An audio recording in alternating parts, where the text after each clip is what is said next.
All right, hello. How's it going, everybody? So I have to do a little bit of DJing today here, so I'll be screwing with the music quite a bit more today. As my normal, was supposed to be, what's supposed to be a copyright-free track. They do this thing where people will put up music, and then later they want to go back and get the money so they can steal your revenue. So that's what they're doing right now.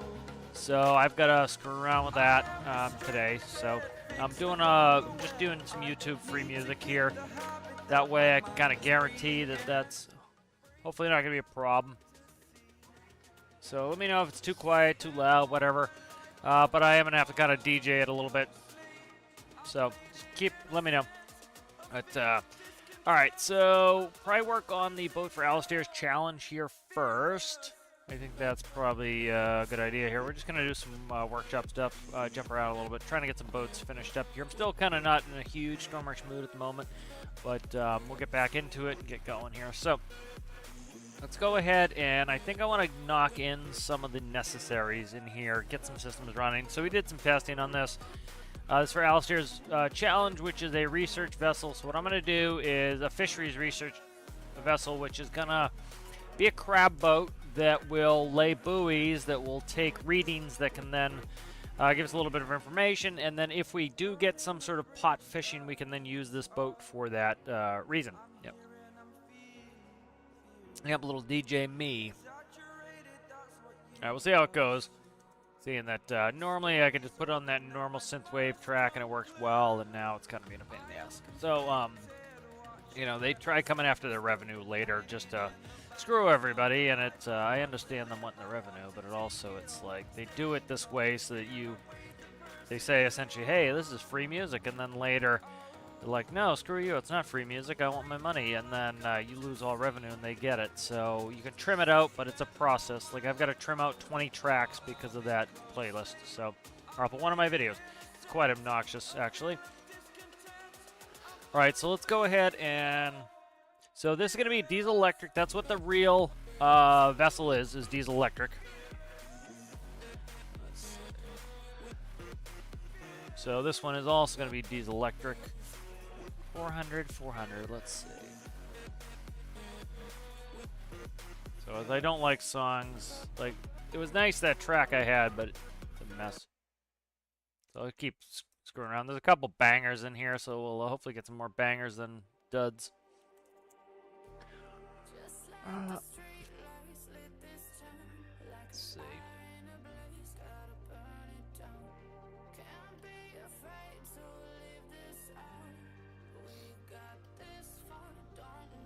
I think we probably get away with a 2-cylinder here.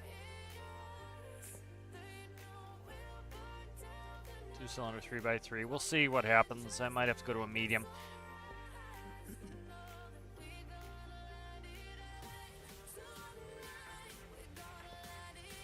It actually makes pretty fuel efficient hybrids here, these electrics.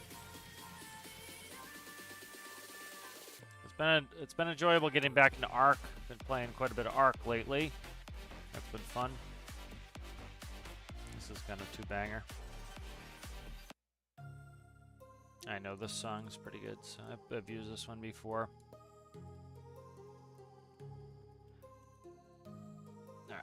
Alright, let's move that back all the way to the wall.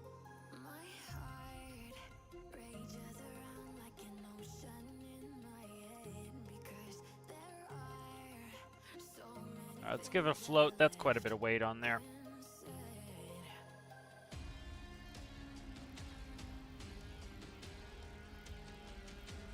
Alright. Let's see what's up here. Yeah, let me make sure we didn't do something screwy here. Did we just raise the CG up to it? No, it looks good. I don't know what the dealio is with this. I centered it. Let's see. Yeah, it's centered. Up the back. This is off-centered. Okay, that would do it.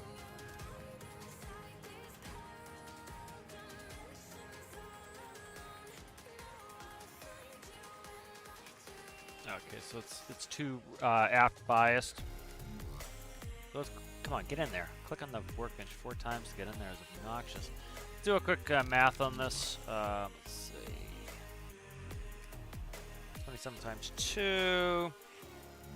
54 plus. Oh, cylinder heads costing me 27, so it'd be 27 times 4. It'd be easier. 108. It's 9.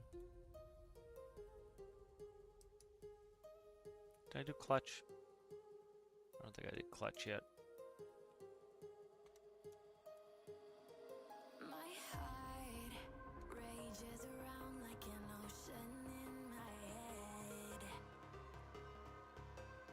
Gen's 400. That's the gen's very heavy. 535. So that's 535 we slammed in there.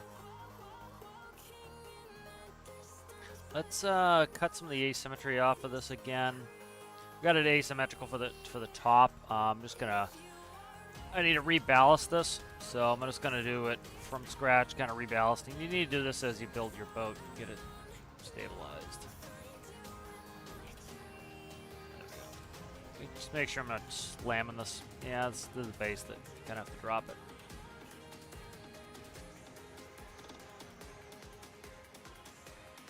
Alright, good. So drop it toward the bow and center. Probably gonna need to strip some mass out of that. Doesn't have enormous points, so I gotta be careful a little bit here. Let's see, I could knock the fuel down. The fuel load could be a little bit on the heavy end too. Let's see. Let's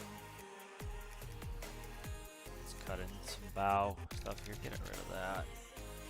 I put out another video of sinking stuff. Again, people making ridiculous claims that are easily disproven. But I'm kind of, at this point, I'm done with it. I'm not screwing around with that anymore. I think this person's either trolling or just like, I don't know what their deal is. And it's, I'm done with it.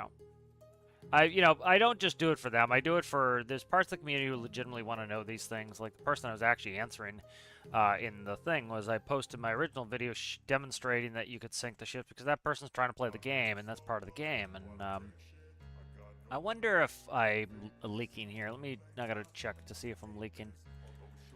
Right here maybe. I don't think so. That's sealed. Stop. That's sealed. Alright. Should be sealed. I'm trying to see if there's a hole anywhere that could be causing this. Let's see. Physics flutter in there. Let's go ahead and do this instead. Don't like this song either.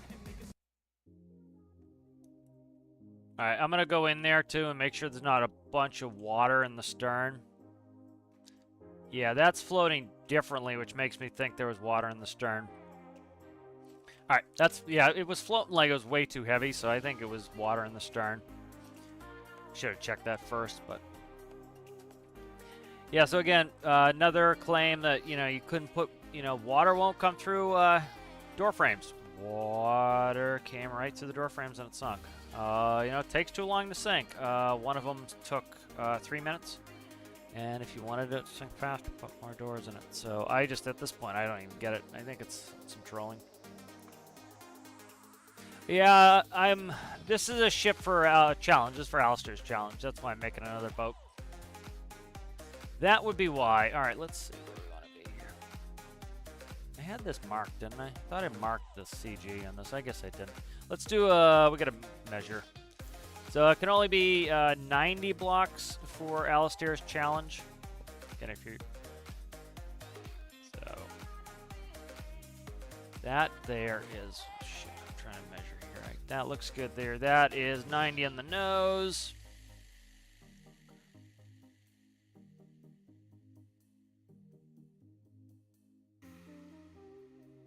It's right there. Oh, stop. Oh, stop.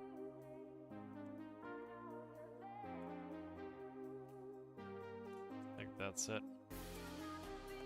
Nope, one up. One forward. All right.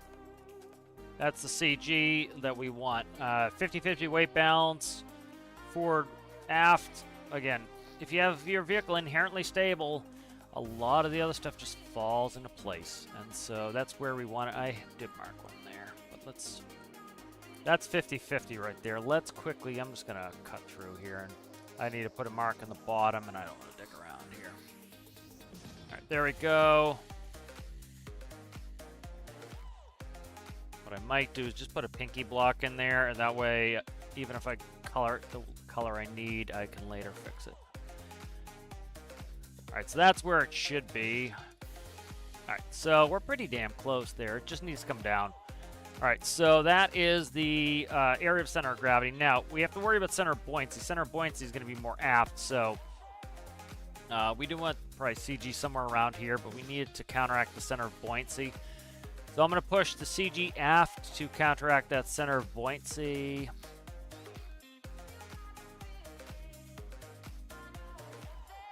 Yeah, it's like, I think a lot of people just, like, their methodology on some of this stuff is not great, which I understand is fine. But it's, again, ask it as a question, like, hey, can somebody help me sink my boat, instead of, like, making these declarative statements that then just, like, are easily proven false, and then it just doesn't make any sense to me why they would do that.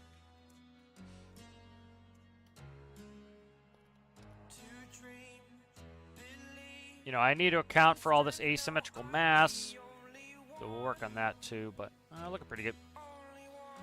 You know, every time we put in large parts, we have to do a new CG. You know, it's like when they work on airplanes, you know, when they build airplanes, they have to, as they add new components, they have to redo the center of gravity. They have to redo the weight and balance. You know, like if certain planes, they like put in a new radio system on an upgraded version or something, they have to do new weight and balance. They have to figure out what the new weight and balance is, where the CG envelopes are. Same thing with boats.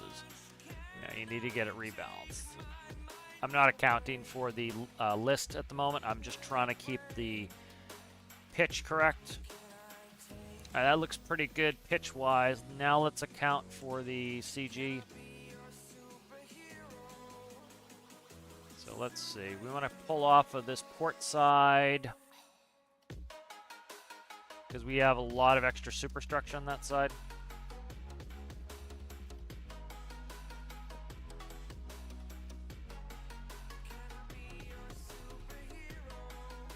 All right, so we need more port, and the rearward nature of it is looking pretty good. Need more port, so what we'll do is we'll delete some of that.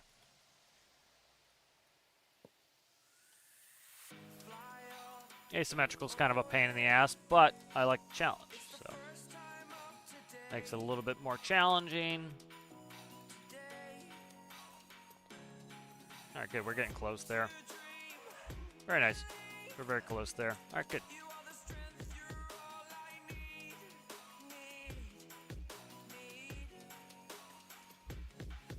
So I'm hoping, we'll see what happens, is that the next major update is, well, it sounded like from the way Deltar's put it, that they're doing multiple different things for fishing. Kind of their wrap-up for fishing, having a bunch of different types of fishing. That's what it sounds like. So,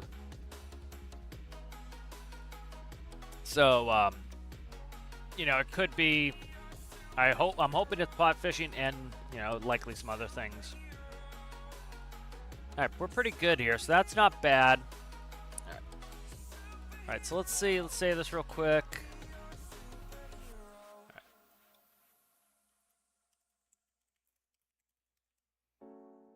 The streams have been very quiet lately. Very quiet in the streams lately. All right, let's see. Get in there, you. Come on, I'm pressing the F key. Go.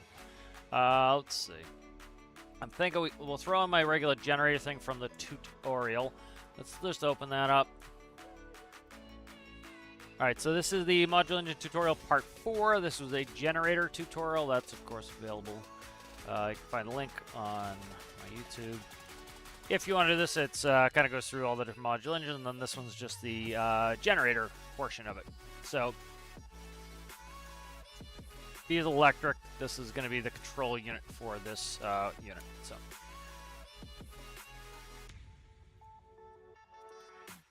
all right, yeah, there, guy, right there. All right.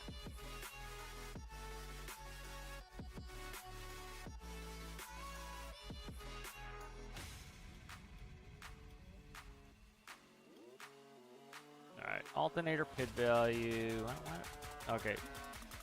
Alternator pit. Okay, I see what I'm doing here. All right, that's good there. Air manifold. We gotta hook all that shit up. All right, let's do it. The stack is gonna be back here. So let's run. Trim a little weight out of here. Do a bunch of weight trimming. Let's do that while we're here. So we want to cut as much weight out of this rear section as possible, as this is a heavy element in here. And so by cutting some of this out, what? Jesus Christ! Can I click the right button? So we want to cut some of this mass out of here. That's going to help with balancing. It's asymmetrical. Some of this is just going to be closed, but it's going to be like there's a little bit of pot storage, I believe, in here. I don't mean marijuana. All right, good. So let's try to trim a little bit of the fat in here. That will help. I think that was a 2-bang there. Yeah, that was a 2-bang there, so that cuts. Yeah, let me know if the music gets loud or something. I don't have the same controls I usually have on that.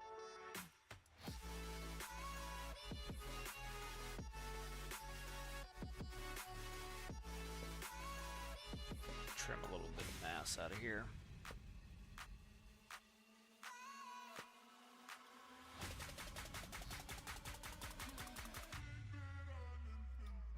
So these blocks are worth 50% of what the full blocks are, so it's just easy to cut some of that high mass out of there, and that will help with balance.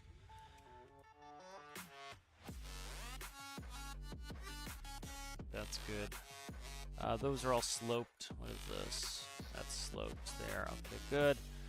Then all of this here on the square sections can come down. Probably just, you know, I'm gonna close off this whole section back here. We don't need all this. I'll put like a storage closet there, maybe. This will help get the balance a little bit better. What's in here? Anything? No. Perfect. All right, good. That's good. And then let's see. We'll cut this off right here. Actually, just do this. That way we can trim this, because this asymmetry, by cutting the weight down, we can really make it less extreme. Okay. This song I do not like, so skip this one. Missed my synthwave mix, but I have to check because, again, they're screwing me here, so they're trying to take the money off one of my videos because I used the supposedly not copyrighted music. But that's something they've been doing. They'll put out their music for quote-unquote free, and then 6 months later, you've already posted all your videos, and then it's got the music hard-coded in it, and then they say, oh, no, I want the revenue from that, and they take all your money off of it, and so it's kind of a shitty thing they do. It's kind of scummy, you know, but that's the way of it. So luckily YouTube has put in some things where I can just hopefully mute the song. So problem is I have to republish the video each time I make a change, so I gotta make 5 changes to get it to work right. So it's kind of obnoxious. So we'll run with the YouTube free music for a little while and figure it out later.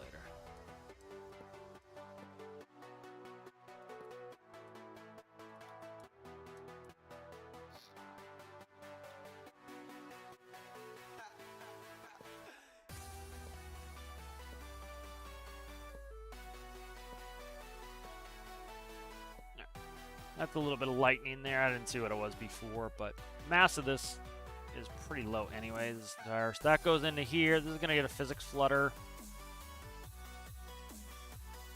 Physics flutter. Okay. Flood all that. Cut this out here. Go. Alright. That can go, that can go. That can probably go there. Nope. There. Oh, shit. Come on, man. I guess I can see something here. That can go. That can't go. Okay, good. Wowza, wowza, wowza. Where do we flick my camera to now? That's good. Alright. All right, so that is trimmed a little bit there. All right, let's start getting ready. I needed that so I could figure out what my stack's going to be like for exhaust and everything else. All right. Let's start working on this exhaust. Hello, Sergeant. How are you? What's, in my opinion, the best way to get a ship going? No use diesel engine, and my large ship always dies. Diesel engines would be the best way. Tripper would say steam. Diesel engines are my favorite way to do it. It's probably some sort of design issue you're having. So if your engines are quote-unquote dying, make sure your cats are pointed the right way. Are you ventilating your tanks? That's the other question. You need to vent your tanks. You can't pull a vacuum. So are you ventilating your tanks? And yeah, ventilating your tanks and your cats the right way. Either one of them, if your cats are not the correct direction, the exhaust will eventually get, it has no place to go. It stops. It's a door. And so as soon as you hit the cat, if it's backwards, you're going to build up the exhaust till it hits 60 atmospheres. As soon as it hits 60 atmospheres, no more exhaust can go in there. Your exhaust has no place to go, and your engine dies. The other one is you pull a partial vacuum on your in your fuel tank, just like you would in real life. And the fuel cannot be replaced by air like it needs to be in real life. And then you get fuel starvation. So make sure you're checking those two things. Those are usually, like, when people post something, they're asking for help with that. That's what I go to first, and that is usually what it is. And the devs told us months before the pressurization update that this was something you're going to have to do. That's been quite a while now. So that's something you need to do IRL, and you need to do in game to ventilate your tanks so you're not pulling a partial vacuum in your fuel tanks. All right. Let's go start putting some modular parts on. Start doing that.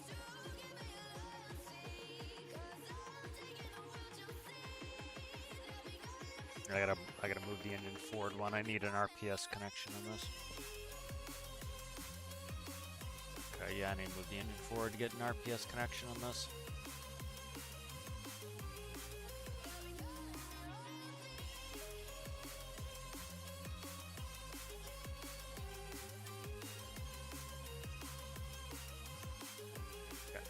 Let's go up.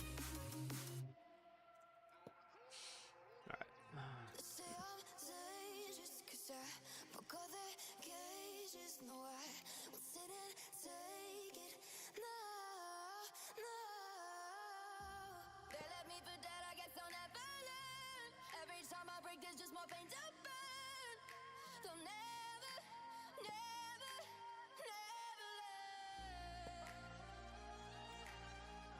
That's out, okay.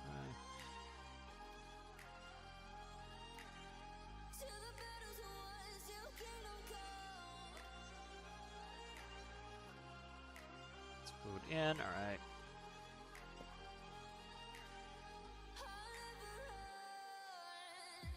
Best to give me your loyalty, 'cause I'm taking the world, you'll see. They'll be calling me. They'll be calling me. I hope that cough didn't go through.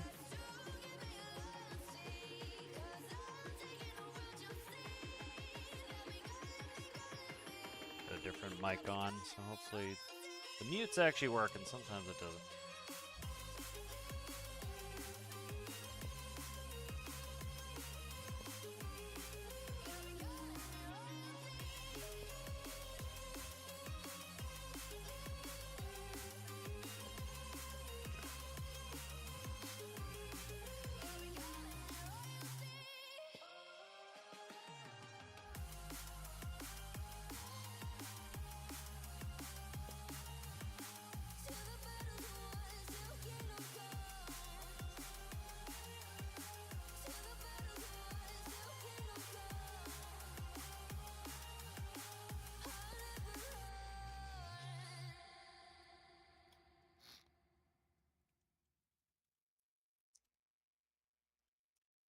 say I make you nervous. 2, 3, 5. Okay, 5 there. Okay, that works. A reckoning, you wonder how I got this way. You think I'm someone to be saved, someone to clean up and tame. Oh, some things never change, never change. Oh, you think I would look pretty on your arm once you cover up my bruises and battle scars, but it always ends. Skip this song. Wrong one. All right, let's get to chat.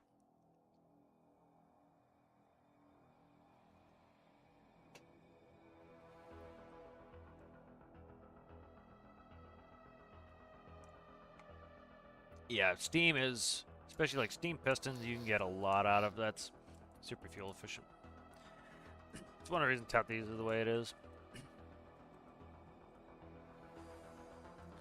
Let's cut through all the way here. I gotta fix this. You know what we'll do? We'll do this. Oh, I like this song. This one was in one of the Vice videos. We like it.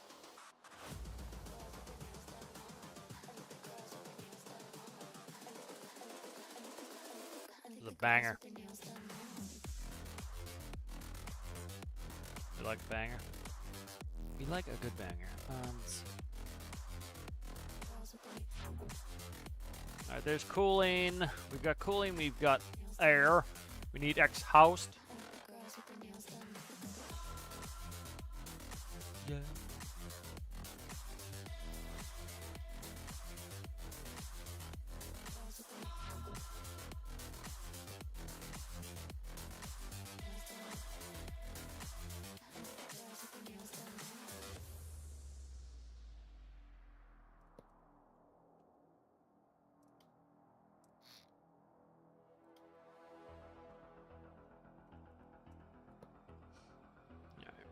There's exhaust, fuel. I have. What I might do is make. I have a fuel port there, but what I might. Try to think what I'm gonna do.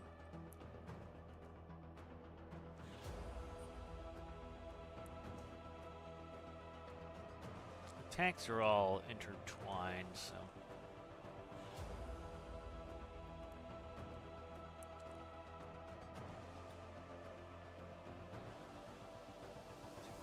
Fuel here.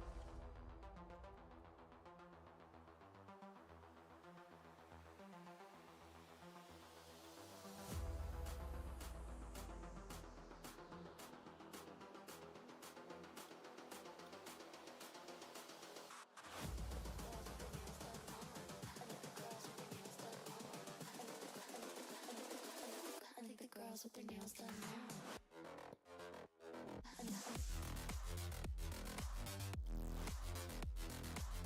I like a little bit of overhead business too. I'm gonna make sure I don't get hung up on that. I don't think I will, but I'm on it.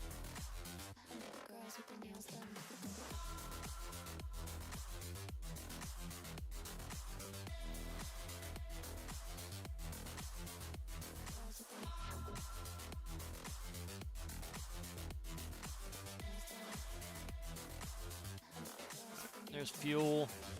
Let's hook these in, and then we should be good here.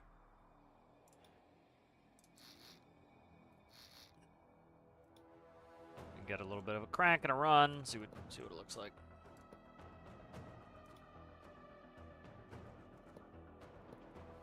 All right, so what are we running? Exhaust on that side. So that's exhaust on this side. That's the correct side.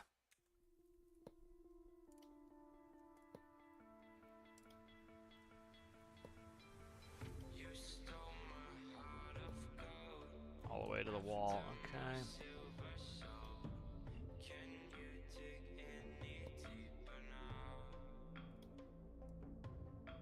Yeah, I would really, I would use steam more if we had some smaller steam parts, because, some of the smaller stuff I would really think would be a lot of fun to do. A little steam tender would be fun. Like a smaller steam tractor, the parts are just big. So I'm going to do I've been doing my feature request series. At some point, I'm going to come up with some, probably talk to Tripper, and we'll come with some ideas together. Try to get, some small steam parts that go. I want to put out a video on 1x1 turbines as well. Now, when I say turbines, I mean jet engines. That's what we call turbines. Turbines.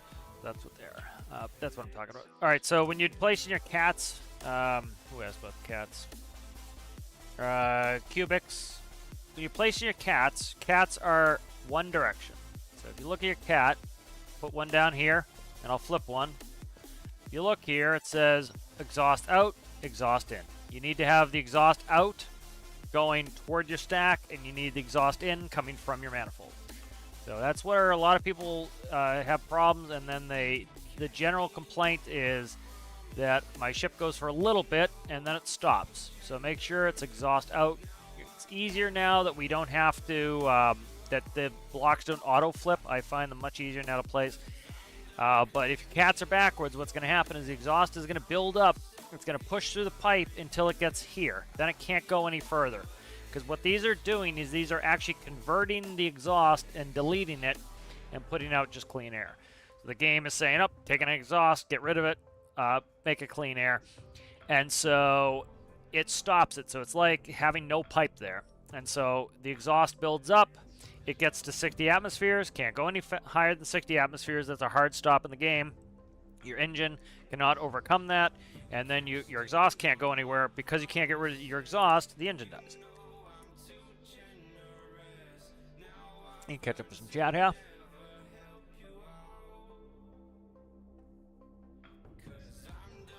Yeah, I'm doing diesel electric because the real ship is diesel electric. That's why I'm doing it. Normally I would do direct drive, but this ship is diesel electric, which makes a lot of sense for a number of reasons with ships. They don't have to angle the engine, they don't have to angle the drive shaft, you don't have to have a stuffing box or some sort of prop seal and worry about water leaking into the prop seal and then flooding your boat. So there's quite a few benefits to it.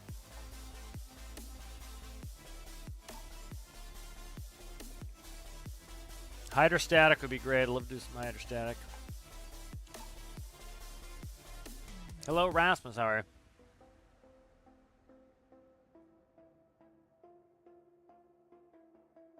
you? What do you mean you're just too stupid for the tanks? All you have to do is literally, this is how you vent your tanks. Watch. I haven't vented, here. I have not vented my tanks yet. We're going to vent the fuel tanks. Takes 2 seconds. All right. It could not be simpler. All right. Here's a fuel tank right here, right? Fluid port. Let's put on symmetry and do both sides. All right, here's my fuel tank. Got a hole in it. Put a fluid port. That's it. Take a gas relief valve. All this works is a filter that only allows gas in or out. Put that on there. Fluid port. Done. I made a tutorial recently. You can follow that as well. And there's another fluid port. That's it. Air. So as the fuel burns, the level will go down and the air will come in because you'll be creating a low pressure in here and the air will push in. All right.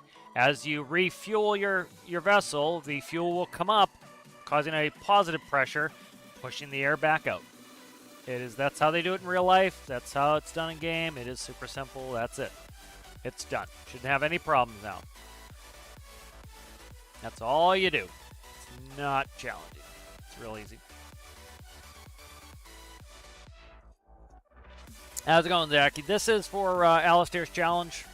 It's going to hopefully eventually be a pot fisher if we get pot fishing, but for now it's going to be a research vessel for pot fishing, essentially. So you're going to drop buoys. Those buoys are going to give you some information that you can then read, and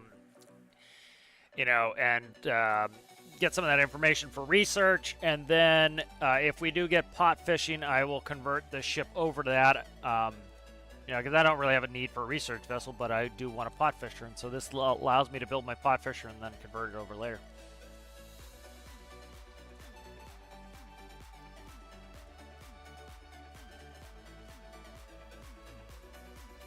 All right, good. So we've got cooling in there. We've got all things we need. All right, good. All right, now we can plumb it all up. Right, so we have air manifold, should be there. We have coolant pump. We don't need a coolant pump. Fuel manifold right there. We have alternateur. We don't need the alternateur. How am I running this? Let me check. Stand by real quick.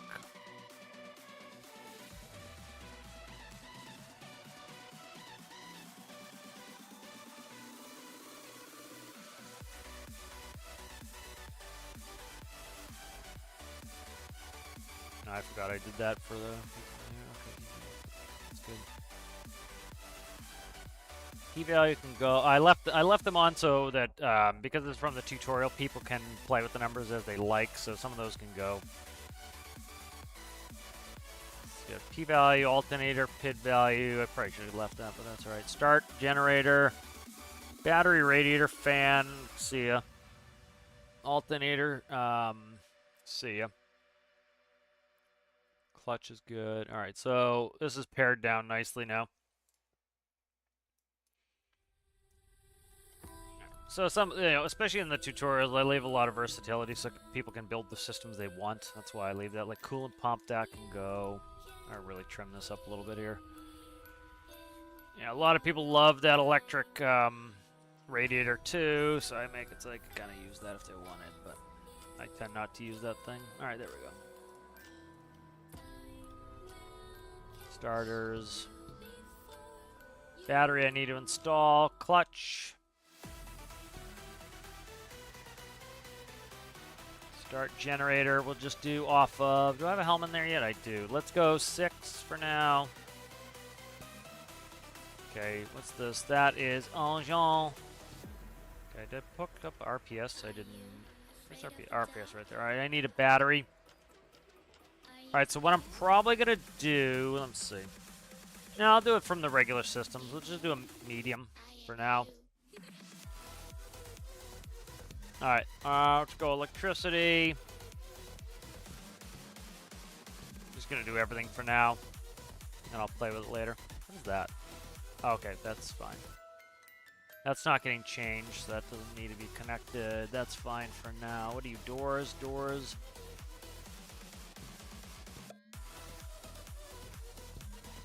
That's good. Bow thruster. Alright, so we can go give this a quick test with the gen. Alright, let's up. I just crouched. Let me read some quick chat now.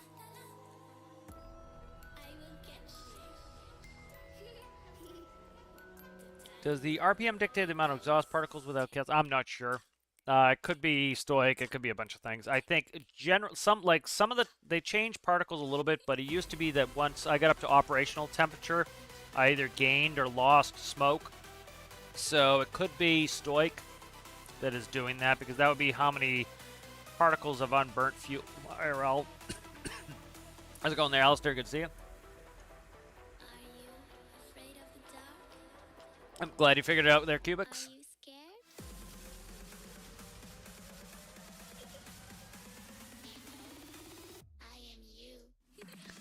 Somerset up north. Would that work to stop me suffocating the cabin as well? Yes.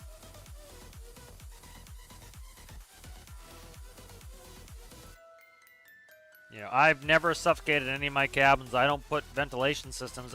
Well, first of all, how are you suffocating in the cabin? This is the thing is I keep seeing people saying I'm suffocating in my ship. Are you sucking the air out of your ship to use in the engines?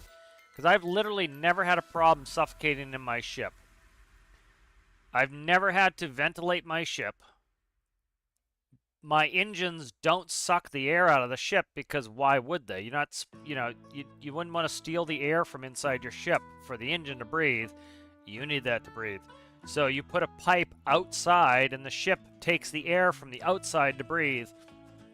And then every time you open or close a door, you should be equalizing all day long. You don't really need to ventilate your ship.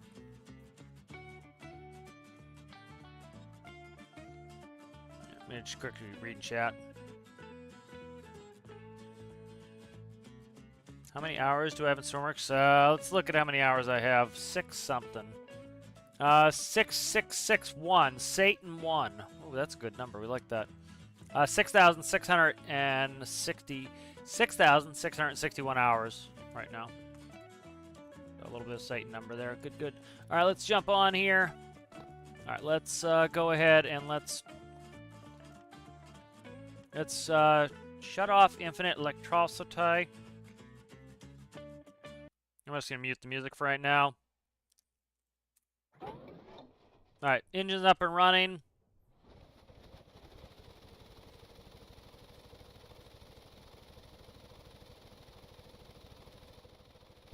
All right, we are currently going about 12 knots. Let's find electricity here. All right, so that presently is not producing enough electricity, which doesn't surprise me because I don't have the gearing up at all. So as you see, we're losing electricity. That's fine. And then we're going reasonably slow because of that. So what we're going to do here is we're going to start working the gear ratio on this. So we want to go up 6.5. The next one, I'm going to go ahead and I want to toggle this. We'll toggle it with 5. Actually, we'll just do 1. That should be preset to toggle. All right, and we'll just keep testing it.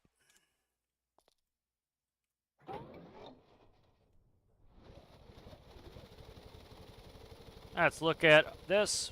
So now we're going 14 knots. As you can see, we're losing electricity. All right. Ah, shit, I didn't change it over. So we know 6.5 isn't going to work, so let me just fix it now. We'll get ahead. That's why I'm doing 2 ratios. There we go, 9.5. All right. So we'll keep testing this through. We need to make sure we're producing more electricity than we're using. That's the whole point.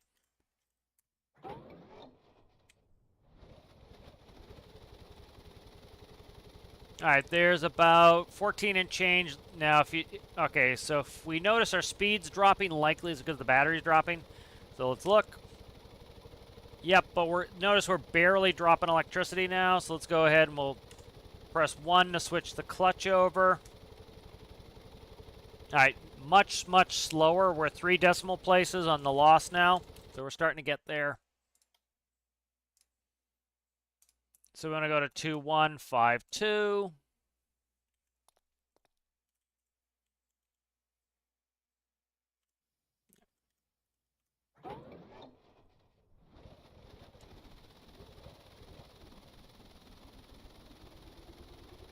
So notice the numbers going up, so likely we're producing as much or more electricity than we need. So if we look here, we are at 60. Now we're dropping now, so we're at 62%. So let's go ahead and flip it.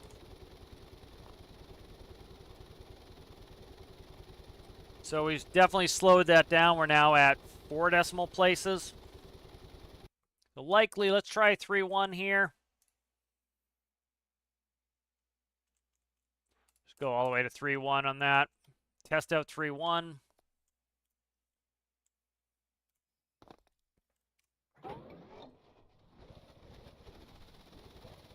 Now again, it's a balancing act. Like people think, oh, you just keep increasing the gear ratio, it's magically going to give it. No, every time you increase the gear ratio facing the engine, you are reducing the torque, and eventually the torque is no longer going to be strong enough to turn it. You're trading it for RPS, and so you're going to need a bigger motor. So you see we're going down, so likely we're going to need a 3rd cylinder if I want to maintain the speed. I could cap the speed out, but I don't want to do that. So what we're going to do is add a cylinder. So let's cut that. 1, 2, 3. So put a 3rd cylinder on there. So this is a benefit, one of the many benefits of modular engines, but we've just added 33.3 repeating, percent of the capacity of this engine. So now I'm just going to leave it at 3.1. We've added quite a bit of power to this engine. So by, what we're doing is we're trading away torque. We're giving away our power. Torque is power for RPS, which is speed. The faster the generator turns, the more electricity we make. But again, we don't get anything for free. You can't just say, hey, it would be like, say, for example, you're going to be cranking this generator with your arm, right? Your arm is a certain strength, right? Now you have a set strength on how strong your arm is. If you face the arrow toward your arm, as you increase it, you're trading away the power of your arm for more RPS. All right. And so it's going to make it harder and harder and harder on your arm. As I increase the gear ratio, it's going to make it feel more and more like you're trying to bend steel turning that handle. It's going to make the handle harder and harder. And eventually, it's going to exceed the amount of strength you have in your arm. And then you're going to have to slow down. And because you're slowing down, there's a relationship there. As you increase, eventually you're going to get to a point where you keep increasing the ratio, and then you start getting less power. And the reason is simple, is you've overloaded your arm. Your arm is now tired. It can't continually fight that much resistance, and so you slow down. And so let's say your arm's moving at 10 RPS. All right, so it'd be 10 times 3, that's 30 at the generator. If you slow down to 20, right now it's 20 times 10 times 3, yeah, 30. It would be, let's say you go down to 5 RPS, right? It would be 5 times 3. Now you're only doing 15 RPS, so the generator has gone down. You've increased the gear ratio, but your arm is going slower now, so you actually end up making less power. All right.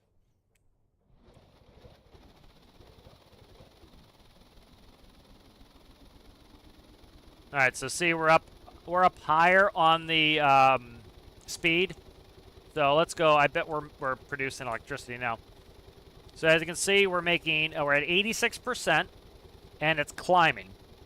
So we're pretty much tuned in here. This engine will produce enough electricity to let us move at full power. All right, so we're pretty tuned out here. We're also doing a good, that's pretty good. That's pushing 20 knots. What was it? Say about 9. So 9 times 1.94, that's 17.46, so about 18 knots. I'm happy with that. The real boat goes at 8.5. So we are well in excess. We're over double the speed of the real boat.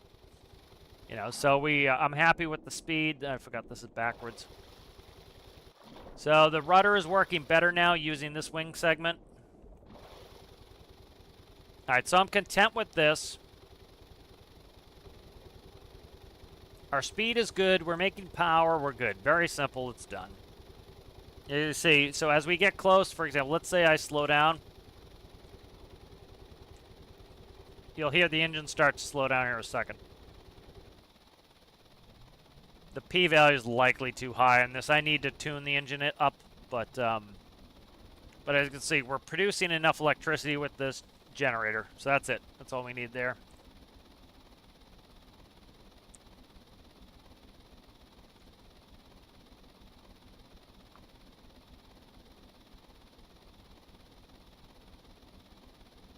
Yeah, so, Somerset up north, are you, like... Huh. I've literally never had a suffocation problem. Like, I'm in and out of the doors all the time. It's like, like I go out of here. Good, okay, now all the fresh air has come in. Close it, go move around the ship, so... I've never had, like, even when I sit in my ship for a long period of time, AFK, like fishing, I've never had a suffocation problem.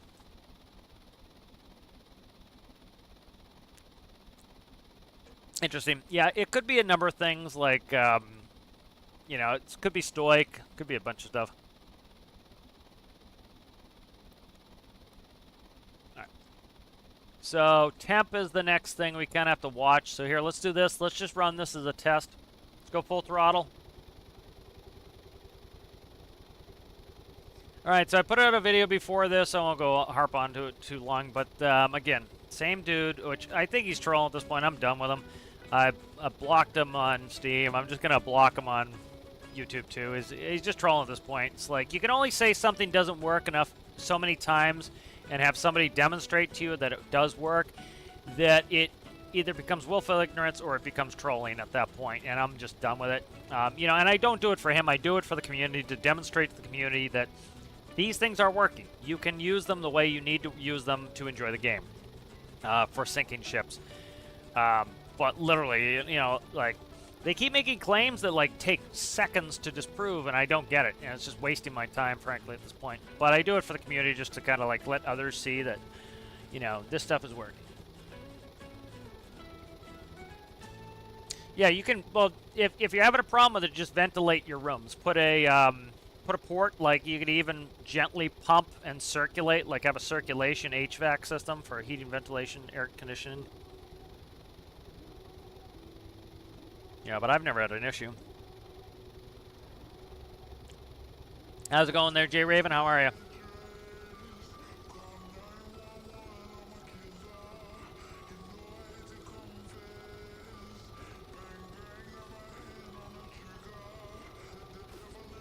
Alright, so I'm going to leave...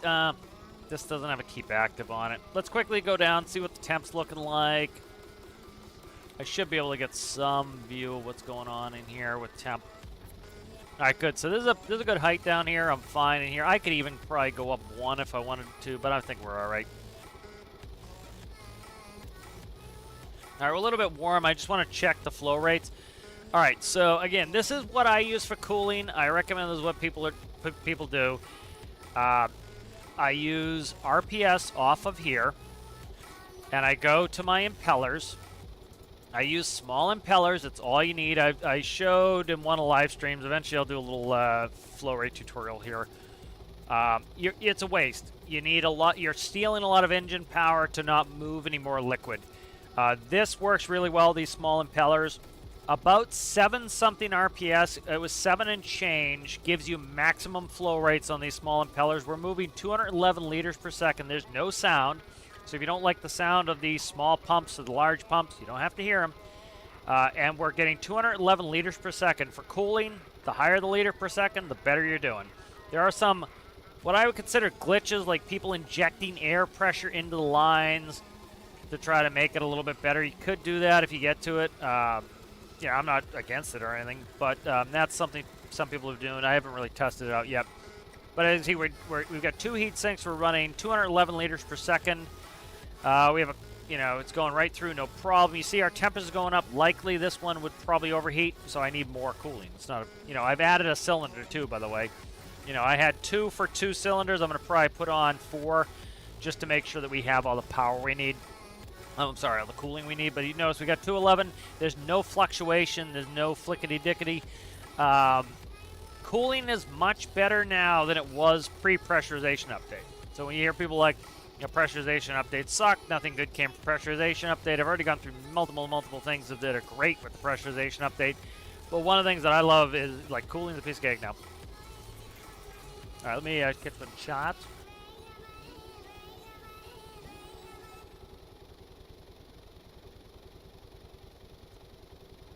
That's good there, Jay.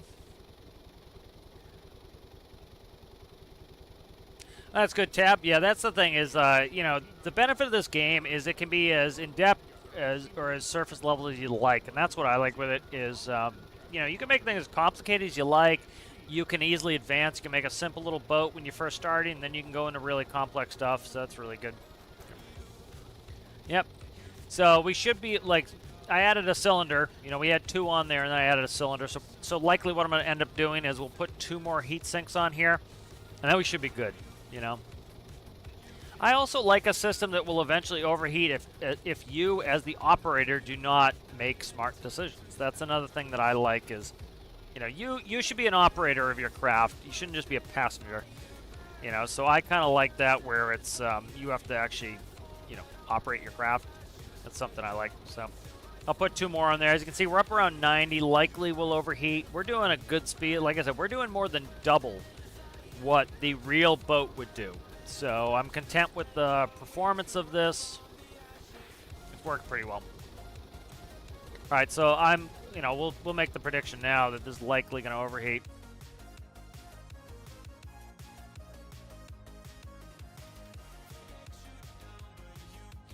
Go ahead and watch my module engine tutorials there in need of some medication. You know, show how to supercharge, how to take care of all that. Like, I have no cooling problems running my systems. You know, go through my transmission and gearing tutorials. That will help you get them geared properly. A lot of people are just like, they don't gear correctly or they don't gear at all. A lot of people are not gearing at all, and then that's why, one, you're underpowered, and two, you end up with issues with cooling as you're running at insane RPS. So you run at reasonable RPS, you won't have issues. All right, what was I doing? I'm going to increase the loops on here. I'm trying to see what's this going to look like. Let's go like this. Symmetry's on. Okay, good. That. This.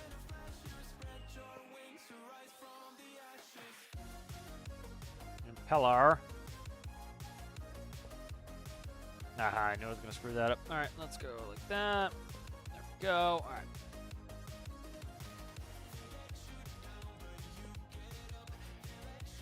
Let's see, 5 right there.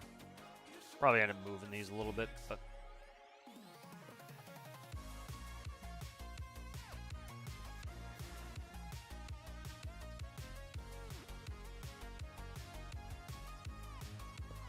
all right, so that's gonna be our next cooling loop. We'll do 2 more. You know, in boats, you often will run at full throttle. Airplanes, you generally don't. Like small Cessnas, you pin it, but that they're designed like that. They actually like make it so you can't exceed the RPM that you're supposed to be running at. IRL though, like you start getting into commercial planes, they, you know, you pull it back. Like we would go and take off thrust for less than a minute or 2 at most. You know, so we would do takeoff thrust as soon as you get in the air. So you're running down the runway. As soon as you get in the air, 200 feet, we pull back to climb thrust, and that's reducing the maximum thrust of the turbines. If you're in a commercial turboprop, you're doing the same thing. If you're in a commercial recip, you do the same thing. You don't hammer at full throttle all the time. That's something that people think you do in games that you don't do IRL. Just not realistic. Okay.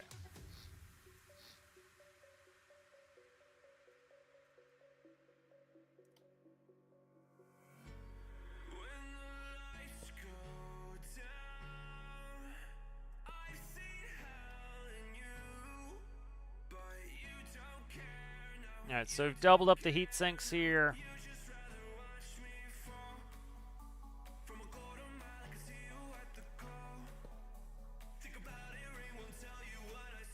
What I'm going to do is I don't like the way those are dangling over, so let's go like this.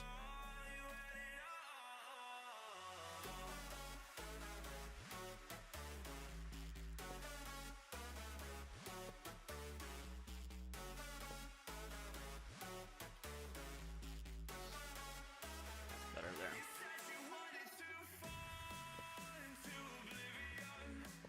All right, so that is 4 on there for the cooling loop. Let's go ahead and put a keep active on here just so I can run it as tests. Right, that's in. All right, let's go ahead and spawn it. Let's run it. Tune in the generator at some point, but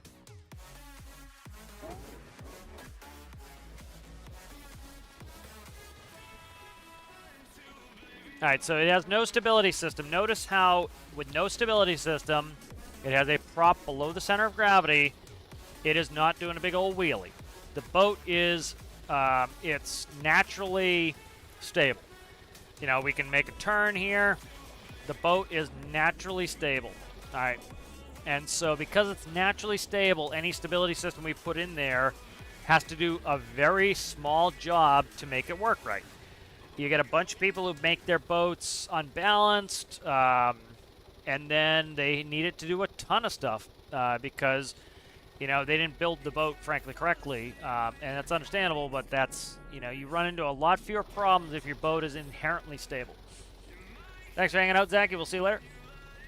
Today should be update. I thought it would have been out by now. They said it's usually around 5 their time, which is 1300 my time.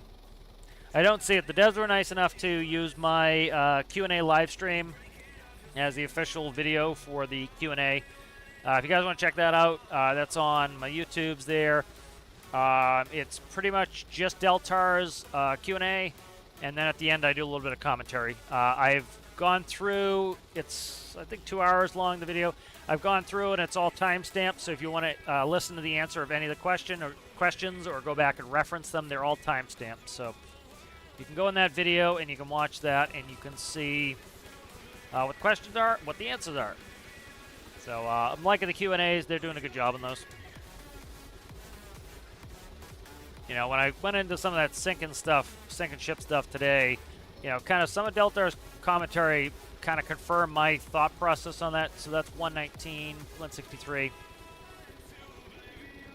That, you know, it's a balancing thing. And it makes sense that it's a balancing thing. That, you know, again, you have some people that if the ship takes longer than 10 seconds, they have a conniption fit and they say it takes forever. You have other people that, you know, that would be obnoxious. For me, it would be obnoxious if my ship sank in 10 seconds.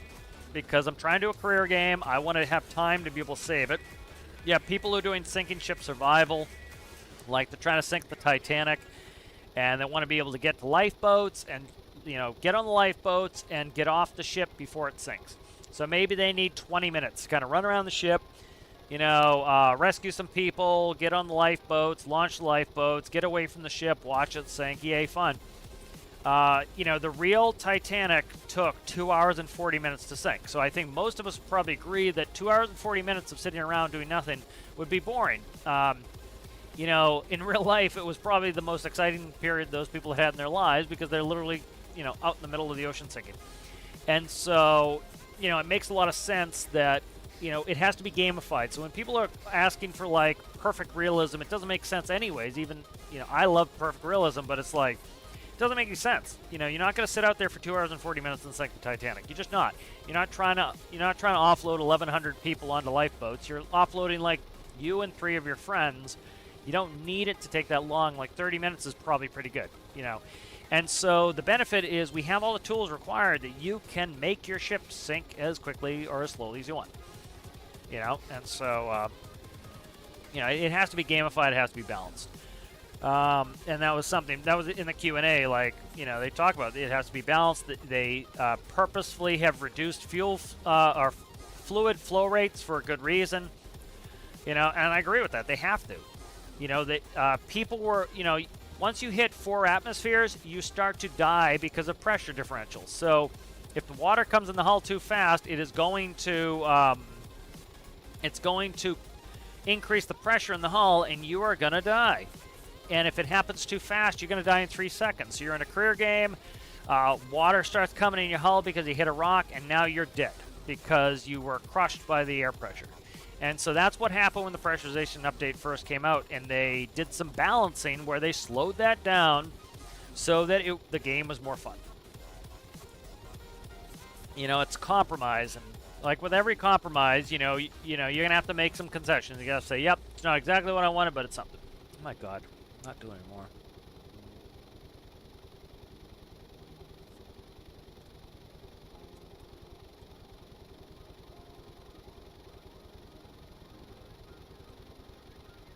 Tom Aiken being a pain in the ass again as usual.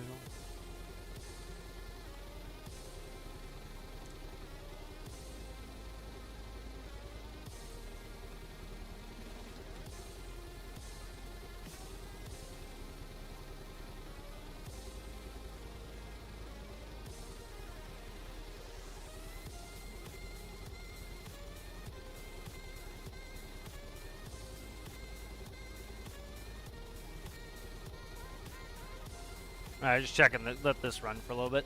Try to get some heat up.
Buddy, I'm busy, buddy. Gets. Trying to bug me to do something. Alright, let's see. Checking temp. So as I've added cooling loops here, we've put some stress on the engine that slows down the flow rates, but we've increased the total number of cooling here. We'll see. A little bit high. We'll see what happens. Likely, I can probably do some things to reduce temp, like drop RPS. So we'll see how much electric we're producing. We're currently losing a little bit. Let's go ahead upstairs, and I'm going to start to tune in my max speed. So let's see what the draw is on that. 9.4. Let's go down to... I'm starting to reduce the thrust on this, and I'm going to set my max thrust.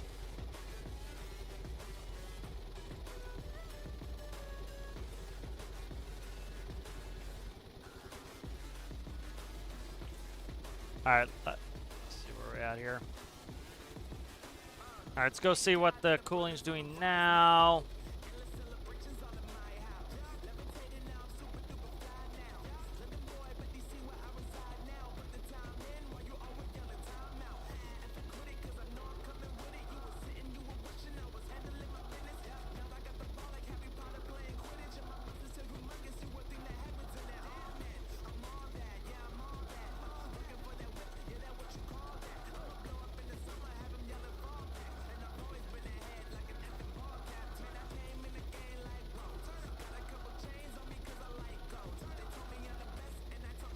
Alright, let's go ahead and see what their temp's doing.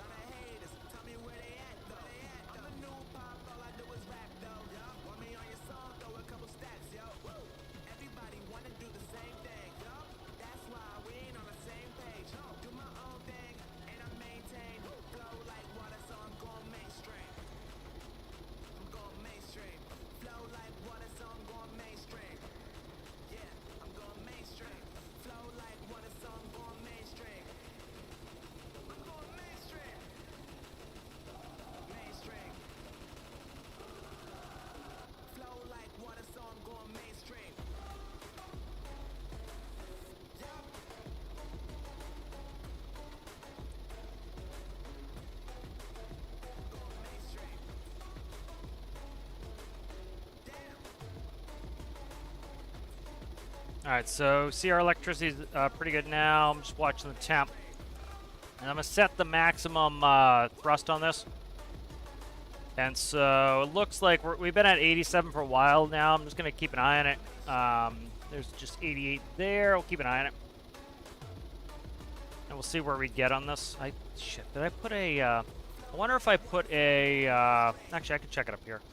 Let's see if I put a physics flutter in there, because I can't go in there and check the motor, but I can go check it off the helm. So just kind of tuning this up to see where we're at. 0.74%. So we'll run like, I don't know, 0.775, something like that on the max thrust.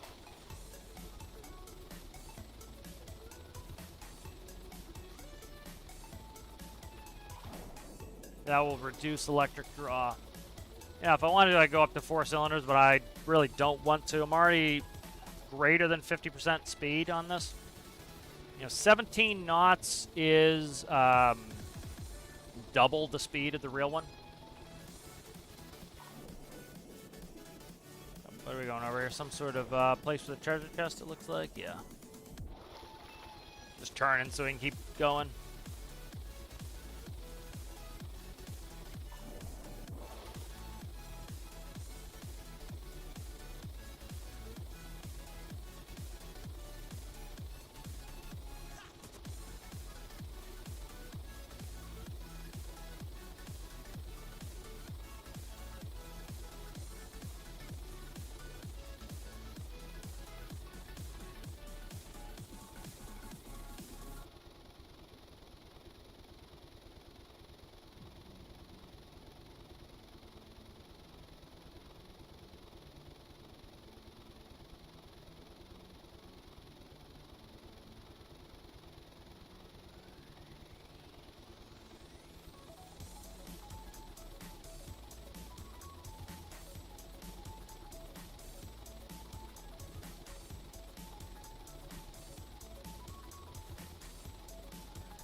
at here. That's probably about where I want to be. 8 times 1.94. We're looking at 15.52 knots. That's pretty good. Again, the real one's like 8.5 knots. So I'm content with that. Let's go down. Electricity should be producing still. Yep, we're at 99%. That's good. Making enough electricity. Let's keep checking our temp here. We're at 88 and we're holding. So I'm good with that. All right. So let's put a limitation on this at 0.73 maybe. Let's go back.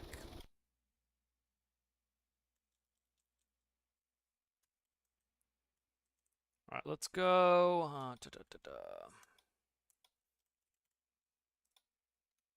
The music changing? What's it doing here? Okay, there we go. I have to switch pages on it now. Okay. Let's go 50 on that. It'll keep us going here. All right.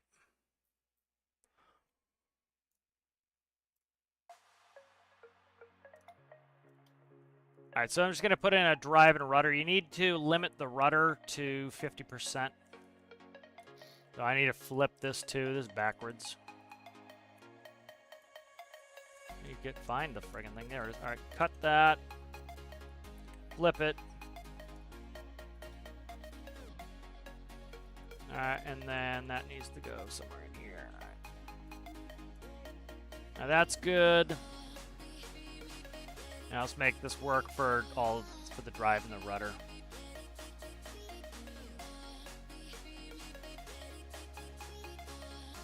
All right, 3 we can make it.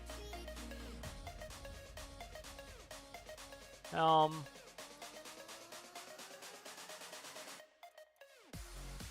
Rudder.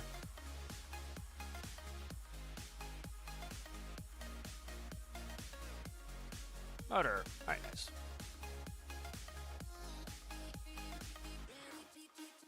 Alright, helm, it's going to be AD. We'll go ahead and we will do...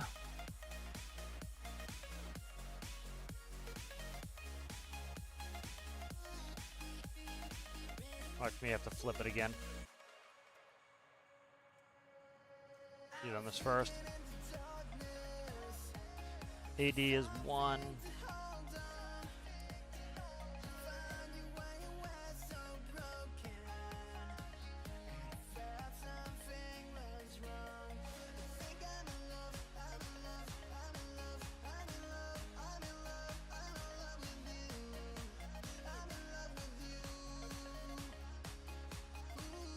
There we go.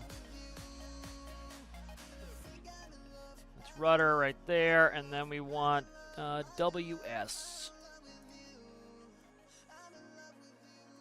Do the same thing here for WS. That is going to be 2. We'll do the same. We'll do 0.001. Enable, we'll do -0.73. 7.3. All right. Probably less than reverse. Let's go down to point.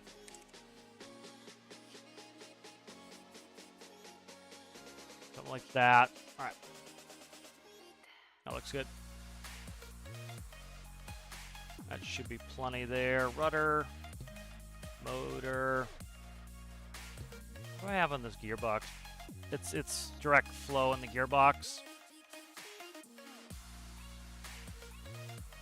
One thing I could do is knock that down, but I think we'll be alright without it. I'll leave it like it is for now. I'll screw it later. Alright, so that's set. We need to go in the helm and play with the helm now. So we want AD as reset 100%.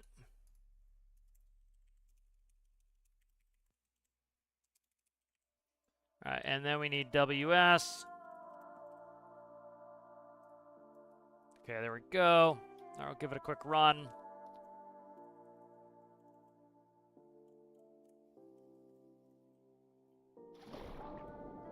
Alright, let's go in the correct direction. Rudder's limited.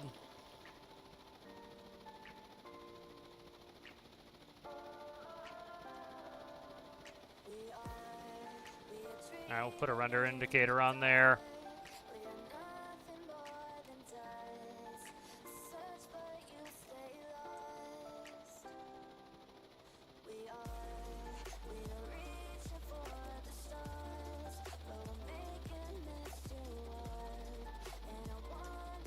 Why are we running so slow at the moment? Okay.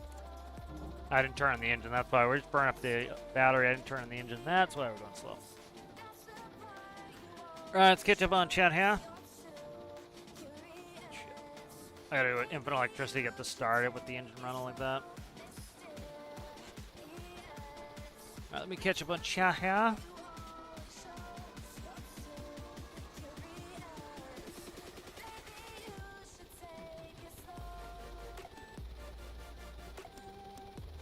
Not gonna lie, the boat looks like a crab and lobster boat. Yeah, because it is a crab and lobster boat. It's a crab boat. It's literally based off of Damon's crab boat.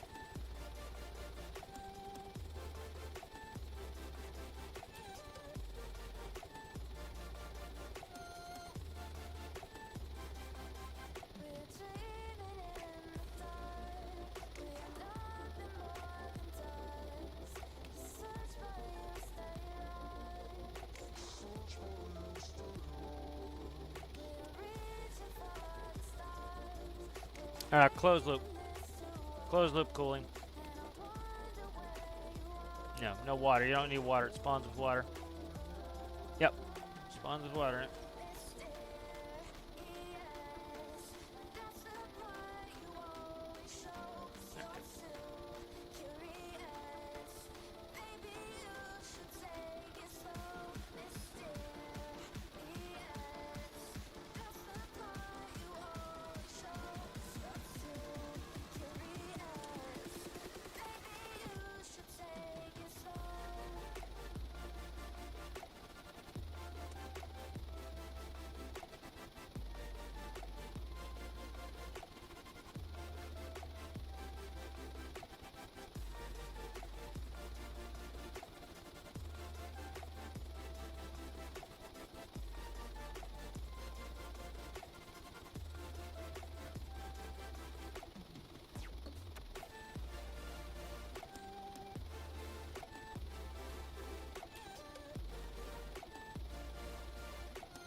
I'm just being quiet as I'm doing some Discord stuff right now. Just letting this run for a second. Oh, the new setup.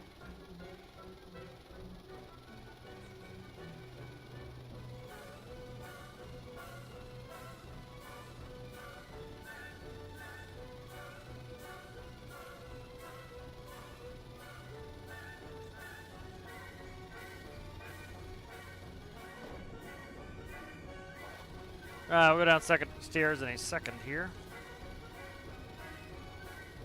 Alright, we're making plenty. They'll get tuned in a little bit later. But 163, 119, 64C. We'll see where that gets eventually, but I'm content with it where it is.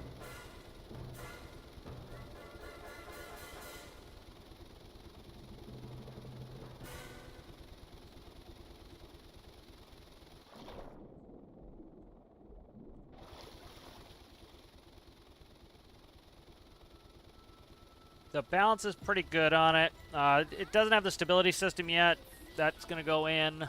Again, it barely needs it. Like, we get some wind going, it'll probably need it, but barely needs it as it is. Again, that's what you want to do. Build it in inherently stable, and then let, like, if you get to, say, 95% stability, then the system only has to do the last 5%. Same thing, especially with airplanes and the gyros. Like, you get all these people. Oh, Tom's going to start bitching again.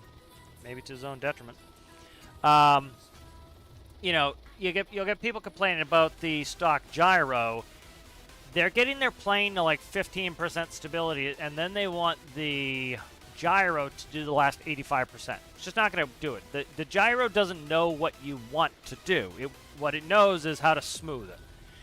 And the same thing with most stability systems. And so if you get it to 95% and say, hey, just smooth the last 5%, it will do it fine. It does it great.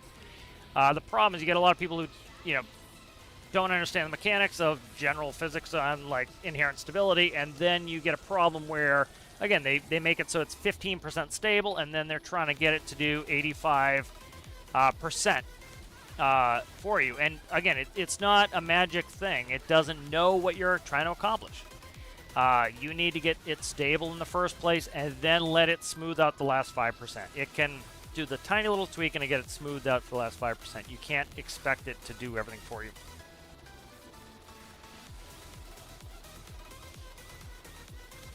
Tom Aiken really wants to get booted from my Discord, doesn't he? Might be happening in a second. We'll see what he has to say. Told him I'm already done with it. He wants to keep going. I can get booted. Had his warnings.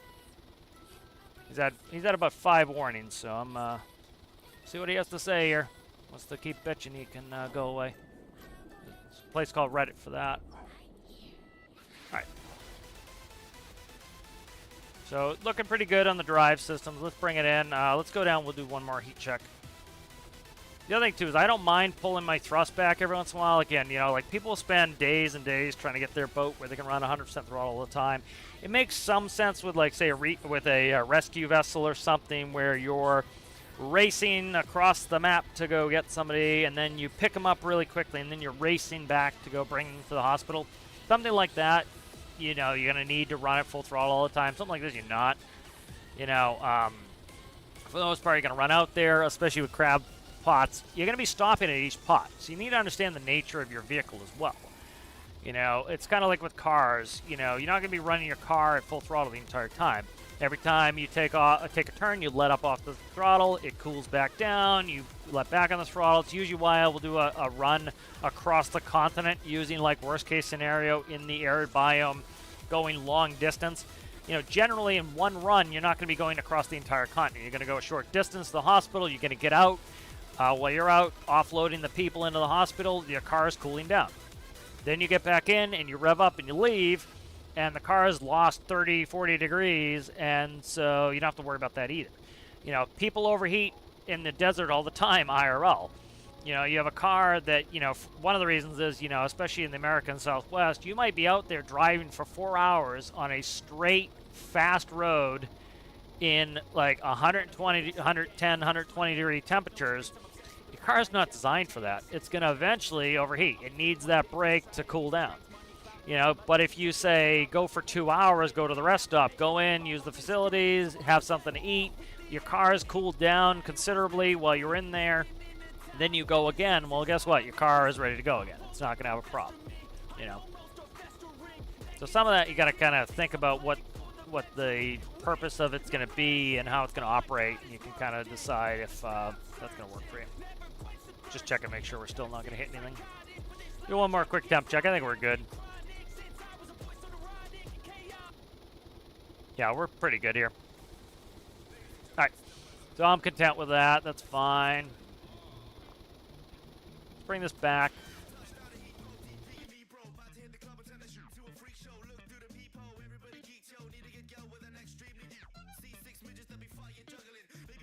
All right.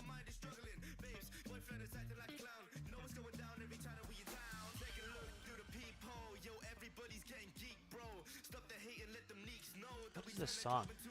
Am I in the annoying section? Yeah, I'm trying to do different music because the one I usually use is screwing me right now. I gotta fix it. I gotta fix some of my audio stuff. All right, let's go. Save this. All right, that's good.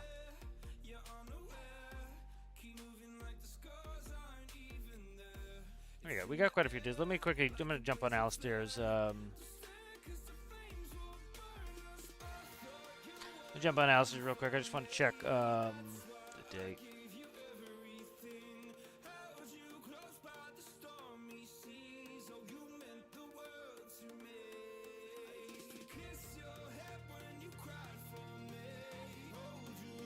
What happened to the rules there, Alistair? Am I missing it?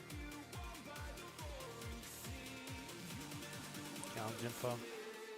Oh, okay, it closed it because it had already been checked. I like that you have that live timer up to. That helps a lot. 15 days. I got plenty of time. I'm still not feeling a ton of stormworks at the moment, so I'm kind of doing a little bit and moving on. Doing a little bit, moving on.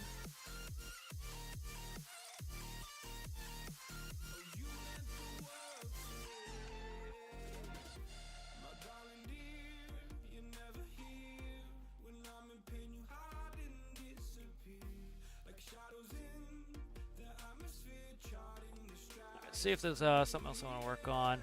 Yeah, I've been doing a bunch of feature request videos. Kind of, I really don't like this VTOL. I want to work, part of me wants to work on this VTOL, but I so much want to make a regular cargo plane because it's like, that's what's really interests me is like doing a bunch of fictitious VTOL nonsense really doesn't interest me all that much. I would much rather do a regular cargo plane. Like this is, let's see if I can find. This is the cargo VTOL I was working on before. Like I made some regular cargo VTOL version of that. This would I would much rather use this. So one thing I was thinking of doing in career is, like, we can run FJs up to Dremore, and then offload Dremore, put it on a truck, take it over here, grab a new one, run the two, fill it, and screw. That's something that I was thinking of doing. You kind of do that with O'Neill or Harrison, then drive them off here. That's a thought. Delta was receptive to it. Like here, I can even play that. I won't screw with it now. But, my question was, can you put a container port up a Tage? And I think that would really be good. Like, you're not going to put something on an airplane that you could easily. And this is part of the reason why it breaks my brain a little bit is it's so much cheaper to put it on a truck if you can. And even if you have to drive the truck all day long, you would rather drive the truck all day long than put it on an airplane. It's just so much cheaper. And so, like, when you go long distance, it does make sense, or to remote areas, because they're going to pay a premium. And so my question was, can we put a container port here?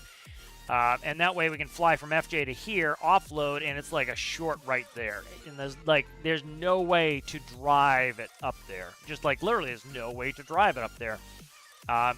Just time-wise alone, it's not possible. Plus, there's no roads going to the Arctic, thankfully, and so it makes you have to fly it. It makes it worthwhile to fly there, and the money is high enough that it's worth flying there.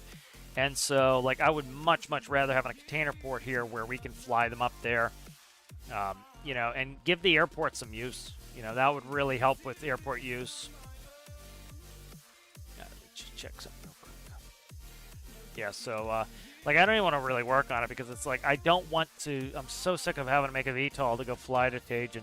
It's like, that's what Minky was originally for, and I just like, I don't like doing it. It's just like so unrealistic, it breaks my brain. It's like, this was made for that, and I like this plane, but I like really don't want it to be a VTOL. I would much rather this just be a cargo plane that goes from airport to airport. And so it's kind of like making me not want to play with it. And then the orange helicopter's kind of screwed up. I don't know what happened with this. I might see. I'm trying to think. Like, what's that? That is an old version there. This one. I'm trying to check the dates on these. This is like, what is that? January 20th, January 24th. This one here is when it got screwed up. I still don't know what screwed this up. Like, let's go for a quick flight on this one. It was. I screwed it up somewhere.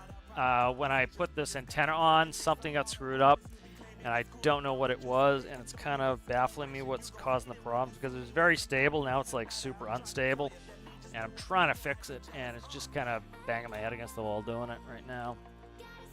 Because it's like, it's an inherent instability, an inherent instability in here, which I just don't get, because I'm like, it was pretty stable. It could be this little bit of weight off is like literally could cause it as well. Like, let's play with something real quick, see what we can do with this. I like to do some career, but it's kind of like I wanted to get this helicopter in. It was close. It was right there, and then it started being like, nope. That's not, can't fit there. What are you? Is here nothing? Okay, so like we need to shift a little bit of weight to the starboard side. Let's fix that while I'm here.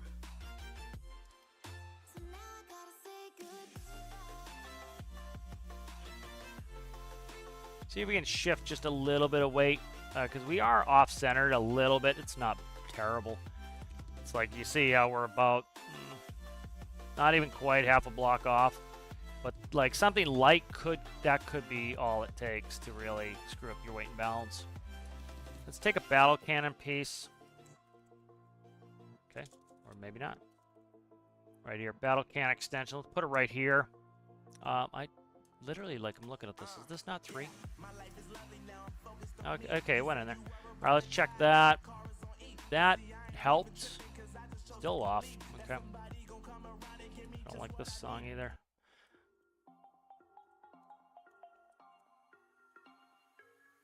Where's my center of thrust? I'm trying to get it up as well. Giggity. So let's see. Put a couple in there.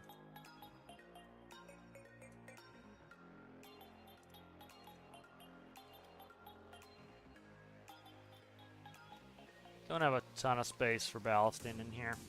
You know, they do have to ballast IRL in airplanes. They will put sandbags in a lot of times. And so they'll put sandbags in where the seats are and stuff like that. You know, like a lot of planes are designed to have a certain number of passengers, and then you end up flying them solo, especially if you're doing flight training. So they have to ballast them all the time. A lot of trainers have ballast in the nose to try to get that CG where it needs to be, or in the tail, depending on where they need it. Right, that moves a little bit. Trying to see if we can get more over there. Ideally, I'd like to get it up more to in line with the thrust. Problem is, this is where a lot of my fuel is, and so I can't get too much in here.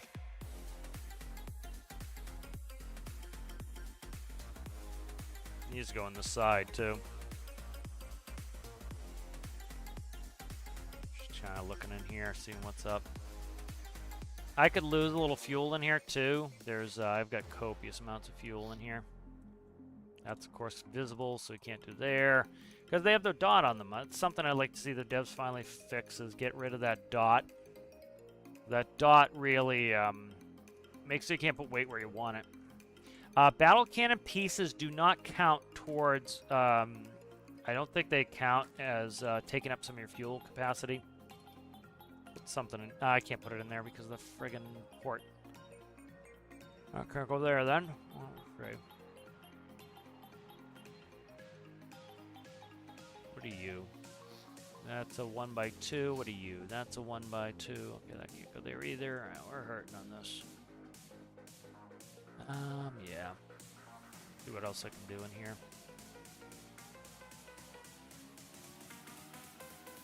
Trying to get the weight up, and so by putting it in the back here, it's really not helping get that weight up either. Try it like this. Go do a flight. I'll test some of the inherent flight characteristics of it, see how it's flying. So I got it a little bit better. It's better than a block off. You know, I sit on the left side too, so it's my character mass is over there.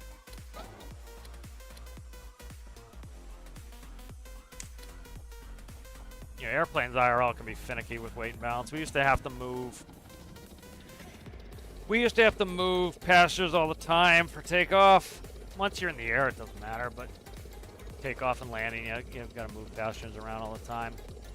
Yeah, you know, VTOLs are cool now and again. VTOLs are good for rescues, but it's like the game defaults to everything being a VTOL, and you know, Delta seem receptive to it. I think it sounds like something that's really not all that challenging for them to do, because all they're like literally doing is they probably have some sort of template that has all the cargo for the cargo ports, and all they're doing is literally like, dropping, like, you know, I used to do it in Farming Sim where you would drop essentially where the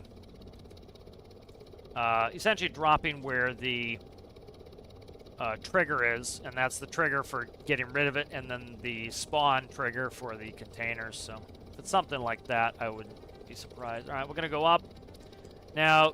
Notice it's starting to cut to the left. This is the weird behavior. It was not doing this before, and now it is doing it now. I don't know what the friggin' hell got screwed up. So, like, I have the auto hover off, but notice, see how it wants to roll left. You know, so again, this is the thing, is the gyro, you know, if you just use the gyro, like here, I can click on the gyro and watch the gyro. Click on the gyro. Wow, it's fixed. No, it isn't. What's happening is the gyro is overcoming all the inherent instabilities, and so you really don't want that. You want to be able to take the gyro off and have it sit perfectly still. That's what you want it to do, because that means it's stable. So the gyro is only having to do 5%. Right now, the gyro is having to do like 30%. And so eventually, it's going to be too much for the gyro, and then you're going to get some weird behavior, and that gets blamed in the game, which really it isn't. It's something wrong with your build. And so, like, I have this issue with my build. Notice it's favoring, it's trying to go left. It has an inherent instability in it. Now, let's go ahead and let's get it back in here. Let's get this CG right. So I want to see if it's the center of gravity. So what we're going to do is we're going to plumb that CG really perfectly. So one thing I want to do is let's see if I can get... If I get the CG correct, let's see if it fixes the problem. All right, so let's see. That is still not even there. All right, I want to go up and to the left, frankly, with the CG. So that's what I'm working on right now. So I'm going up and to the left. Fuck me, it's doing symmetry. Stand by, I gotta fix it. Ugh. I was wondering why it was so, like, I was like, it's gotta be pulling left more than that. All right, so that is about perfect. That is up, and it is about centered. All right. So that's about up and centered there. Let's look forward, back. It's pretty damn good. That's within the envelope of where it needs to be. So let's run it like this. I'm going to check the inherent stability of that. So if we could, you know, we're not going to stick it off the side like that, but, you know, the further it's off the side, the greater the torque effect is on it. So if you put it closer and lower, we need more weight. So you'd have to throw in a lot more weight to get it to work if it's not that high and far away. Wouldn't a slower flow rate equal better coolings? No. Not in-game. You know, theoretically, IRL, I've tested the slower flow rate. There are, like, for example, using, when you're doing, when you're heating up your oil to do fractioning, you want to have the slower flow rate so that the oil has time to heat up. Now, it makes perfect sense that you would do that with the water for cooling as well. So it makes sense. IRL, it is just not the way the game works. You know, I agree with you that if you slow down the if you slow down the flow of the water would have more time to absorb the heat, and then it would have more time in the cooling, you know, in the heat exchange, essentially, whatever you're using for heat exchange. to then exchange the heat with, say, the air or the water. What the fuck is this thing doing? Oh, it's being annoying. It really is. Yeah, like it's... Like, this was working beautifully, and then it just all of a sudden started really farting around and being terrible.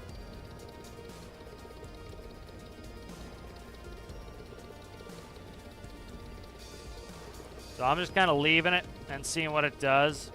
You see it's still favoring going left. Yeah, so let me just... I'll make sure the wind's off here in a second, too. Did I do... Okay, that's fine. So this is now up even more and to the right. So again, likely the thing too is that you, you know, my character is sitting in the seat, so I am also adding more port weight to it. But you also, I don't want it that unstable. No, all the rotors should be hooked up. I'll double check it, but everything's hooked up. I checked everything a couple days ago. Has anyone ever tested? Yes. Slower flow rate, universally for pretty much the entire time the cooling's been going on. The faster the flow rate, the better the cooling. That's pretty much the basis of it. And likely that's something that's probably coded into the system. Is the higher the flow rate, the better the cooling. That's just part of what the game does. All right, so... All right, so now, see, we're not rolling to the left anymore. So that's 40 on a reasonably long arm. That's the problem, is that's a long lever arm for that, so. I'm trying, there's nothing I added that much mass either. So it wasn't like I put a mass imbalance in there.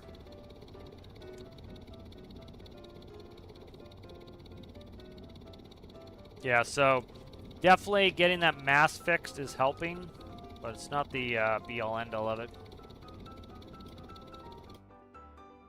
How's it going there, Space? X is life, Harry. Yeah. Yeah, that, you know, it makes sense IRL. That's why it makes sense with fractioning, but it's just not the way the game's working. Not the way the game's made. You know.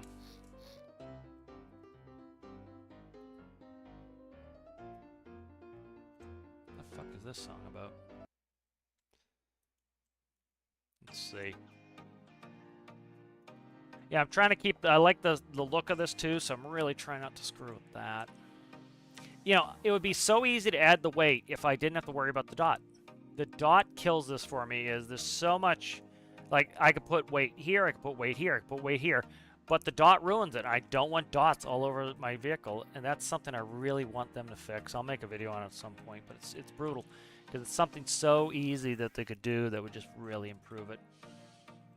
Let's try something here. I really don't want to screw with the looks too much, but let's try something here. I got to play with something here. It's just... I've got this inherent instability in it that's just not going anywhere.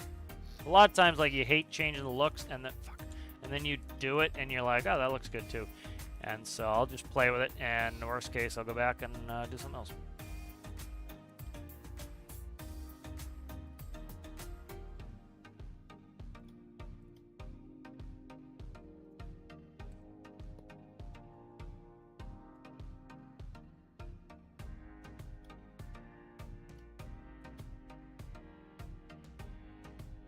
You know, yeah, but it, you know, it makes sense IRL, but it's just not the way the game works. It's let's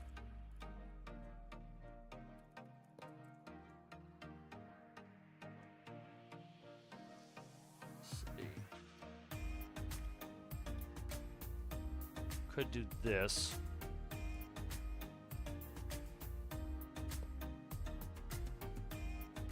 Where's my? They're down there.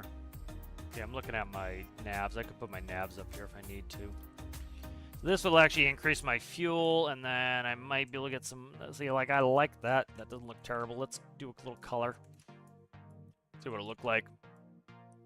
Like, that doesn't ruin the lines or the look of this for me. I actually kind of like it. Yeah, see, it doesn't hurt it for me. Might go something like this, though. Yeah, I kind of like that. 'Cause I need the real estate to be able to do this, and then maybe I'll go... Maybe I'll even go like this.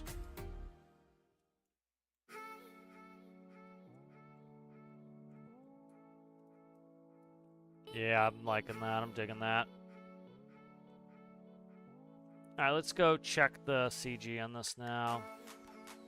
I need to hide some block places, and that will increase my fuel, which if I can increase my fuel, I can come back and dick around with this.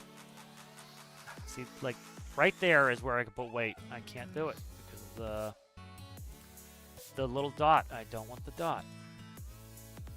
It's tough, man. Really screws me on that sort of stuff.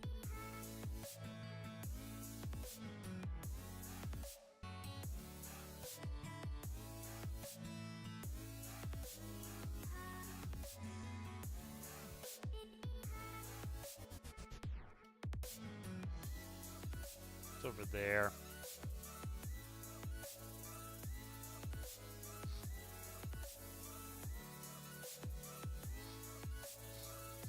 See, like even here, I can't put the dot because the dots would show. That's what I hate.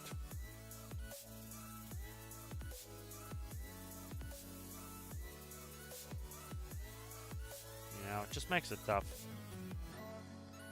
Yeah, I'll put it in a feature request video because I'm sure. Listen, the devs know that we want these things. It's just, again, it's all about priority. What's the priority at the moment? It probably seems low priority, but if you were to make a reasonable claim, like what I would do in my video of like say, hey, this is why it's important. Is like this build is now I can't do what I want to do in this build because of that choice you guys made. I can't fix the weight and balance of it because. It shows this dot, I don't like the look of it, and now I'm stuck with it, And so, like, that sort of thing I think is helpful for them to see, oh, this is important. This is something we can do that is relatively easy for us, but it does have an impact on people's builds. It'll take us an afternoon to do it. It's... One big thing, like Delta's talked about, is they need enough people to have buy-in on that, enough people that want that feature to make it worth them doing, and it makes sense. They can't spend a ton of time doing a feature that 4 people are gonna use. It has to be something that's really like ubiquitous that people want.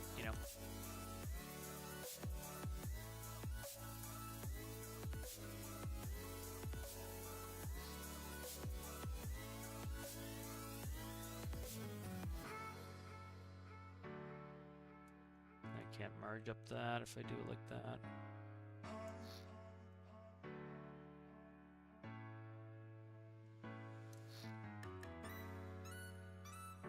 See, like, I'm not getting any benefit from increasing the top there. I was trying to hopefully get some weight in there. I can't do it.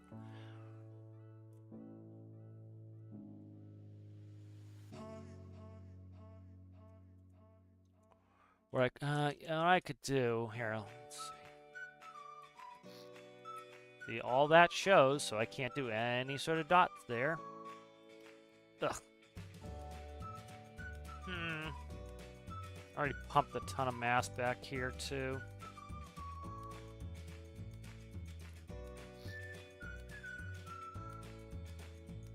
What's my battery sit look like here? I got 2, let's see. It goes to what? Relay, go there. I'll cut the battery. Make sure the battery's only going there. It is, okay. Let's cut this battery. What's the bat weigh? You weigh 10, so that's cutting 10 off of the port side. That gives me a little bit of a shift. What is in here? I can't tell what's actually... That's a microcontroller.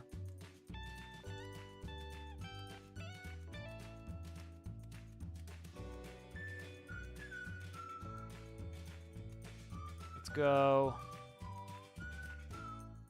See, I'm trying to go up. Give me... Is that a battle cam piece? It is. It's just... Nope, it's not. Give me the battle cannon. I'm like literally clicking on the battle cannon. I'm inside another block is why the problem is happening here.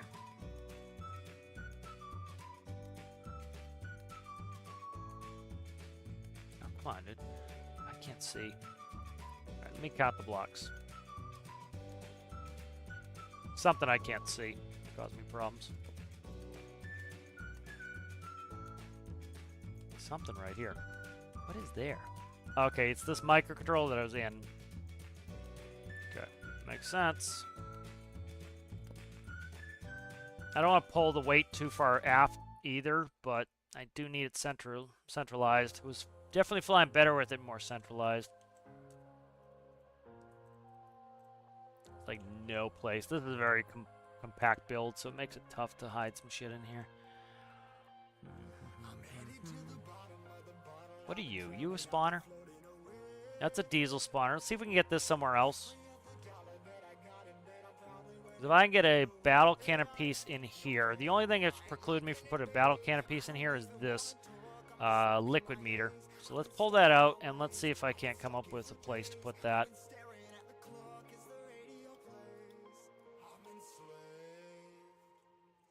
This will raise. I won't be able to push it to a side, but this will raise it up. What is this on? Oh, thank you, sir.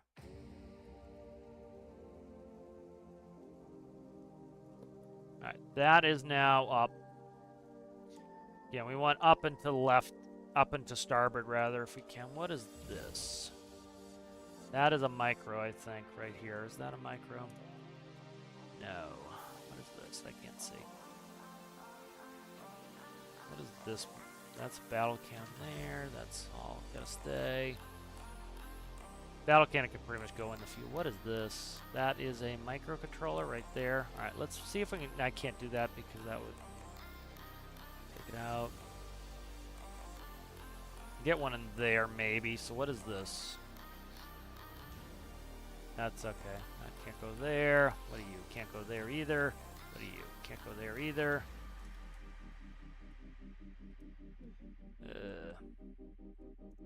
Could turn this and then put in. I don't want to put in regular weight. Try and get a battle cannon, another battle cannon piece up high. Hopefully on this side.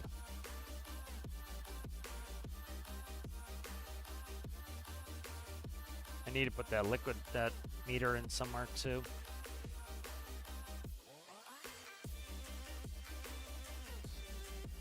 That's occupied. Just a hairy build to work on here.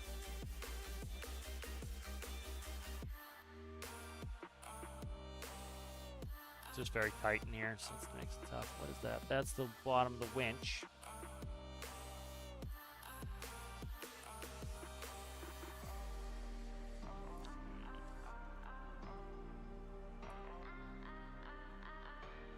Yeah, that's tough.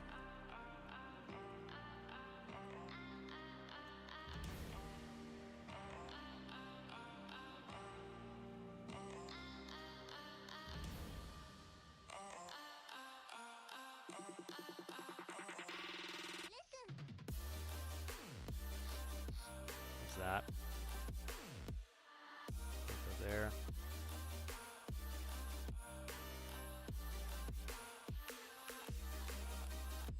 Shouldn't be this particular either because I had this working like a couple weeks ago. Everything was great. It flew great by itself.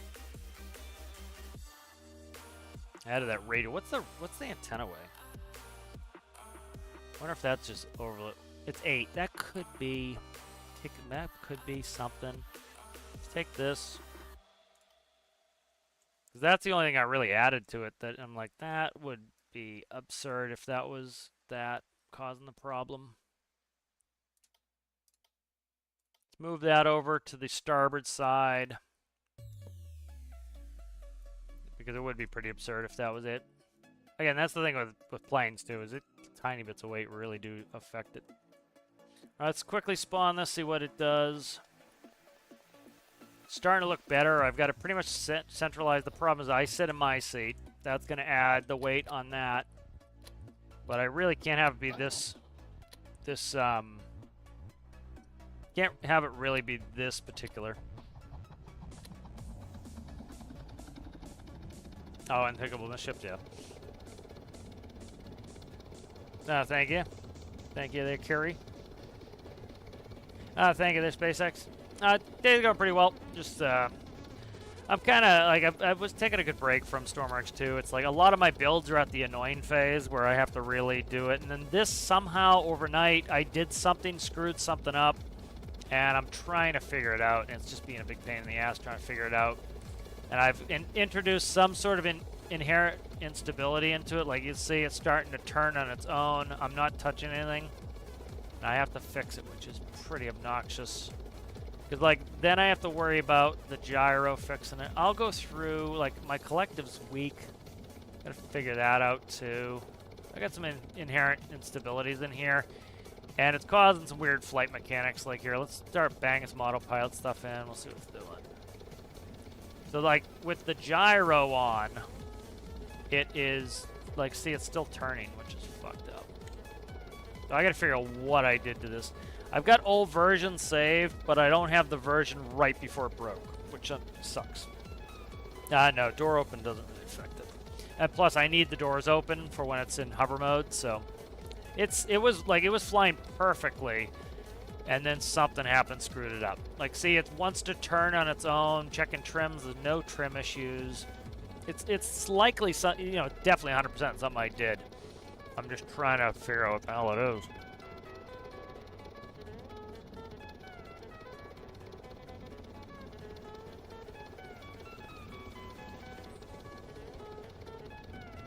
The roll is working effectively, that's fine. Because I should be able to run it with no autopilot. With all when I press the AP button, all it's doing is turning on the gyro. That's it. So I should be able to let it sit here, and it should be pretty much inherently stable. I've let go quite a while ago now, and so we'll just see what it does. This is what you don't want aircraft to do. This is, what is it? Dynamically... statically unstable, I can't remember. But see how like it went nuts on its own. You don't want that. You want an aircraft to start to try to fix itself, essentially. So you can see how it's like, I'm just pressing up on the collective. I'm touching nothing else but up on the collective. And notice how it's trying to go left, it's trying to turn, it's diving. These are all inherent behaviors you do not want in an airplane or aircraft. You want it to get more stable over time, not less stable over time. So I introduced something that's causing this to freak out. I've got to fix it. So it's something I did, and I just have to like deduce it. It's being a pain in the ass.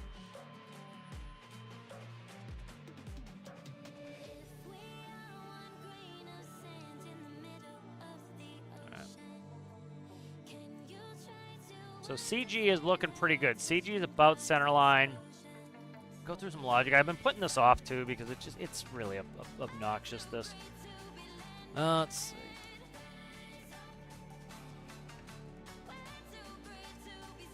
I'm gonna start going through we'll just start going through and see what everything is.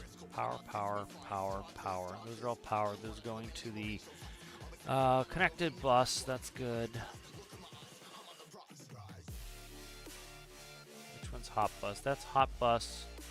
Hot bus is going to connectors. That's fine. That's going to the hatch. That's fine. That's going to the lights. That's good. What else are you going to? You are going to... I don't see what that is. That's doors. Okay, that's good. That's what we want. That's all hot bus right there. Beacons. That should go to beacons. Yep, that's good. Should go to nav, which comes off beacons. Yep, that's going there. Going to strobes. And where are we going to the bottom strobe? Bottom strobe's right there. So let's see. That goes to spot. Okay, that's all in the hot bus. That's good. Alright. Alternator is going directly to there. That's good. That's buzzer goes off of what? What are you off of there? I can't tell what that is. Buzzer is going off of the transponder locator, which is going off of this cold bus, which goes off that. That's all good. Physics sensor, absolutely good. That's off that. That's good. These don't need electricity. That goes off of there. And what's that going to? I can't see what that goes to there. The panels, okay. That goes there. All right, that's fine. That's all good. All right.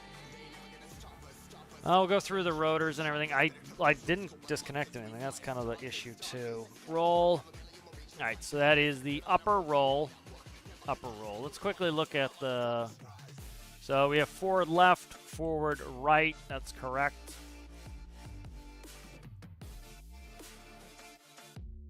All right, upper roll.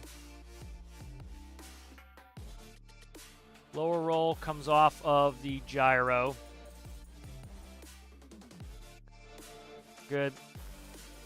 That's going to gyro roll on the yaw. Let's go in here. I haven't touched anything that I know of. Collected from gyro is going in here. Let's get rid of that for now. Got a feedback in there, but might not do that. Yaw desired. Clamping out the yaw. 50%. What is this? 0.05. I got that disconnected. That's it right there. That's it right there. That was it. Okay.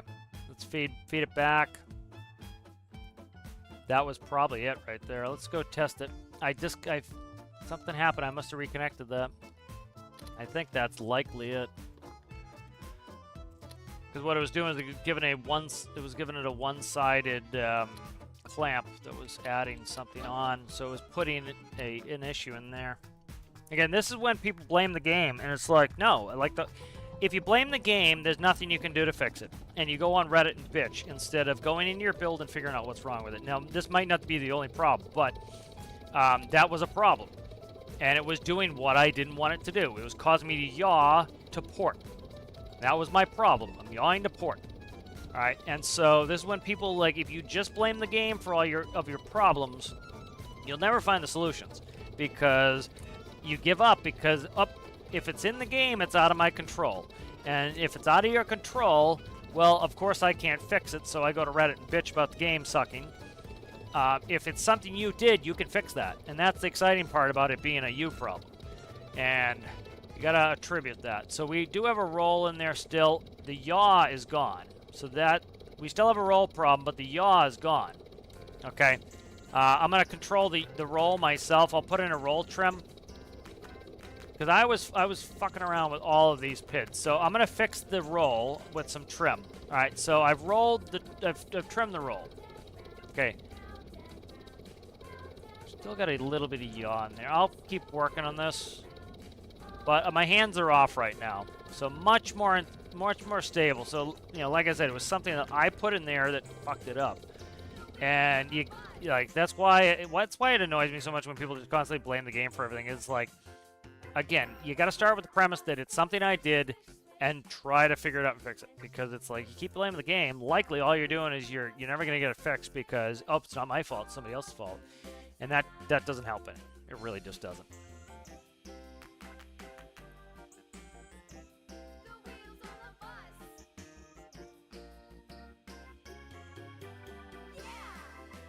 What am I doing here? Let's not do that. I gotta fix this. I'm gonna take some of the logic out that I don't need. Got some shit in here I don't need.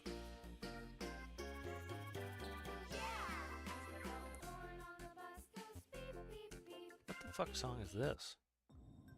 Jesus Christ. I've got on the free stuff on YouTube because of all the issues I had. So I'm like running this. The wheels in the bus. Get out of here with that.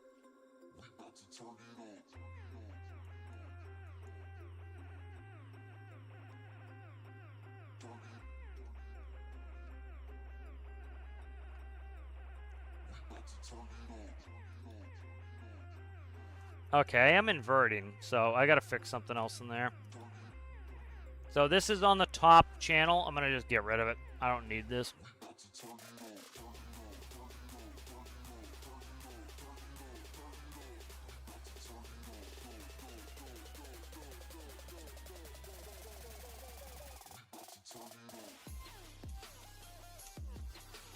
Get rid of that. Get rid of that.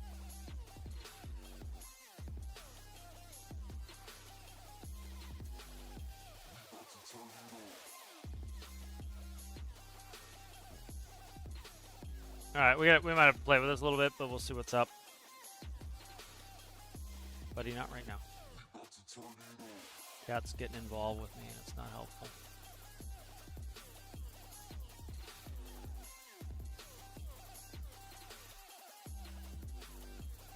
All right, that is collective right here, and then we use collective for yaw, so I have to add that input in.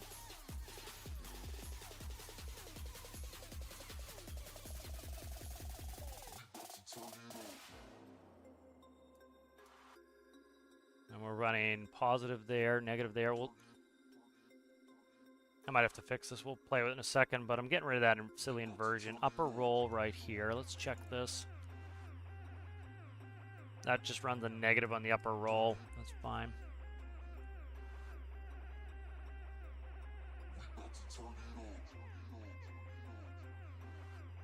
So the reason why you're running a negative roll is in order to counteract the torque of the, say, the one of the rotors rotating clockwise, you need to have the other one going the other way. And so if you want to roll to the right, you need both rotors rolling right. And so one of them needs to be inverted for that reason. You know, you have them inverted for the sake of anti-torque correction, essentially. And then you need to have one of your rolls inverted. All right, we'll play with this. I did that kind of seat of my pants. I want to make sure it's all connected right. Should be good. Let's go play with that. Hopefully we fix out some of the roll issues. I'll play with it. Again, I was going through the whole autopilot, just absolutely tearing the autopilot apart. And so I did multiple things at once, which is never a good idea. Played with all the PID values, cut out a bunch of the clamps to see where I needed to reclamp them, or if I had to clamp them, or if I could get rid of the clamps and run just better PID values. And so it was a bunch of work I did that changed a ton of systems. And likely, like I said, like one of them was a clear error I just made in there. Now hopefully get that error resolved, and I can start to figure it out. All right, so I'm just pushing up with the collective. We're rolling again, so we still have a roll issue. All right, so, you know, so we still have a roll issue, but we don't have that yaw issue anymore. So that yaw issue is likely fixed. That's what the issue was, likely. All right, so hands are off. Let's see what it does. Likely going to roll to port. Yeah. Okay. So, again, I don't want the gyro to have to do anything. The gyro should be doing like the last 5% of smoothing. It should not be flying the craft for me. Should not be doing it. All right, so let's look at roll real quick. Let's roll off of this one here. This one is going to be rolled there. All right, so I'm going to quickly just, like, we're going to redo this from start on roll. That way I can kind of see what it's doing. All right, so first thing I want to do is I want to trim roll all the way to the right. And I want to read positive and negative. All right, so it's +1. So positive is a right turn. All right, so let's make sure these are connected correctly. So positive is going to be a right turn. So if I go right, this bottom one will roll to the right, which is correct. So as I hold D, it will go, this bottom one rolls to the right. It will make us go right. If I do this one, it needs to be negative. So we'll check upper collective right there, upper roll. So we're taking the roll off of the gyro right here. And this should be going into that right there, the coaxial yaw. That's gyro roll, goes right in there. And all we're doing is inverting it. So right here, we're taking the gyro roll, and it's inverted for the upper roll. So the upper roll is going the correct direction. Now, what I'm going to do probably for this is to help diagnose the roll issue, I'm going to take the upper roll, and I'm going to yank it. And we should be able to just run bottom roll off of this. So bottom roll is coming off the roll component there. See how it works. Yeah, I had to screw with the friggin' music there, Citrus. The one of my videos, so they do the scummy thing where they put out a bunch of music. They say it's free, it's royalty free, and then they go hitting everybody to try to steal their money because they can take all of your money for your videos if they claim the music. And so they do this thing where they offer it for free, then they go around claiming it, and what they're hoping is people who aren't paying attention or have old videos will just, you know, they don't care anymore or they're not active anymore, and so then they steal all their revenue. And so you have to go through, like I had my live stream yesterday, they did the entire music thing on it. So I have to go through one by one and mute all the music for the video. So I'm running just YouTube's free music, and so some of it's a little bit weird until I can take the time to figure it out. All right, so we're outside. Make sure I didn't put on any prop. We didn't. All right, I'm just going to press collective again. All right, we are still rolling. Let's make sure I can roll right. I can roll right. All right, so that's fine. So it wants to go to the left, which, again, it could be a weight issue. Let's do this. Let's go in here. Let's go to roll. Let's increase that to, say, 35%. Let's run it with that.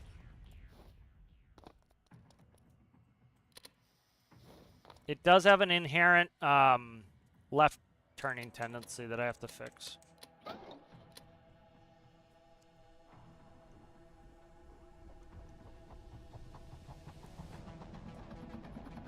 Updates out? Okay, thanks. I'll check it after this. It's late. Yeah, but again, like a lot of these problems you're gonna find are not. It's not a problem with the game. It's a problem with your build. There are certainly problems with the game, but a lot of time it's your build, and you're completely giving up on the chance to fix your build by blaming the game. All right, so see, the gyro's not doing anything to it, so it's not a gyro issue. I made a change in sensitivity in the gyro. It still wants to go to left, which again could be weight and balance. We pretty much got that close to being licked. So I don't expect that to be much of it. But letting go, you see, watch, it's going to want to roll left. There it goes, rolling left. So there's an inherent instability somewhere, likely in my autopilot. All right, I'm just going to take a quick coffee break. I need to go use the facilities, and we'll do the update. Be right back.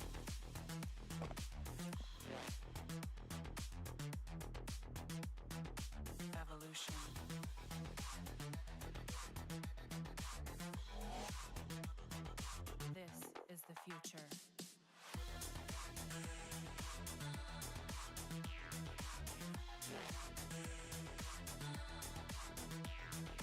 Evolution.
All right, I am returned. Let's go ahead and we will look at the update. I've got a I'll kill the sound and if I could speak English, that'd be great. I will record it as well.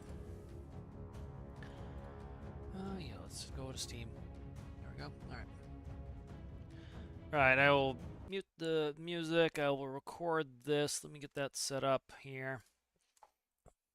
All right, good. Ooh, very cool. We got missions.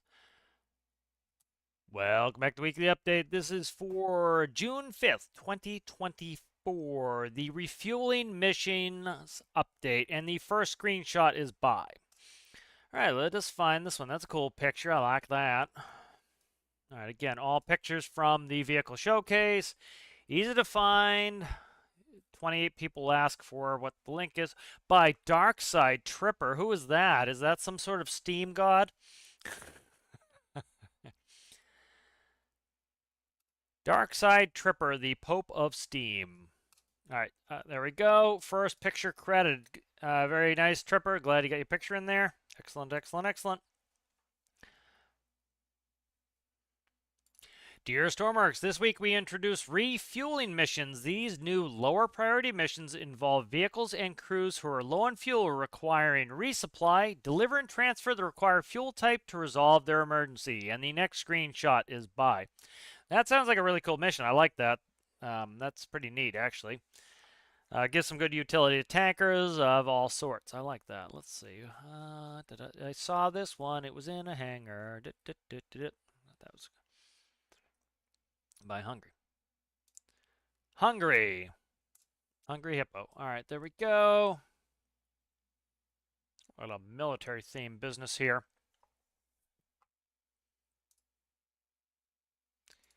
As well as these new missions are several fixes and improvements, including a couple of issues that could result in AI vehicles being spawned below the floor, causing poor performance when nearby one of these AI vehicles. Missions and add-on fixes are only applied after starting a new game, as these scripts are part of the game save file. Please see the patch notes below for full details. Many thanks to all those who joined last week's live question and answer stream. There were loads of great questions, and it was fun to chat with the community. And the next screenshot is by. All right, excellent. Let's look at that. So that makes a lot of sense. Again, you know, when people talking about, oh, I go in a certain area, it lags. The missions are vehicles that spawn into the world, and if one of them is glitching, I showed in one of the live streams like how bad it is when you get a couple vehicles stuck in one another, and that can really cause huge issues. And so it's no surprise that if you had a mission that spawned in an area where it's causing ruckus, that it would cause lag. And so that's a good fix. And it makes sense that you're going to have to start a new save. It sucks sometimes to do it, but really the only real thing is drilling new holes takes any time. The rest of it's pretty quick. Oh, that's a beautiful screenshot right there. Pio. All right, there we go. Oh, look, who's this? Who's this fantastic gentleman there? You can view the stream on Captain Conqueror's YouTube channel. There's the link, where he has kindly index the questions with time codes in the description. We hope you enjoy the new missions and improvements. Much love, Stormworks developers. And here are the patch notes. Version 1.11.2 feature refueling missions. Fix several train line junctions invert or derailing. Fix AI mission vehicles spawning in floor. Fix AI boat spawning in beginner island floor. AI boat horn stuck on with infinite electricity. Fix scale vehicle handle counterforce with atmospheric factor. Fix adjusted rope forces in space. Fix crash caused by physics data access by projectiles after an object was destroyed. Fix missions do not spawn full vehicle groups. Fix some mission missing names. Thanks for watching, and we'll see you in the next update. All right, good. So that's recorded. So some good stuff here. Let's quickly just go over a little bit. Congrats to Trepa for his picture. That's a cool pic. Let's see. So some of these are nice fixes. So it looks like there are a couple AI stuck on the floor, so it makes sense if you get that mission and it is stuck there, you might get some lag, be like, why is my game lagging? And then it goes away and you're like, okay, it just fixed itself. That makes sense. Again, you get a couple AI vehicles stuck in an object. Games tend to freak out when you have two physics objects glitched into one another because they don't know what to do. They can't bend, they can't break, and so they end up just being like, what do I do next? So that makes sense. A bunch of changes a bunch of fixes. Again, like you get the people they'll post when are you gonna fix the game. This is on a bi-weekly basis. We get a list of fixes, so they're doing it. Just might not be as quick as you like. Refueling missions seem very cool to me. That's something neat. So see.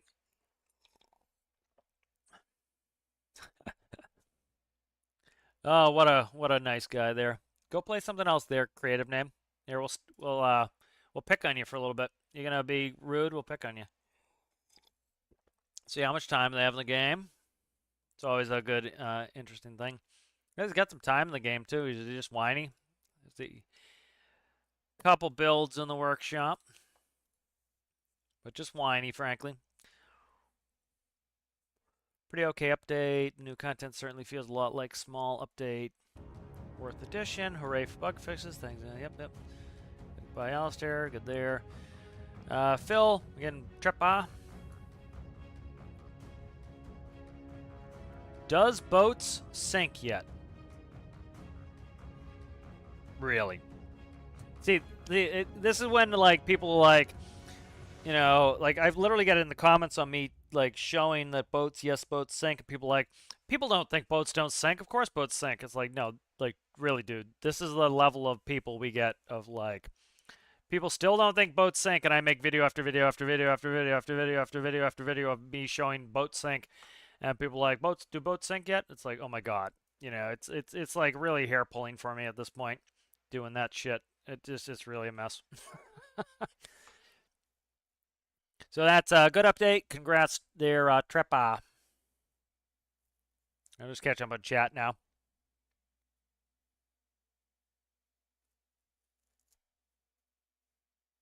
Here again, here we can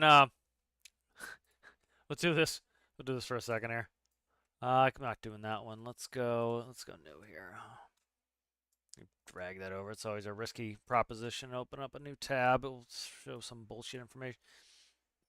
So here is the latest video I put out, again, because that person like says you like, yeah, those camps so unfortunately claims are nuts in this video. Ships don't sink business here. Again, I've demonstrated many times in a couple videos here. Let's see what the volume's doing. Ships. Not only can you sink ships, you a little bit quiet. How quickly you'd like to sink ships. Now, a big part of this is balancing. Delta has alluded to this in the Q&A. I'm not going to go through the whole thing, but here. Balancing the door, or they would. We'll go to the actual sinking. You can watch the video. It's through a little preview. We don't need to open the timer. This. All right, so here. The ship. So one of the. So guess what? Full transparency. All right, let's go ahead and let's spawn it. All right, there it goes. So one of the claims, the door frame will not allow water to flow into the hull. Oh, what is this? What is this magical liquid that is flowing from the door frame into the hull of the ship? Is that, by chance, water? Let's look. Let us look.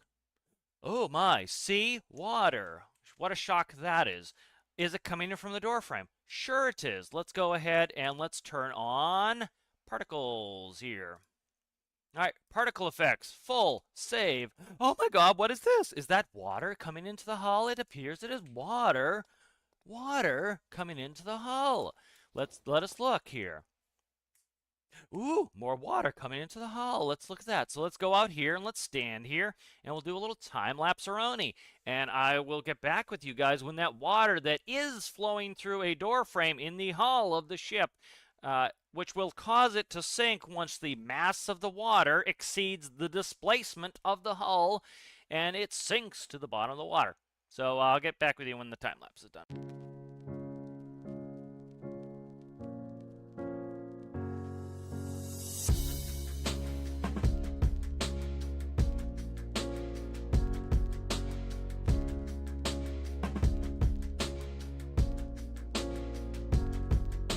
I need the Gregorian chants.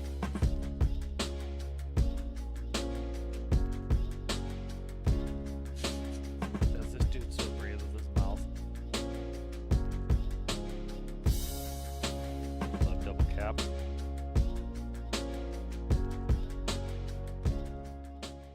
Alright, now I just got back from the bathroom, and let's go ahead and jump down there and see what it looks like here.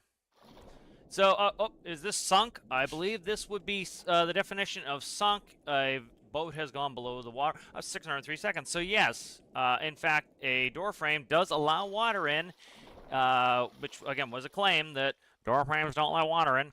The water has come in, and guess what? When the mass of the water has exceeded the displacement of the hull, the ship has sunk, as we expect it to do in 603 seconds.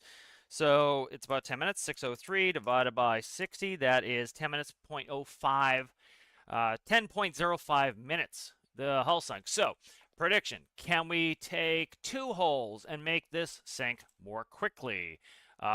Generally, physics would say yes. So let's go ahead, and here is a sink test, 2 door frames. I've Same never been test. accused of faking it before. We there, have 2 frames on here. Again, remember the last claim. This person keeps making claims. I keep disproving them. At this point, I'm considering this person a troll. I don't know if they're even serious or they're just like don't know what they're doing or they're just like trying to troll at this point because frankly, they keep telling me ships don't sink. I keep showing ships sink. They never acknowledge that ships sink. Again, if you're a player of this game and you actually want to sink ships, I have now demonstrated multiple ways you can sink ships. This one doesn't make much sense to me again because why would you build a ship with a hole in it? The point of the ship is to float. Now, I do get the point of being able to scuttle your ship if you want to do sinking ship survival. That makes perfect sense to me. If you want to do that, you can do that. And I've demonstrated that. You can do that with electric hatches that will open automatically on damage, or if you want to manually open them to scuttle ships so you can pretend to survive a sinking ship and launch lifeboats and all that stuff. You can do all that, but I don't get why the fascination this person has with just putting random holes in their ship. That doesn't make any sense to me. Again, they claim that water does not flow in. Here we go. We have the 2 holes. That's all I've done with this one. Spawn it. All right. Let's go ahead and we'll confirm again their claim is incorrect that water does not come in. What is that magic stuff coming in? I believe that is water. Again, their claim water doesn't come in. Visually, oh, looks like water's coming in. Let's go ahead up here. Let's look at the liquid meter. Oh, yeah, that's seawater, all right. So water is coming in the hull. So right here, again, so that claim they made, again, for the 900th time they made this claim. All right, so again, their claim water does not come into the hull is incorrect. As we can see, water is going in the hull. So we're going to sit here and we're going to time-lapse this one out. This one has 2 doors on it. Again, when we get below 1 meter below the surface of the water, it will tell us how long it took to sink. Soothing music is good for this. Here, holy bullshit.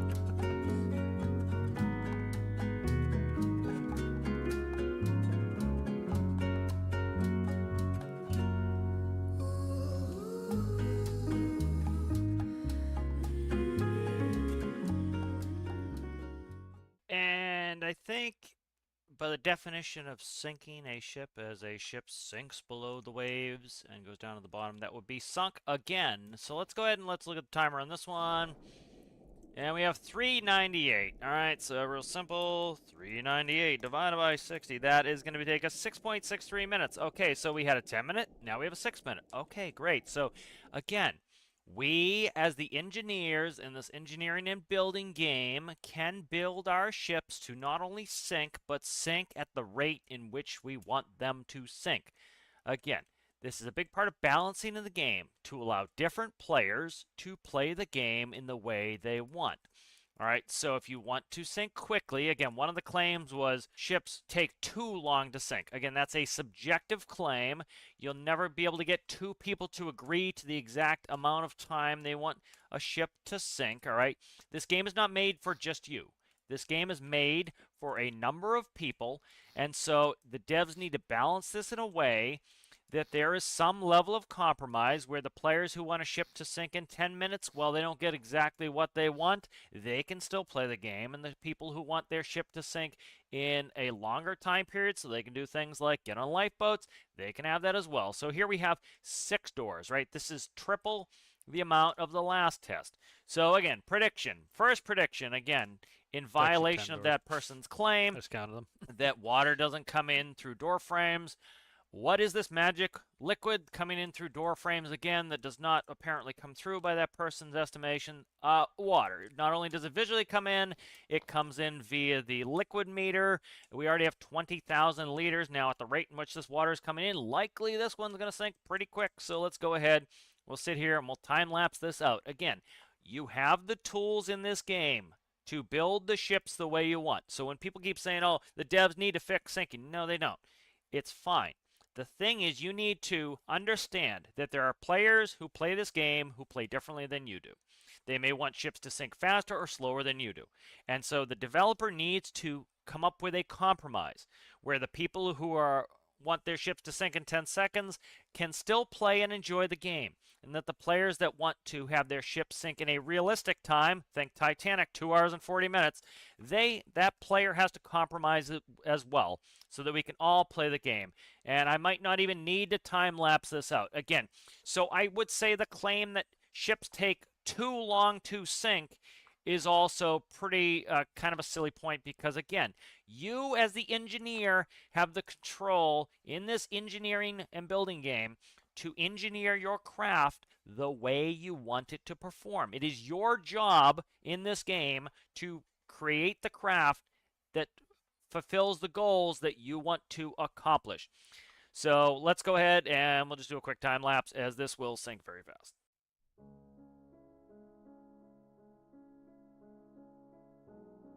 And there it goes. Again, would we define this as sink? Again, the person's claims said that you cannot sink the boats using door frames. I have now sunk 3 of them. So yes, you can't just sink 1. I have to sink 3 of them apparently.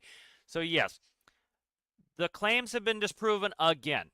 You can sink ships with door frames. Why can you sink ships with door frames? Again, disproving their claim that water does not go through door frames. As you can see, water goes through door frames. So the water will go through the door frame. Once the mass of the water exceeds the displacement of the ship, guess what? The ship sinks.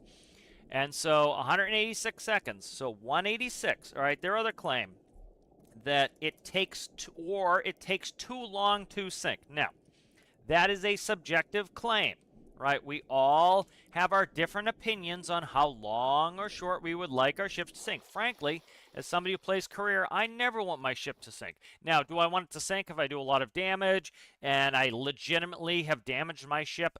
Do I want water to come on and I have to shut doors and run bilge pumps and do repairs? Absolutely. I did the other day. I was doing a rescue mission. I had my ship on autopilot, and guess what? It ran into the rescue ship. It damaged my bow, as expected. Right, you have a damaged hull, water came into my hull, but I keep my watertight doors shut, so the bow filled with water. I went out there, I repaired the hull. Then my bilge pumps, which I engineered and built into my ship, they removed the water. And then my ship was saved. All right, so that's how I like to play. Now, I understand some people like to do sinking ship survival. Some people like to torpedo their boat and have their boat sink in 10 seconds. I get all of these. These are all valid ways to play. I have no problem with people playing other than I do. I fully accept it, and I think that's important. I think some of the problems some people are having here is that they expect everybody to play the way they do. They want the devs to make a custom game just for them. That's not how this works. We are part of a community, and we want different things from this game. And the developer has to come up with some sort of compromise where we can all have some sort of our gameplay. We won't get 100% of what we want. None of us will, because that's not what compromise is. We have to compromise so that we don't alienate too many players, and then the game, guess what? Not profitable, goes out of business. So we have to compromise on this. And I think the devs have come up with reasonable compromises here. Again, the claims have been disproven. We've been able to sink ships with explosives and hatches, just side hatches. We've been able to sink them with vertical hatches. We've been able to sink them with door frames, which, again, this person claims water will not go through. Again, did you guys just watch? I think it looks like water goes through. He said that the ships won't sink. I think you just watched 3 ships sink. Pretty standard testing methodology here. I'm also going to include all of these 3 test platforms on the workbench. You can take them into your game and test them yourself. But I think this is pretty much disproven at this point. I wonder if this person's trolling at this point. I'm pretty much done talking with them. I keep demonstrating that their claims to be false here, and they just keep making the same claims over and over and over again that, nope, in fact, it's not working. They're saying the water's not flowing through door frames. They are. They say ships don't sink continually, and guess what? I keep sinking these ships, and they sink. So if you want to sink some ships, I've put up plenty of methodologies here for you to follow to sink your ships at the rate in which you want to sink them. You, as the engineer, have the capability in this engineering and building game to build and engineer your ship in a way that will fulfill the goals you have. So go ahead, go out there and build. You can sink ships. I think it's pretty much done and dusted at this point. So thanks for watching, and I'll see you in the next one. Bye. Alright, so that was the bullshit I had to do this morning. All right, I gotta fix some things here real quick. I actually just noticed it on the video. Is the let me fix it. Let me fix it. So I gotta fix something. I miscounted one of those doors, which I'm probably gonna friggin' hear about that. It's supposed to be 10, not 6. So I'll hear about that. People love to make it about not what it's supposed to be about, which is the fact that, yeah, the fucking thing sinks. But they'll say, oh, well, you know, you said it was 6 and it was actually 10. You know, diversionary tactics to not have to deal with the reality of the situation here. Let's see, what color is that? I'm gonna fix it. So I put 10 on there instead of 6, which is irrelevant to what the point is. The point being that, yes, as you can see, these things sink fine. What was that, 50? There's 10 right there. Okay, let me save that. We don't need my file structure noticed. Let's go ahead and fix this real quick. I gotta fix this. I noticed that in the video I said 6, it was 10. I just kept putting them and I miscounted, so I gotta fix that real quick. Let's go to thumbnails. PLNJ. Let's find that. All right, let's just fix that real quick and then go on the thing. But again, you guys can download all the, like, I put all my builds from this that you guys can check and see that, you know, you can test them out yourself. Put them in your game. Because I would be interested to see, like, what the fuck? One of my fucked up here, too. Okay. I screwed something up here. I got to do it in the game. Let's fix this real quick. I'm trying to get off this sinking bullshit because it's like, I'm just like, they're not going to change it because there's nothing wrong with it. And that's the issue that I keep seeing is people like, devs need to fix sinking. There's nothing wrong with it. You need to fix how you're trying to sync. Like, I was just arguing with somebody, like, during the video about this, that, you know, it's literally like people are trying to find, they're trying to, like, do goofy shit that gets around it. It's like, for example, I could make a box that's completely sealed and bitch that, oh, it doesn't sync. Yeah, because it's not supposed to sync. The devs have built the game in a way that you can sync in a certain way, you know, and for a number of reasons, so that we can build moon pools, that you can control it, so that you can have reasonably slow amount of balance, so that you don't accidentally sync something too fast. All these things are in there for a reason. And then they'll essentially, they're doing a glitch. They're using intended features for balance as a way to make something not sync. And then they say, see, look, I came up with this obscure way to make something not sync. That's a bunch of bullshit. It really is. And that's why it aggravates me at this point, is because they don't understand the whole point of it, is the mechanisms are there to sync. You just have to follow the right way to do it. Let's see, frames. You know, and that's why it's kind of frankly pissing me off at this point, is it's just, you know, they're not arguing honestly as far as I'm concerned. They come up with some weird example that doesn't sync. It's like, yeah, we could all do that. We can all, like, come up with some weird game mechanic that will break the game. It doesn't mean that you've proven some, you know, great hidden feature. You're purposefully getting around the game mechanics. It's like, you know, it's like the person will say, oh, water doesn't go through door frames. They go right through door frames. You know, I just, like, I don't get it. It's driving me nuts at this point, and I'm just, like, so sick of it. And I'm kind of getting off it. I've done enough videos to demonstrate that, and one of the reasons why I even go into this is that I want players who legitimately want to actually play the game and do things like sinking ship survival, know how to do it. They can figure it out and they can just do it, you know. And that's the only reason why I keep going over this and harping on it is, you know, you've got people who legitimately don't think you can sync anything, and I want them to be able to play the game how they want and to be able to sync some stuff if they want to and know how to do it, you know. Let's make sure all the workshop stuff. Some of the thumbnails are dicked up. I have to fix them. All right, let's go through the thumbnails real quick and I'll get off it. But I like at this point, it's like I've done this enough to demonstrate that yeah, you can do what you need to do, and I'm just like I'm so over it at this point because it's like I think like a lot of these people are either trolling or they just are so obtuse they can't figure it out, and that's just like you know you're never gonna get anywhere with those people. They're gonna keep trying to come up with obscure use cases where something doesn't work, and it's like okay, great, you made some weird build that would never ever exist in reality and you've abused game mechanics to make something that doesn't work. Yay! What do you want? You want a little gold star and a pat on the head? Well, it's like okay, great. You know, is somebody normally going to do that? No. What are they going to do? They're going to put a hole in the side of their boat as they hit it with a torpedo, and the fucking thing's going to sink to the bottom. Or they're going to want to scuttle their ship for sinking ship survival. So what are they going to do? Put a couple electric hatches, open the hatches, the ship sinks. Yay! You know, it's just friggin' silly at this point. Oh, what did I get you with? I didn't even see what happened there. Smoke and mirrors.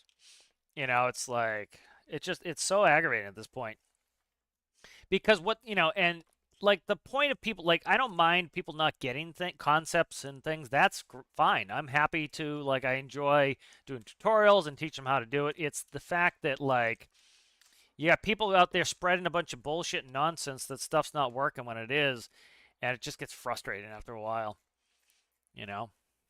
And you're like, hey, look, I can make this weird situation that doesn't work. And it's like, okay, great. Have your little gold star and a pat on the head. And then, like, this is, if you want to sink a ship, do it this way and it sinks, you know? It's like they're just being obtuse on purpose and it's frustrating me.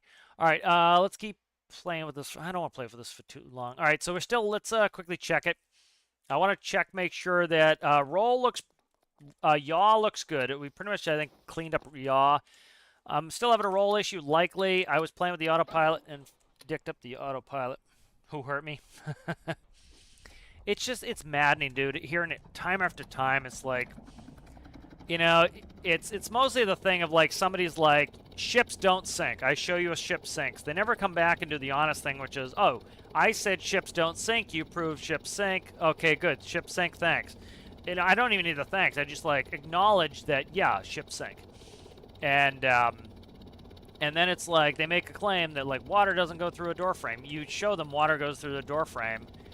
It's like, okay, well, are you gonna now say that water goes through door frames? No, it still doesn't go through door frames. It's like it's flat eartherism is what it is. It's the same reason why people argue with flat earthers rather, is the claims are so obscene at this point that it's like so silly that there's flat eartherism at this point. It really is.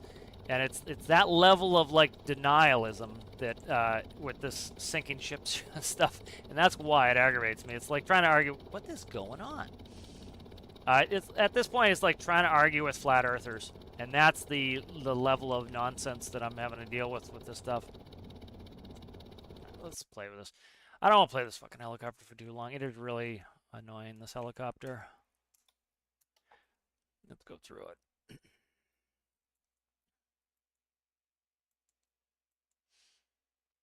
Why is that clamped out there? That's what I want to know. Roll to gyro. Got a bunch of stuff that's weird in here and I gotta clean up. That is fine. This is weird.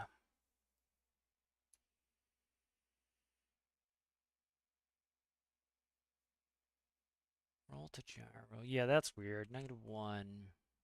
Again, this was autopilots that came off another vehicle, so the other vehicle, could have been spinning the rotors faster, doing other things, and had to be fixed. Why is that? -1. 1. That's weird. Take that off. Okay. I got some weirdness in here that I was playing with this, and now it's a mess.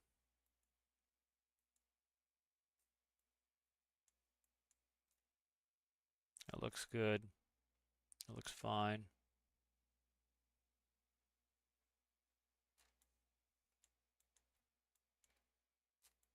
Fixes. I'm doing multiple changes at once, which is never wise, but what are you? You are pitch pid. This is not collective.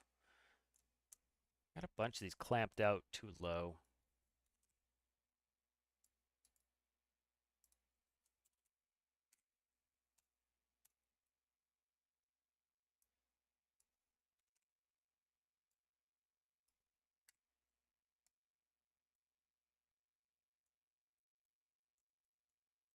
All right, let's update that. We'll play with this. If need be, I'll find an old version of the helicopter and just redo it. It's I do some late night editing. That's just like me tired doing this stuff, and I fuck up a bunch of stuff, and I have to spend more time going back and fixing it. And this helicopter's just been extra annoying. It's just really been a pain to get this fixed.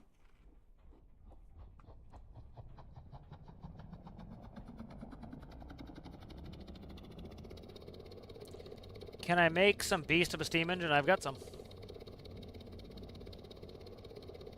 Oh, I see what you're saying. Yeah, I got caught back up. Yeah, yeah, you can make some really good steam stuff.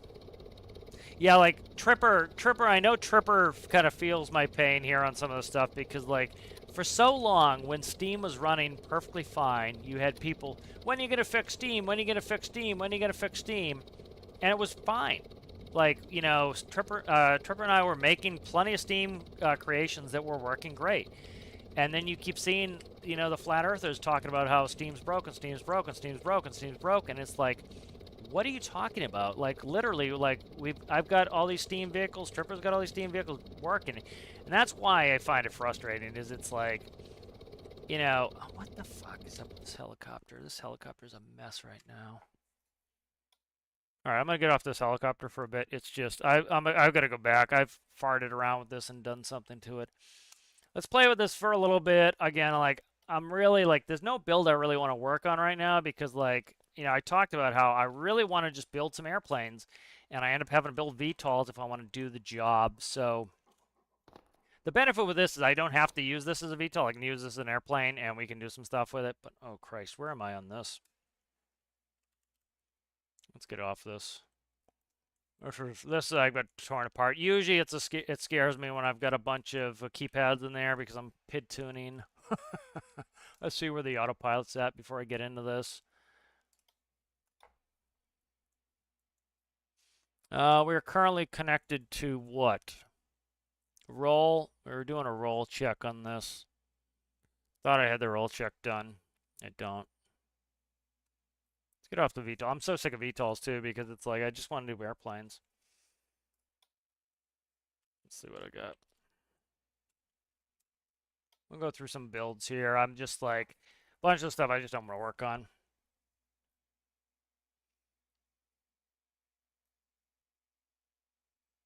See what we need to work on here. Chickadee's good. This tandem helo's running fine, but it's not fast at the moment. I just like have no builds that are really inspiring me, you know, like making me want to do anything right now. So likely we're gonna have to do a new save for the what they've changed with the game. So I'll have to start a new fix a new save file at some point.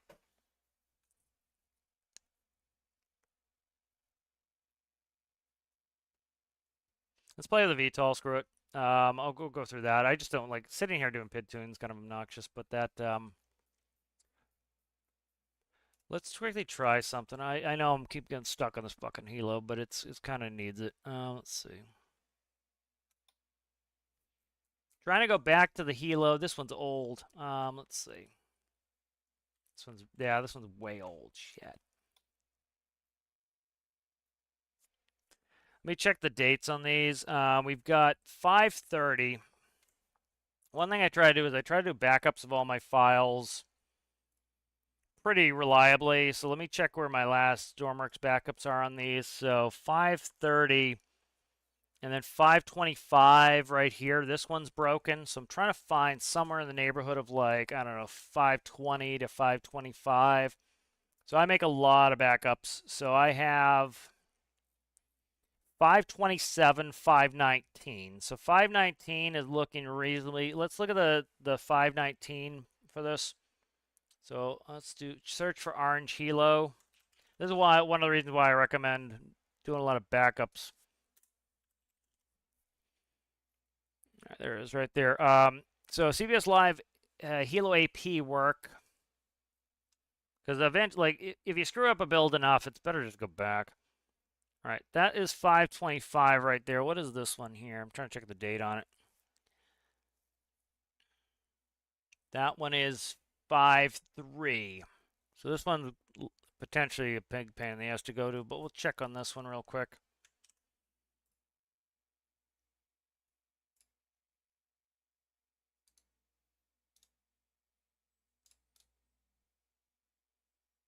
So I'll save this as orange helo.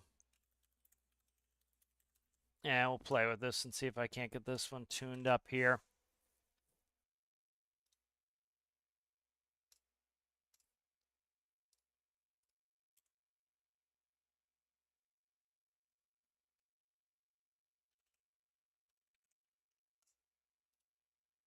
All right, let's try to put this right in the file and see if I can get this to go for me here. So I screwed up something major in this helicopter, and I'm like trying to, my brain is not processing it, trying to figure it out.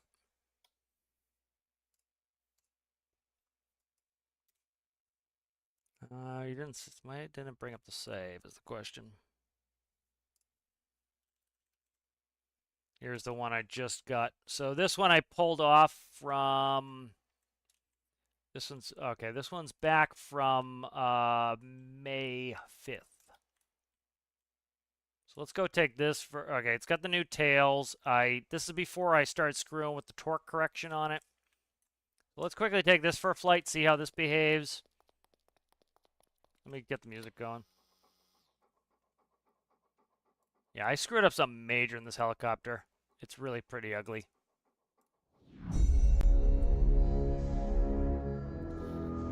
All right, let's see what's up with the PID tuner, if it's actually connected or not. Yeah, I want to get away from VTOLs, man. I really want to do so much, like, just plain stuff. And it's like, we just don't have the infrastructure in game, so it's like I get all, interested in doing it, and then I'm like, I can't really do anything, you know? And so that's kind of a letdown. So I'm hoping they get that container port up. I got the music turned up. Just fix that, guys. All right. It goes around there. Let me know if it's too quiet or too loud. All right, what do you hook to there, PID tuner? Nothing. Good. So this is hooked to nothing, so we can give it a fresh run, see what it's doing. I'm just gonna. This is a big reversion. It was like a month ago, so I kind of know what I need to do with it to fix it up. So we'll test it.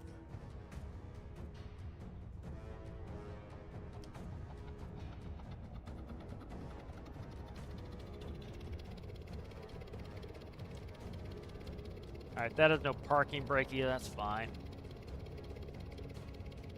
All right, so this is with, okay, so this is already better, like, by quite a bit. So, like, right now, my hands are off. Completely hands off.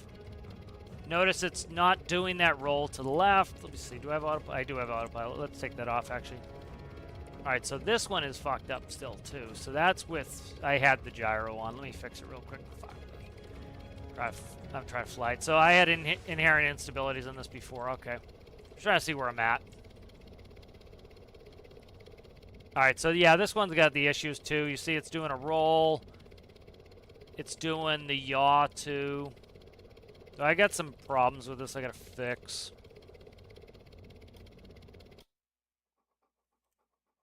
All right, let's go. Let's see what I have for versions of this orange helo. This one here is quite a bit older. This one's before I even started screwing with it again. Like, I'm looking at, like, some of the general stuff going on in here, and I don't get it. Like, what's wrong with it? I gotta play with it. I had this thing flying beautifully, and then, like, overnight, it was just flying like absolute shit. And I'm like, what the hell is going on?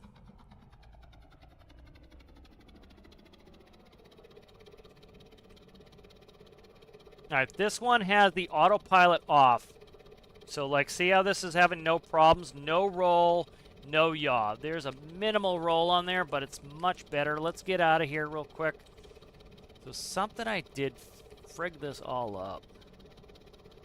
So, like, right now, hands off, the auto hover is off. So, see how it's staying in place where I left it? It's inherently stable. It wants to be stable. So see how it's behaving itself? It's got a little bit of a roll in there, but it's slow. The gyro is off. So this one's pretty inherently stable. Like, I'm just moving it a little bit. I'm just like, all right, hands off again. So see how, like, I can leave this hands off with the auto hover off, and it's stable. It has a little tiny little rollout, which is not a big deal. So it's pretty inherently stable. Now it does have a torque correction problem because it has one tail rotor, so I'd fix that with putting a second tail rotor on it. I think that moves the tail rotor. Yeah, is it? I can't tell. No. It's in here already. Okay. So like I'm pushing up the tail rotor. So this is going to have a roll moment because of the torque of the rotor. That's anticipated. Like this one flies so much better than the new one for some reason. Like this one's like hands off. I've been hands off for a while now. Like see, it has no problems. And that's without the auto hover on. So let's throw that on, which just smooths out my motions. So I got to figure out what the hell I did to this thing. I screwed it all up somehow. That's why it's frustrating me, is it's just like something wonky weird about this sucker. So I'll probably off screen rip it apart at some point. I'm trying to think of some new builds I want to build. I'd like to kind of make something new. I'm just like not feeling stormworks right at this moment. Let's catch up with some chat. Yeah, I think Steam's been great. Like Tethy's Steam system is running beautifully, no problems. Turbines are great, pistons are great. Like, it's great, man.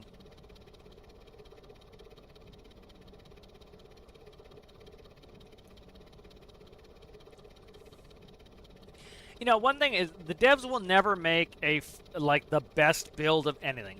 And the reason being is, again, they're going to spend most of their time developing and working on their game. You know, we as the players get to spend, 10 hours a day working on builds. So, of course, our builds are going to come out in a more complete state. We're going to find more things than they are. That's why I'm kind of like when people are like, oh, I wish the devs would put out a tutorial. I really don't. I'd much rather leave the tutorials up to us. You know, let Tripper make a tutorial on Steam or me make a tutorial on Steam. Let people who want to make the tutorials, who are better at putting that information past. You know, just because you're a developer of a game doesn't mean you're any good at teaching anything to anybody, coming up with coherent, plans and tutorials. You know, I think that's one reason why it's sometimes better to let the community do it. It's like, for example, in Escape from Tarkov, Airwing Marine is really good at showing, like he goes out and he spends days testing armor. And then he comes up with the information of armor, and then he'll share any information with the devs of any bugs. And then the community now has somebody who's entertaining and communicates well, teaching you how the armor works in game. And I think it's often better than like having the devs, which, like, for example, in Tarkov, most of them, English is not their first language because it's a Russian development studio. So you've got somebody who English is their second language trying to teach a largely English-speaking audience how to do X, Y, and Z. It makes it really challenging. And so it's better to have, for example, a German-speaking YouTuber teach you how the armor works in Tarkov than having a Russian-speaking developer trying to show you how the armor works in Tarkov. You know, so that's kind of why I'm all of the opinion that, like, let the community teach people how to do these things.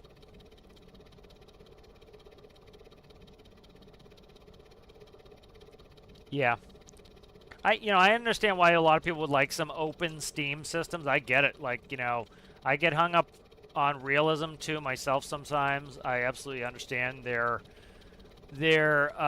thoughts on that, why they would like a Steam system that can be open, kind of like, an open Steam system would be like having a train that has a tender, a water tender, and you keep feeding it water, and the water just, the steam goes shooting out of the top, and you have to keep replacing the water, and you stop at a station and you take on new water.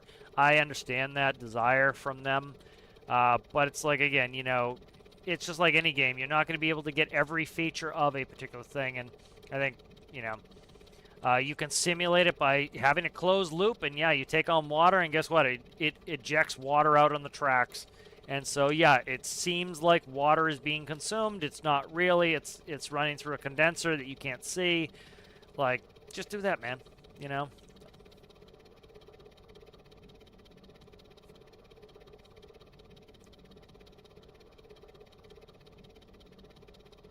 Yeah, because I agree. It's a non-issue. The condensers, just condense it, and then you can simulate tender if you want. Like I said, just dump it on the tracks.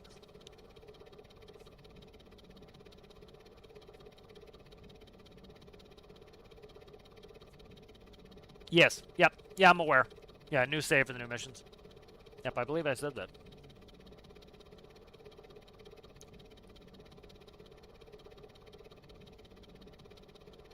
Yeah, it's like Tripper's saying, Steam was messed up for a very short period of time. My video, I'll look it up real quick. I started my tutorials when I thought Steam was pretty solidified. I'll do some more music here. I gotta DJ this the whole time because of some of that nonsense. Now, let me quickly look up when I put out the tutorials. I put out the tutorials when, for the most part, it was solidified. They did make some small, and I would emphasize small changes, like remove the node on the boiler.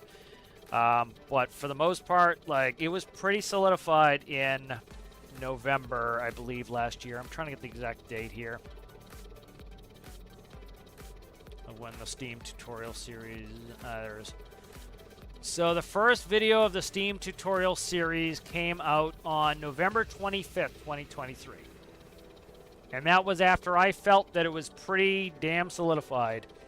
So November 25th, they released the pressurization major update on October 12th. So, and that, again, I put my video out after it had kind of settled down and stopped. So likely it was like solidified for the most part before that. You know, so a month and a half. And then you still got people out today that like, when are they going to fix Steam? Where have you been? Like, I understand if you took 6 months off, but it's been solidified for over half a year now. So you kind of got to get with the times if that's, you know, the problem. Yeah.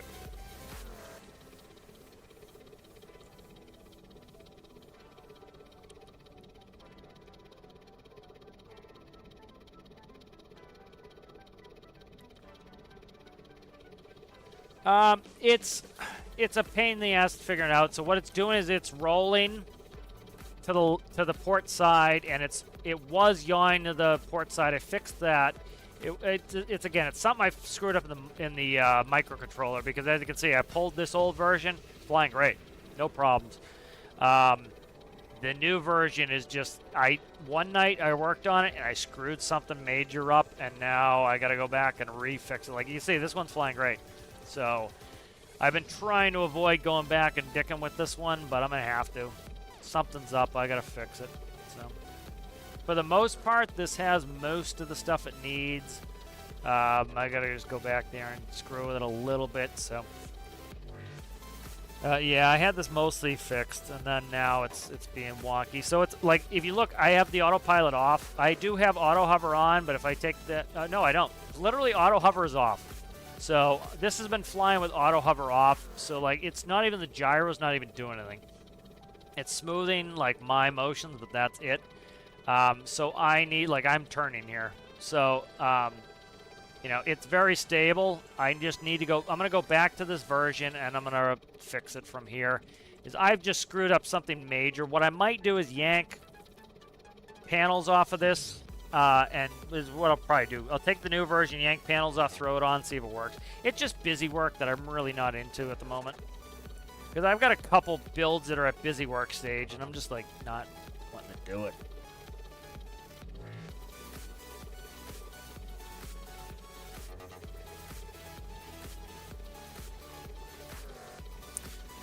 Yeah, part of it is I like the challenge a lot of times. Oh, good, we get somebody to boot on Twitch there who's trying to sell me views. I love it when they come in. I can just boot them. It's my favorite. Boot spam.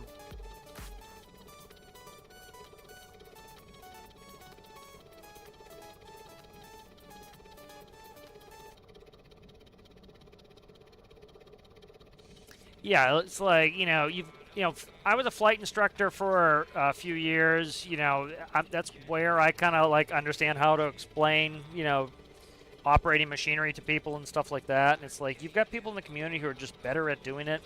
It's a skill that, like, takes a lot of time to get good to do, be able to convey how things work to people. And I would much rather the devs like spend that time working on the game than doing that. Let other people who are interested in doing it do it, you know?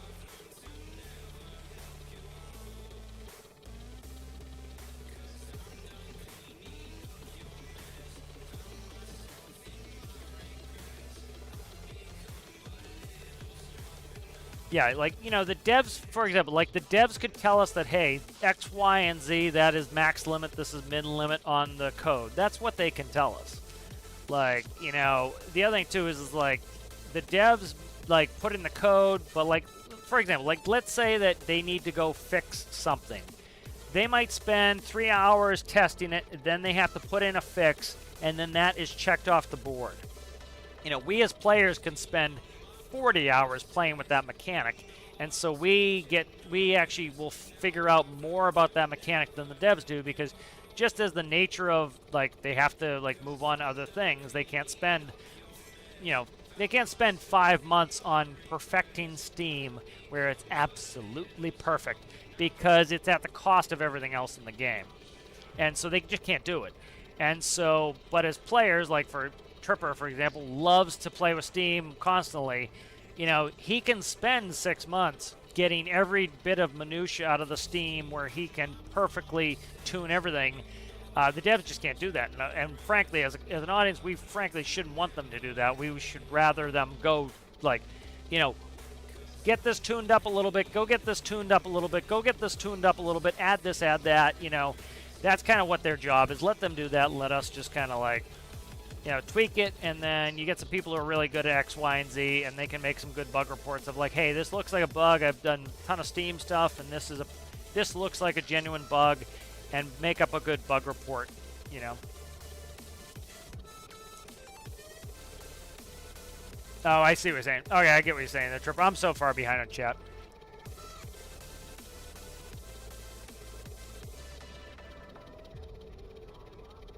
When's my next challenge? I don't know. I got Alistair's going right now. Yours just finished. I'm in no rush right now to do it. I'll figure it out.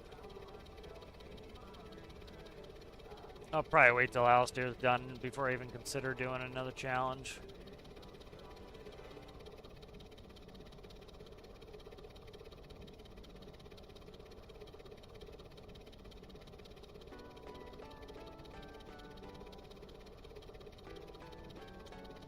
Yeah, like Big Man's point is it'd be easier to rebuild the game from scratch than doing that. It's like, you know, it's like, and the devs, you know, listen, the community wasn't mature enough, you know, or part of the community was not mature enough last time the devs changed fundamental physics of the game. And the community, part of the community, you know, issued death threats and act like a bunch of spoiled children. Most people, I think, were perfectly fine and were just like, relaxed and like put in bug reports and kind of like, okay, game's a mess, let's just wait it out a couple days, a week, you know, a month at worst. And you know, we're just normal people, and you got the small group that their hair was on fire, and it pretty much like, why would the devs go back and do that again? Why would they like take the risk of like changing something big? You know, they're not going to. It's a bunch of, why would they? Like, you know, the community has obviously demonstrated they can't handle that, you know? And so they're not going to do it. And so, like Deltar said in the Q&As, like, he's not going to do big changes that where people have to go and, like, breaks all the builds in the workshop. Not going to do it. And I don't blame them for that. I think that's the right thing at this point is community is going to just, you know, do it, get in a big huff, and they're going to review bomb, and they're going to go on Reddit, and they're going to ask everybody to review bomb the game. And so the devs aren't going to take that risk again. Why would they? You know? And they don't need to either. It's like, you know, people will be like, oh, well, they should redo aerodynamics. Well, one, I think a lot of people have, like, they do not know as much about aerodynamics as they think they do. And two, let's say the devs could they could wave a magic wand and make everything exactly the way it is in real life. Guess what? Half of the player base would have no clue how to do anything. And it's just like, that's just the nature of it, is you would need to know a lot of physics and everything else. And the problem is reality can be boring. Like, I've seen some cool builds that break reality that are awesome because the game allows you to break reality. You know, again, We talked about it earlier. The Titanic sunk in 2 hours and 40 minutes. You want realistic buoyancy, you want realistic flooding, you want realistic sinking. The Titanic would take 2 hours and 40 minutes. How many of those people who are asking for those things would actually want to sit there as the Titanic took 2 hours and 40 minutes to sink? I would wager not a lot of them. I would say a lot of those people would not want to sit there for 2 hours and 40 minutes waiting for the Titanic to sink. They just wouldn't. You know, and so it's like, that's part of the thing too, is like, you know, I spent, you know, months in aerodynamics class in college, like learning the minutia of you know, of camber and chord length and NACA values for the different engines, of the different wing types. You know, people aren't going to want to learn all that shit to just be able to build a quick little airplane. You know, you're going to alienate a huge part of the population of the game, of the player base, and so they're not going to do that. Why would they? You know, it doesn't make any sense. You know, and so, you know, it's just it's silliness. You know, let's do this real quick.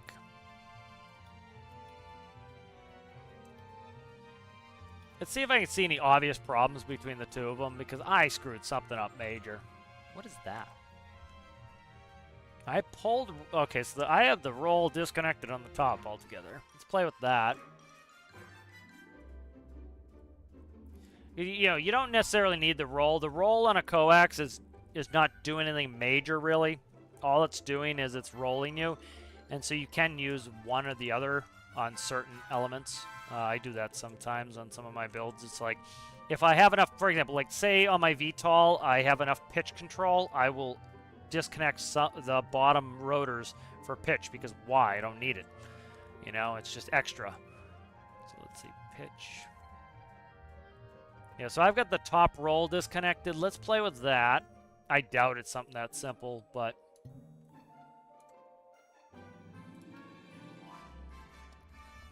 What is this music?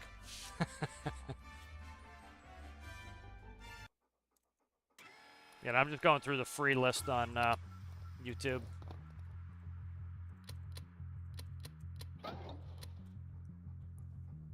You know, there's a bunch of stuff that's just realistic that's just, like, boring. And it's, like, a lot of stuff is really complicated. And it's, like, it's better. You gotta gamify it. You know, it's just, even for, like, the real physics nerds, you gotta gamify it. And you gotta make it approachable. And you can't make the game too hard. And you can't make the game too unwelcoming, and you can't, like, you can't have to go get a degree in something to have to do something in game. You just can't do it. Not that I think it's as simple as that one node, but I'm trying to just, like, quickly diagnose stuff that's different on this. See if I can spot it real quick, because I just, like, randomly fuck something up and I gotta try to fix it. Pitch, yeah. The pitches don't matter. The pitch is the same on either one, so they're both coming off of the gyro. That's what they should be doing. Roll is coming off of that. Stabilized roll coming off of that. Yep, that makes sense. What is that? Control surface is gyro roll. What is that? That's weird. Okay. Okay, that's coming off of here. Coaxial yaw. That makes sense. Wow, what is this panel? Oh, okay, that's AP up there. Heading. Alt.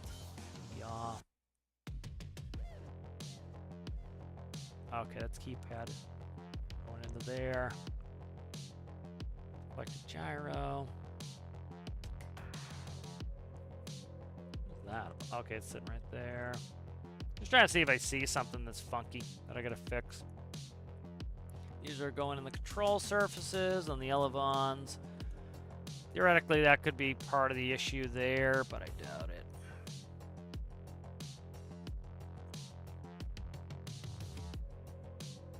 Just such a mess at this point, full of bullshit. Let's see. Where's the physics sensor on this? The physics sensor right there. It shouldn't really matter. But, like, yeah, you can see this version of the helicopter is flying great, and the other one is just being a mess. Skip that terrible song. Yeah. I have to DJ today.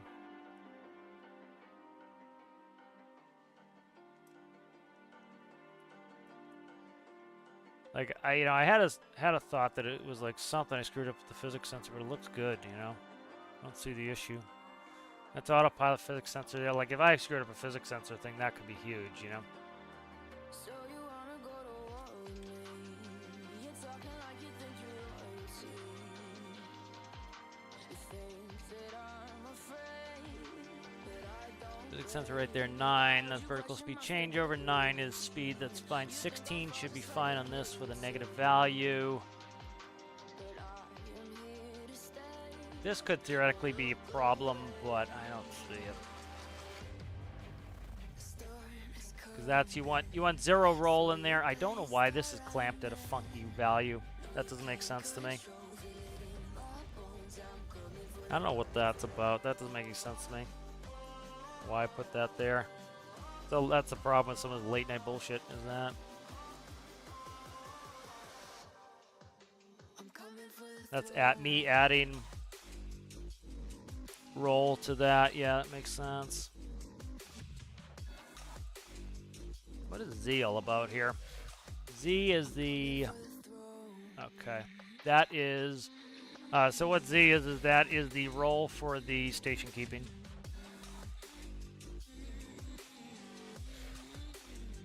So you wanna be my enemy? I think what's You going on should've here. known I'd never kiss the rain. Ice runs in my veins. Won't play it safe. I don't belong with your nobility. Who died and made you king of anything? So rolling yaw problematic on this. I'm insane. It's your Z, I got nothing on there. It's fine. Y. Clamp Y. Give her that.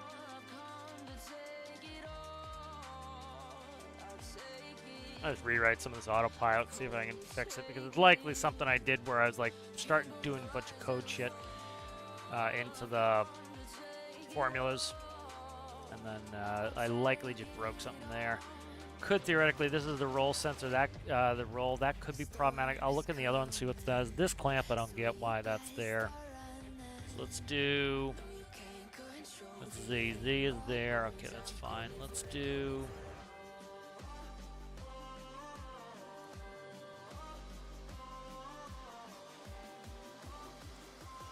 rewrite some of this autopilot. Eventually I'll find the issue.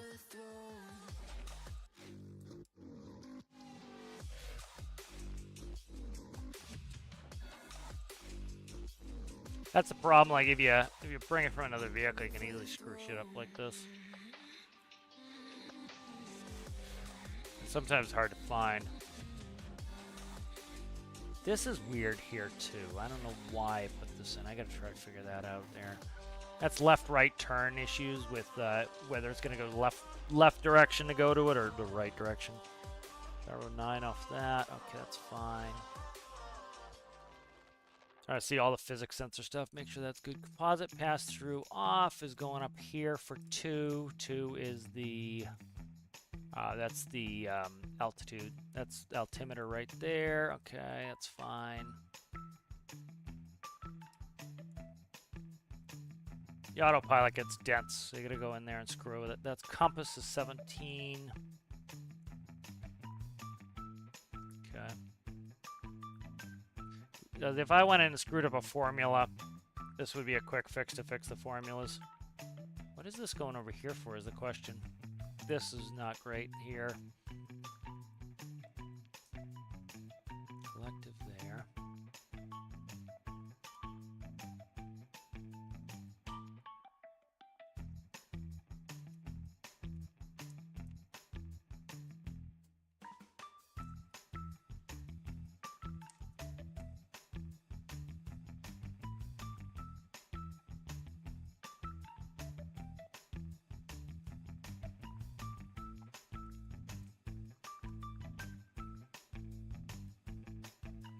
Give that a fly, see if I rated all the formulas in the autopilot, so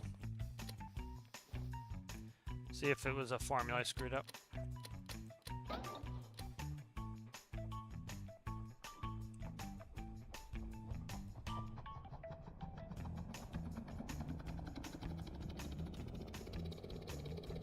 Yeah, like Big Man's saying, as an engineering student, if the game was perfectly realistic, no one would be able to make fun of, nobody would be able to make the stuff they do. And that's the whole thing, is it's like, you need to have an 8-year-old kid be able to come in this game and build something, you know? And again, like some of the basic stuff with like cars, like I went over like how moving a tiny bit of mass in the car is a huge change.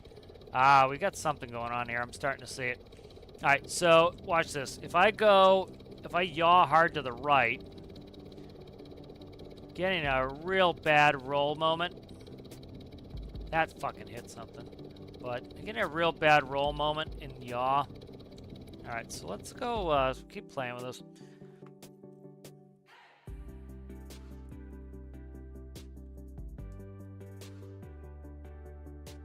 Interested in some of what's going on here with this. You know, it's like, I think of some of the aerodynamic stuff, it's like, people are like, oh, the aerodynamics sucks, so like, let's get more realistic aerodynamics. It's like, dude, you start getting real aerodynamics, you're gonna have to know some real aerodynamics to get this game to work right. You know, it's like, you've got a super simplified system, which benefits some of the very people who are asking for the more complicated system. It's like, be careful what you wish for. Is like, you'd have to start worrying about the thickness of the wing. You'd start to have to worry about the chord length of the wing, the camber of the wing, like, getting into some real nasty shit that like most people are gonna struggle with.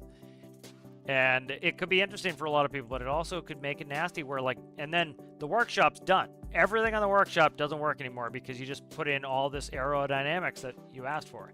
It's like, people are not understanding that is what a lot of this means.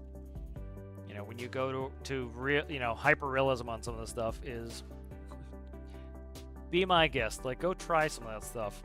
You know, flaps, like center of gravity versus center of lift versus center of thrust. Like, all that stuff is, it's not going to have the tolerance it has now. It's going to be really nasty, and you're going to have to know all of the stuff, and you're going to have to get it perfect every time, or else it's going to crash. Like, legitimately, like, the weight and balance stuff is huge. Like, for example, I used to fly, when I was doing flight training or flight instructing, like, I would go up with, say, a family member, and we had to do weight and balance, and like, it was like, we would have to get the fuel within a couple gallons of where it needed to be, or else you couldn't take them. It was like, that's where it is. And it's like, you have something tiny bit off, you are not going to be able to fly. You know, and the game is pretty resilient to a lot of these things because it is simplified. You start getting too realistic, you're going to have a problem.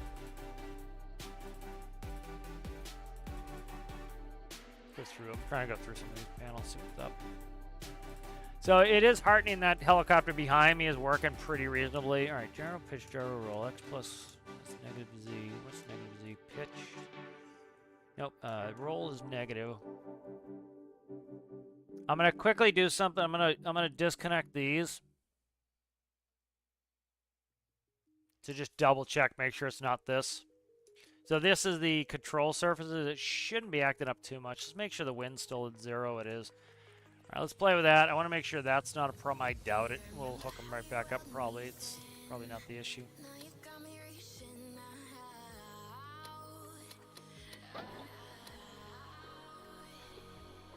You know, like, for example, the engines in the game are much, much, much more powerful than they'd be in real life.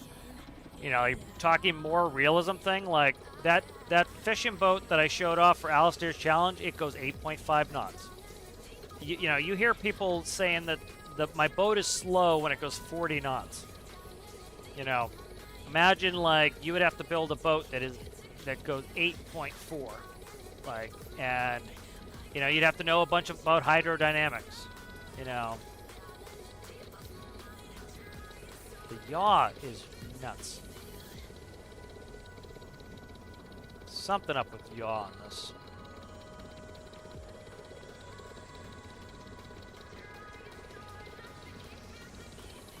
Alright, it's got a roll instability. And it's still got a yaw instability that's really screwy. Let me look with those again in the autopilot. Alright, so it's not the control surfaces, it's working the same. Let's put those back. Those look fine. Let's see. Something's up in this autopilot, we'll tell you that.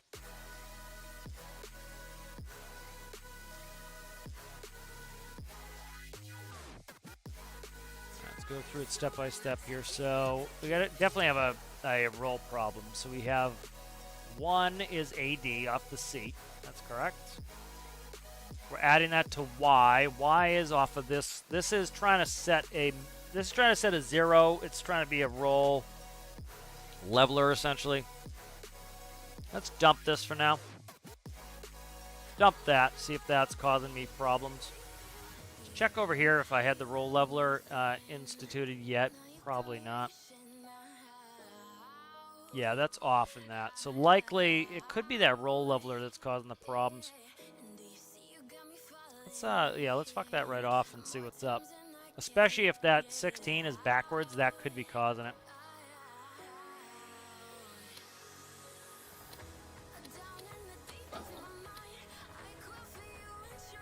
Alright, let's catch up with chat here while we're starting up. Yeah. Wait, you're saying tankers don't go 80 knots IRL? Yep. Like people are not thinking this through. It's like, you know, there's an oil, like people have oil tankers in game that look like real oil tankers, which is awesome. And they make them go like 40 to 80 knots. And you would never be able to do that. The hydrodynamic forces would just not allow it. You'd have to have a very sharp bow. You'd have to have all sorts of stability fins on there. It just not happen. You would need insane engines to be able to do it. And, you know, like bulbous bows, like a lot of people like to put bulbous bows on things. Bulbous bows are put on ships that are maintaining the same speed for long periods of time. Because the whole point of a bulbous bow is it cancels out the waveform. So as you create a bow wave, that bow wave is creating drag, essentially. And so the bulbous bow is creating an opposing wave that will cancel out that drag at a certain speed. If the boat is not going at a certain speed, that bulbous bow is actually creating more drag. So again, you'd have to know that, and you'd have to know how to fix it. And so go ahead, back to college and get a degree in what they don't call it. It's called what is it? Naval architecture, I think is what is pretty much the degree for that. You know, so you have to go get a degree in naval architecture to be able to just like build a little boat in stormworks. And of course, you know, that's not attainable for most people. Most people are not interested in that. And so again, it's got to be a simplified version that works and does most of the things fine. All right, so that was not it.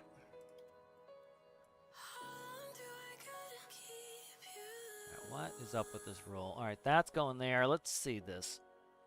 Is that this? This should not be spitting out anything unless I've got it turned on either. Let's check this real quick. Less than 15, 11. X and Y. So it's got to be less than. It's got to be, what is the Y value? 9. So neither of those are on. And that. Okay, so yeah. So this is definitely not the problem. This is the station keeping system right here. So it's not the station keeping, it's fine. So like disconnecting that Y, that Z shouldn't do anything. It's just adding a zero is fine. All right, we're gonna take a quick little blowtorch to this real quick. Let's go back. Let us yank this. What is this song? This, like, you can see why this helicopter's been annoying me for the last week. It's just like I'm trying to diagnose this problem, and it's just like eluding me at every friggin' turn. And it happened overnight. It was working great. I did something. It's like, and I'm just like, because I have systems going into systems going into systems, and it's complicated.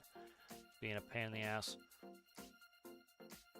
So what we're going to do is we're going to dupe this autopilot over here. This should be it right here. Yeah. I'm going to dupe this autopilot.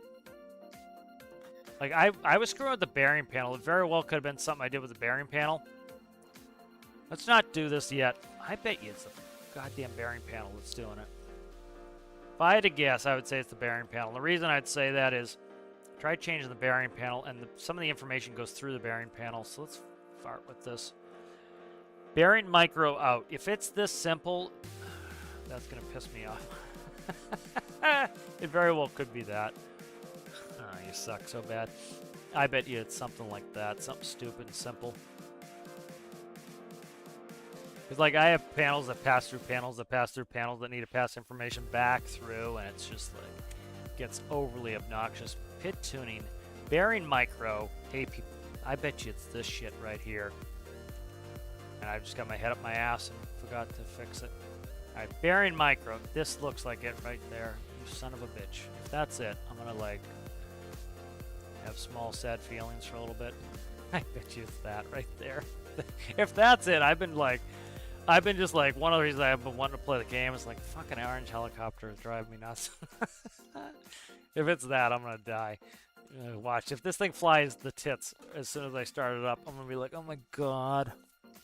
Like, look at the logic. It's like everything is on top of each other. I can't see anything either. It just gives me a migraine. Ugh. You know, so this is, again, on the same topic of like, do you really want it realistic? It's like, this is what it's like when it's not realistic and you have a bunch of leeway. It still can be a pain in the ass when you make a small error. And it's like, now add to the fact that you don't know any aerodynamics and like none of your airplanes will work. And imagine like how misery inducing that is.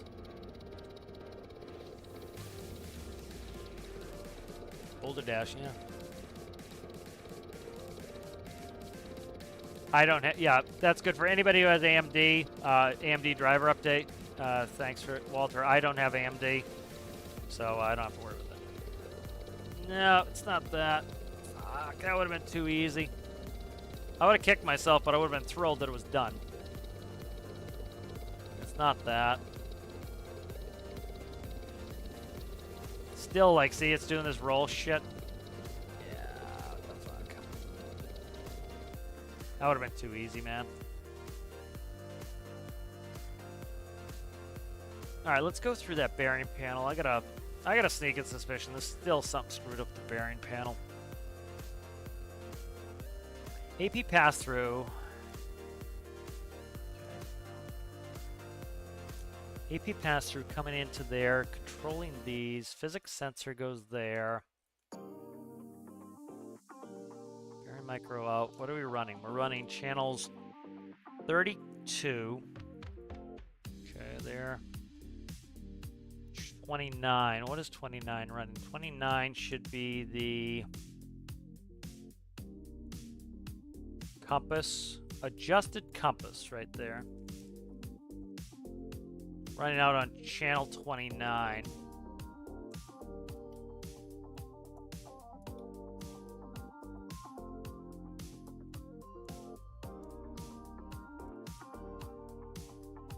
Channel 17. Why am I running this off channel 17?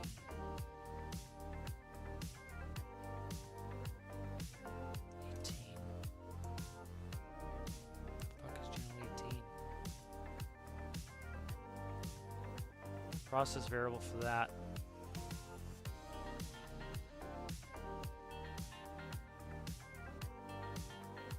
Okay, I get see what that is. That's fine. We leave that alone. That doesn't need to be touched. Here's 32.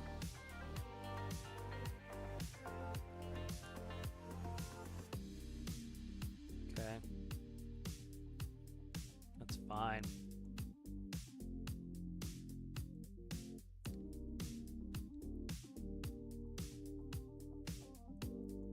Fine, that's running off of the physics sensor, going directly to there, 17. That's good.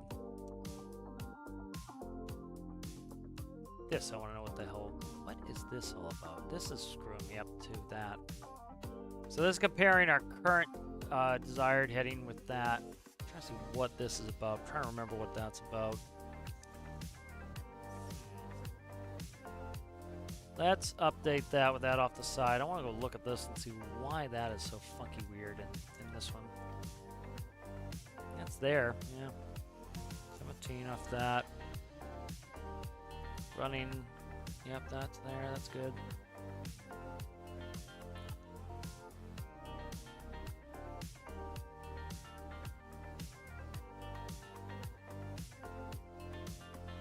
Yeah, get rid of anti-torque correction, I don't need it.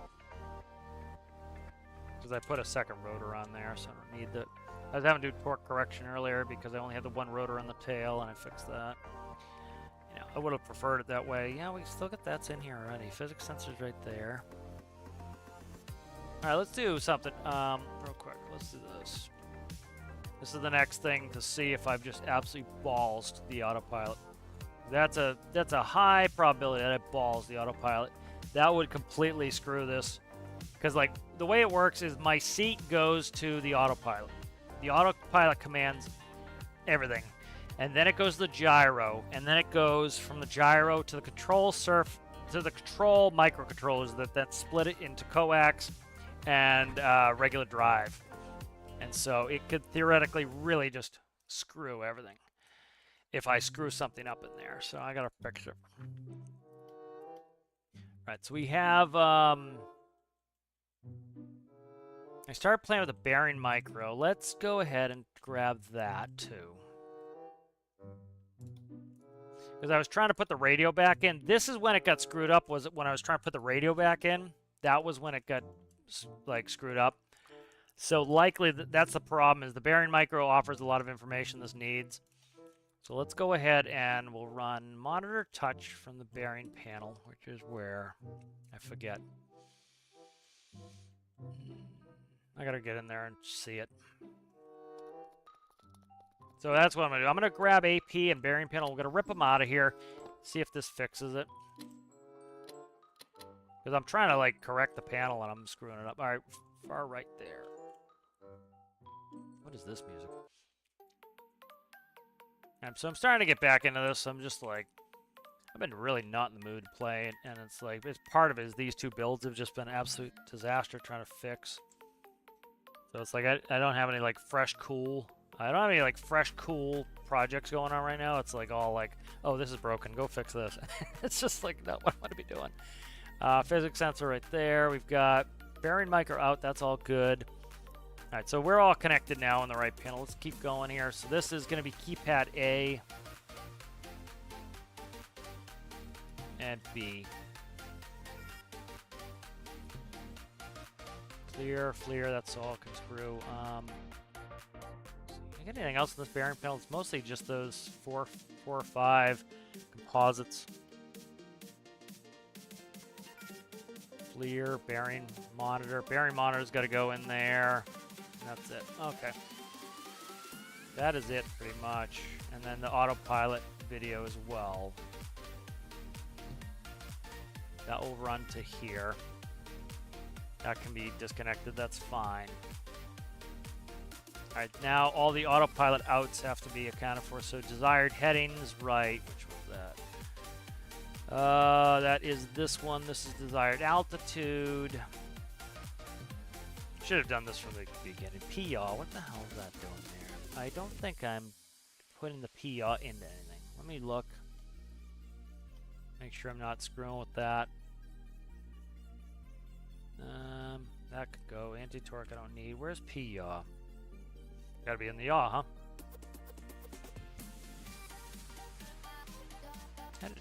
Where is it? I had an entry. Oh, I think it's over here. No, it's not there. There's just an input for yaw control. I don't know where it is. I still wonder why that's 1.2. Doesn't make sense to me. I gotta look at that later. But try not to doctor this too much. I'm trying to keep it where it is because I know it works for that. I'm trying to, like, be scientific about this. Alright, let's get out. Collective to gyro. Okay, collective to gyro. Let's go there. Up, down. Alright. Yaw to gyro. Roll to gyro. Pitch to gyro. You are up, down. That's collective. Alright, let's see. These all good, good, good. What are you? Gyro. There. That is fine. So that's good. That's good. That's good. PYAW. I want to know what that is doing here. It's definitely PYAW. PYAW. Let me find. I'm still looking for that, and I don't know where it is. I'm trying to make sure it's not connected to something it shouldn't be.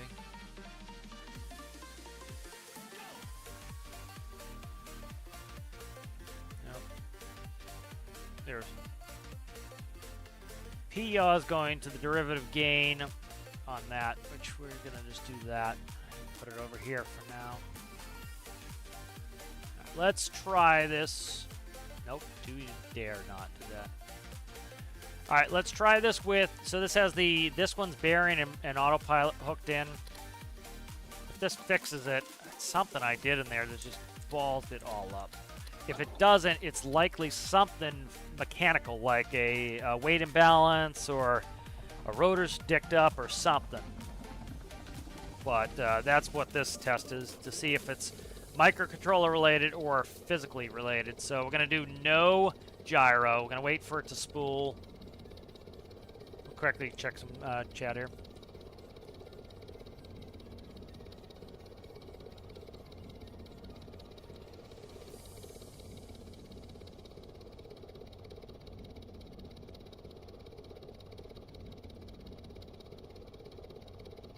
Of course I do. Is it from Tom? He's gonna get the boot, is what he's gonna get.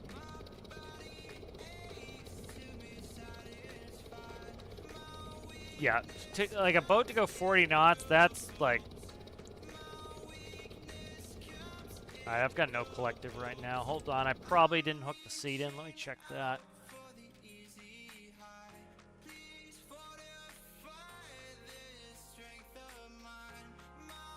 Where's we going here? IP monitor, touch physics sensor, seat right there. I didn't hook the seat in. Let's do that.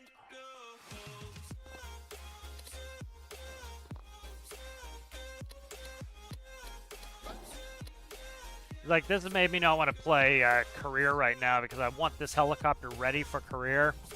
And so it's like, I want to do career, and then that's a mess. And then I want to make, you know, I'm trying to get that VTOL done because I want to do some regular fixed wing stuff where I go into Draymore with cargo containers. That's pretty much the only place I can go unless they put in Cajun. Okay, it's still screwed up. So it's not in the microcontroller. So as much as that sucks, it's not in the microcontroller. I know that it's not in the microcontroller. So let's take my hands off. It's still doing that roll shit. Okay. So it's not in the it's not in that microcontroller. So where could it be? Let's look at the center of gravity on this. Oh, I'm not gonna get the correct center of gravity node on this. I know where it is on this one. I don't know where it is on this one. I don't think it's that though anyway.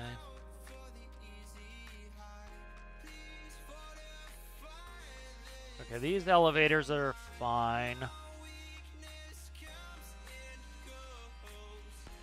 This one's more stable too with the single rotor in the tail too, which is weird. That one disconnected. That one's now disconnected. Let's check the rotors real quick. So we got left, right. Yep. Yeah, they should be the same. It was the same. I didn't change any of that stuff.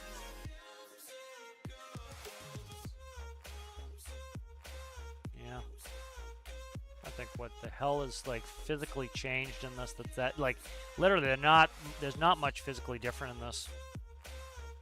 It's really pretty close.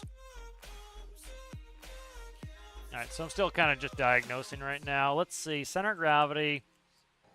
Like this one is right on. Like I doubt it's that bad. Let's look lateral. Lateral's perfectly centered. Yeah, that's perfectly centered on that. It's got the twin tail rotor. Let's just do something stupid and cut that. Or it's got the twin blades on it. Let's cut one and see what it does. It should introduce torque, but we'll see. See if it's something screwy with that.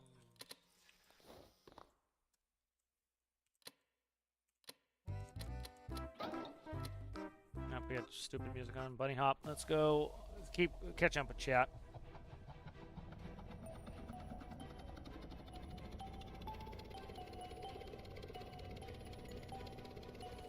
Oh, a wooden boat build, yeah. Yeah, I agree. Like that's like one thing with me too is like I have no problem with people going faster in their boats and everything. It's like that's you know you can do that, and but it's often a contradiction of reality, and that's where like some of those people don't get is it's like you know you say you want reality, but in the long term that's going to cause you more problems. See, yep, this is not the rotor. All right, definitely not that. The tail rotor. It's definitely not that. I'm trying to think what the fuck this is. Being obnoxious, it's like this is being a really nasty problem to find, and that's why it's kind of like gotta pull my hair out.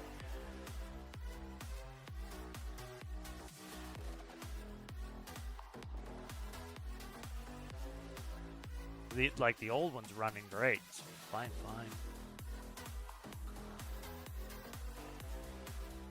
This is being really obnoxious to find this problem.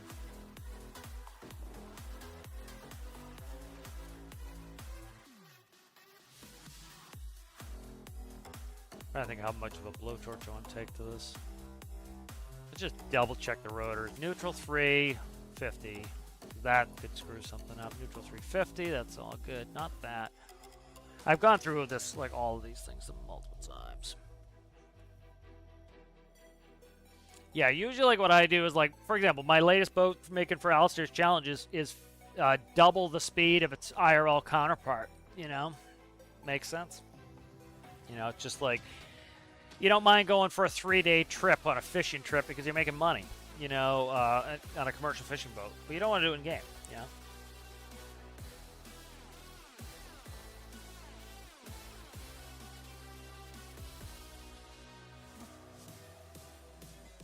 It is going to be something stupid simple. It was literally like me, like I was like probably midnight, me fucking around with something. And I changed the value, and then I put it away for 2 days, and I come back, I'm like, why you broke? And I thought you were working. That's usually what it is. And it's like look at the logic on this one. Like, part of the problem with this is, like, look at that. That's a bitch to see. It's just like, and the pathways are like, the seat goes into the autopilot communicates with the bearing panel, which comes back and communicates with the autopilot.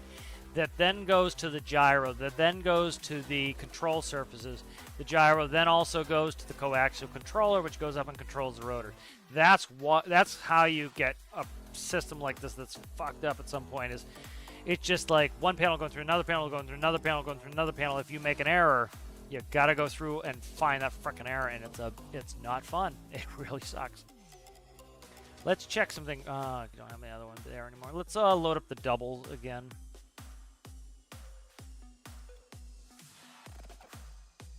Let's see something real quick. Let's make sure I didn't screw that. 3195, 3121. Let's go back to 95. Let's get these rotors spooled a little bit. See if that will help a little bit. Let's see. Here's this 18.05, 335. What's my max on this? 8.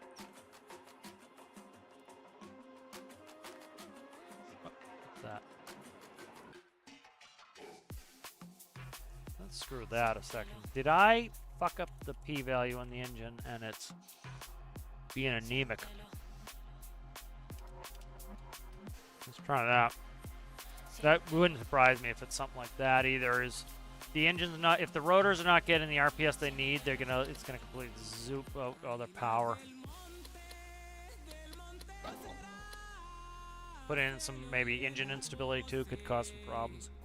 It always is. It's always a simple thing that, and 90% of the time, I would say it's something you did, and that's kind of why like I get raggy on people who like just blame the game for everything. It's like, it sucks that most of the time it's something you do, but the benefit of that is you can fix it, you know. And it's 100%. This is something I did. I know. Like, see, it's still rolling. So it's not the engine. Got a little bit, probably more speed on the rotors. It's about the same. And like, this will still fly. It will still do missions. As me being super particular too to make sure like this is all it's doing. Okay, so like, see what it's doing? It's rolling and it's yawing too much. If I put on the gyro, if I can click the button, it's disconnected. Fucker. Let's fix that. What happened to monitor touch? Why did that fall? Oh, I put it up here. Let's see. monitor touching this? Oh, this is screwy. There, let's fix this real quick.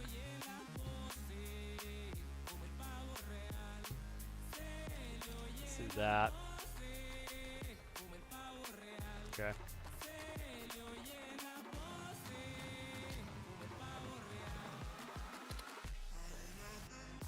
You know, the gyro will fix the problem, but again, I want the gyro to do as little as possible, because if you get in a really extreme situation where the helicopter's like really doing a lot of pitch and roll and yaw, the gyro still only having to like try to fix 15%. If you have it fixing like 40% all the time, and then you do get an extreme case is trying to fix 80%, is just not going to be able to do it. You know, it's an unrealistic expectation.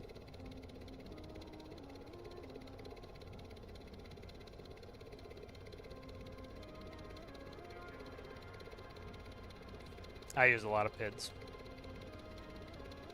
You know, part of it too is anything aircraft based I am super particular on, so it's like I go really in extra depth with it. Like, see, it's doing it again. Doing the roll.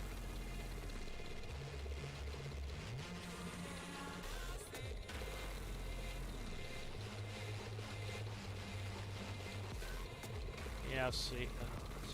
Like, really misbehaving here. Like, it could be something simple too, like I am over loading the rotors. We whack this engine here. Let's do this.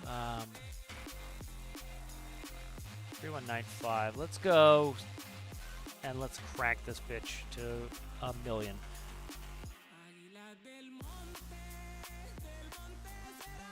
Try it. Let's get the rotors up. Make sure I'm not overstressing the engine. Cause this one was in kind of, this one's got a pretty small motor.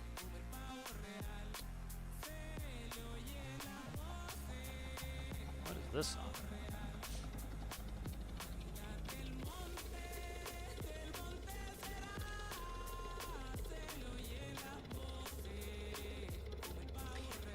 Yeah, I was thinking of a new amphib at some point.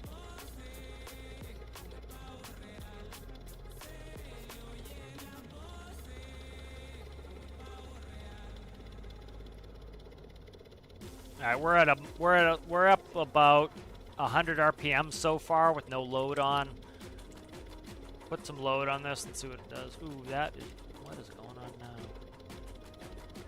We got more.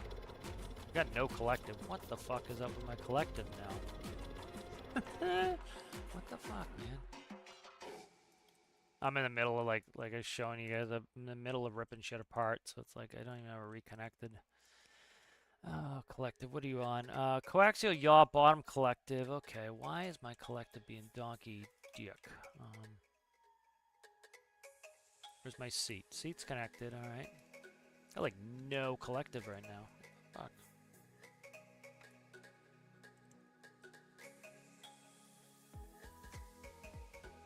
Tuning's off. Isn't doing nothing now. I got that disconnected.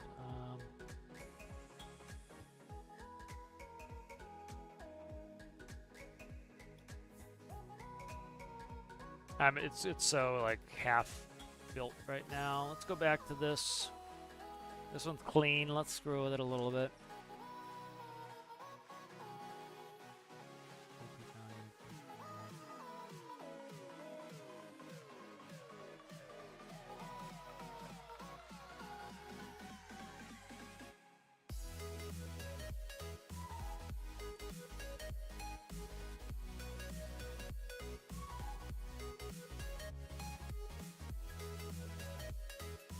These were connected initially, so that's not it. That's not it.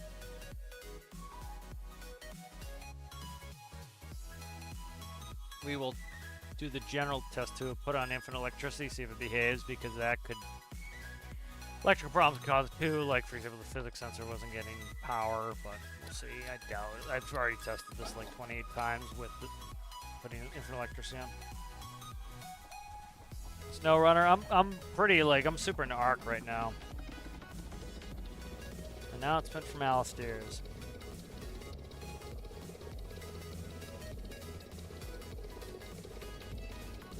Alistair hit 50 members on his Discord. Congratulations. Congratulations.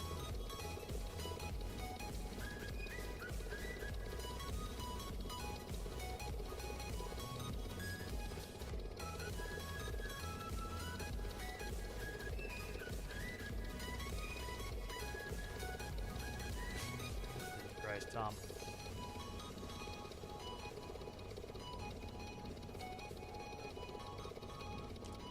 I'm just gonna ignore Tom from now. That's fine. Up, what are we doing? A little bit of roll. I got the rotors spun up a little bit faster. It's helping a little bit, but it's still not as, like, I'm being real pedantic with this craft. All my airplanes I'm real super duper particular with, but I gotta fix that roll out of there. It's better with the higher rotor speed, but like, look, it's yawing on its own. I don't like that. Like, here, watch this. Put on the gyro. It will fly great, but I don't want that. I want it to be inherently stable on its own.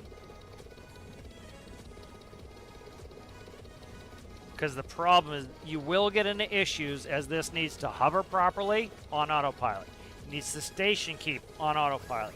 It needs to fly quickly at 135 knots on autopilot while maintaining altitude, while maintaining yaw, while maintaining roll. It needs to convert from yaw as its method of turning to roll and yaw coordination as its method of turning. So it's got a lot of jobs to do, and that's why it's being a challenge. So there it's, let's check 250. We'll go through.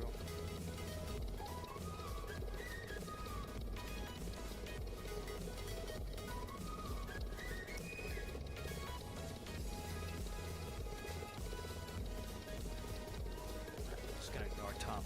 I'm done with sinking ships.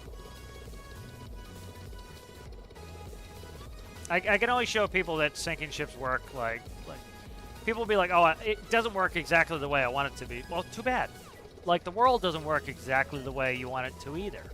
It's like, this is the world. This is the world the game is in. I've demonstrated how it works. You can either do it or don't. You know? Wow, it's just frustrating after a while. All right, let's set a waypoint. All right, so this is why I want this thing tuned perfectly, because we get into here. Let's put that on. Let's go nav, GPS. It's going to try to station keep to that point. That I didn't like, that roll. That's easy. That's just, it's over, it's a little bit overbearing on station keeping. All right, now as I start to, parking brakes on. As I start to increase the propeller, it's going to automatically convert from vertical flight mode into horizontal flight mode. So it has to change up a bunch of its stuff.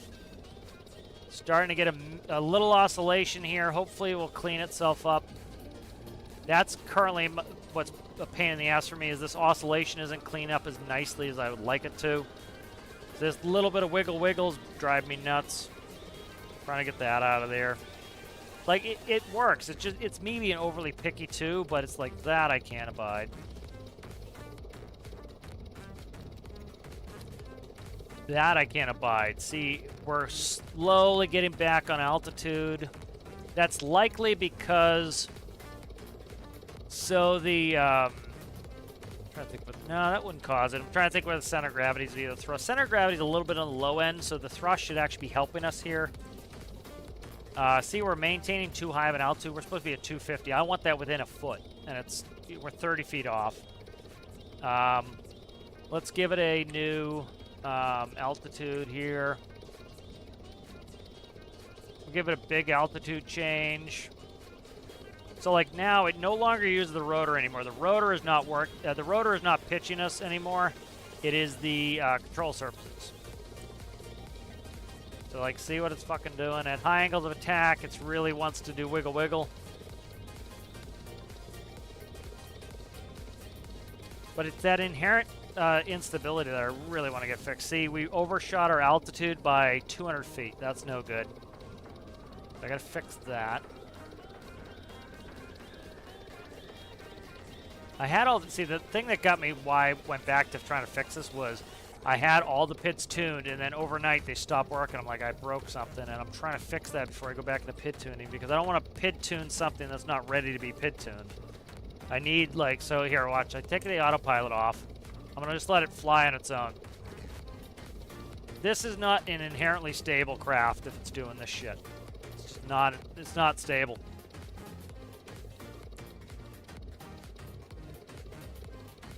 know, that's not inherently stable. Like, that I can't have.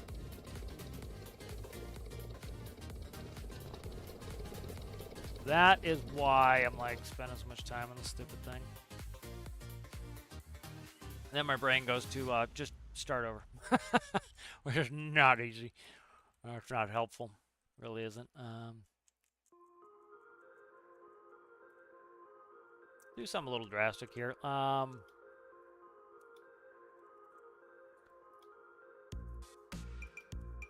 Where is the center of gravity? Right there. Buddy, not right now. Cat's being a pain in the ass. But not right now. Stop. Stop.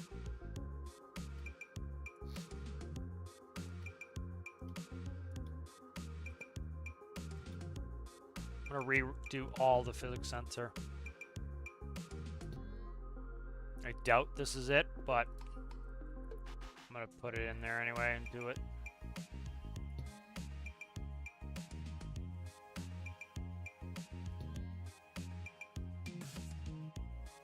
This theoretically could cause a ton of problems if this physics sensor is screwed up. Like, it could cause a huge amount of problems and just have things act really friggin' strange, so.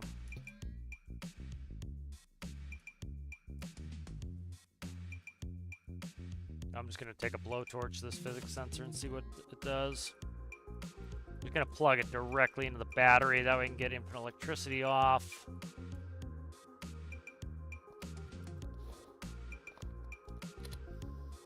See how it behaves. I'm trying to just like knock things out, see if it's that or not.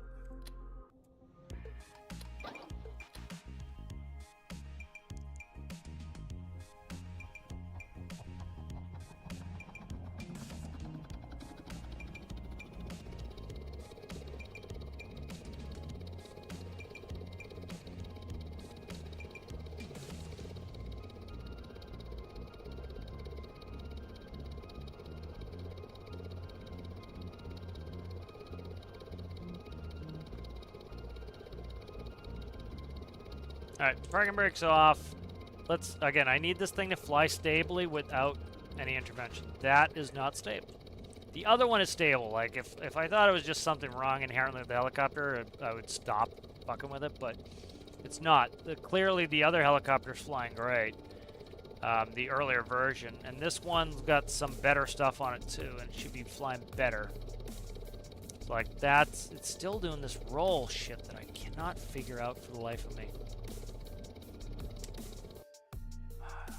I checked the autopilot. I could not figure it out.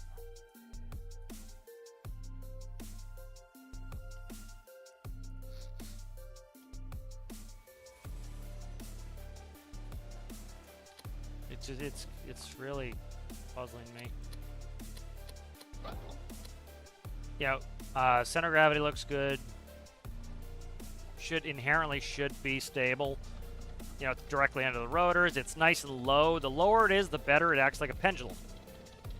You know, so you actually kind of want it a little bit low. It acts like a pendulum, which is helpful. You could say that if it was directly in line with the center line thrust, it would help.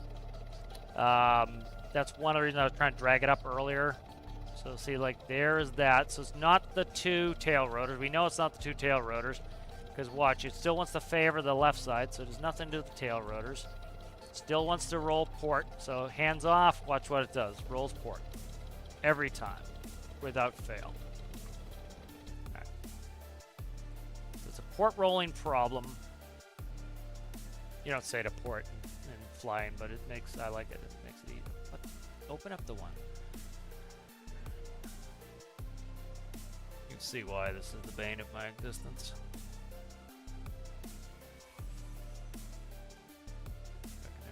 Quick.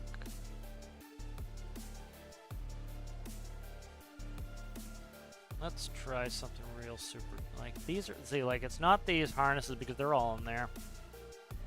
Let's check everything roll related. Let's go through roll one by one because it's likely a roll problem. So this, I hooked this up later because of that. We should only need one rotor to roll. Let's try pulling this one. Make sure it's not something dicking with that. Fuck. That wasn't what I wanted to do. I pulled the wrong one.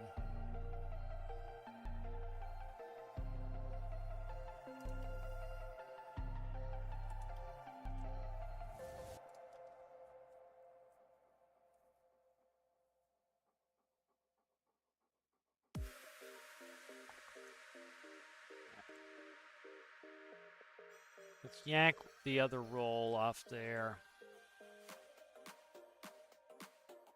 That's this roll right here. Pull that. Let's run it with the top roll only, see what happens. Because you're using collective for yaw in this, you're not using roll. So it's not going to screw up the yaw. Yaw, we got a little bit of an issue, but that could be a number of things. That could be, you know, some of the things like people don't think about too is like you start to reduce your torque load on the rotors, you could be inducing a yaw because you're losing your torque correction. Right there, it's rolling like it's starting to try to roll on me right off the bat. Don't pitch, just sit. Okay, let's see what it's doing. Yeah, that's definitely not it. Not any of that. I've detached both of them at this point, so it's not something there. So likely... So what it could be is with that information that it's not post-auto... It's not post-gyro. Pre-gyro, likely. Pre-gyro is autopilot. So let's go... Let's just like... should have been doing it this way the first time, but let's go through here. Physics sensor. Channel 16 is the tilt. Alright. I have a negative expression on this, which is what we want. So this is supposed to be just leveling on here. Let's do...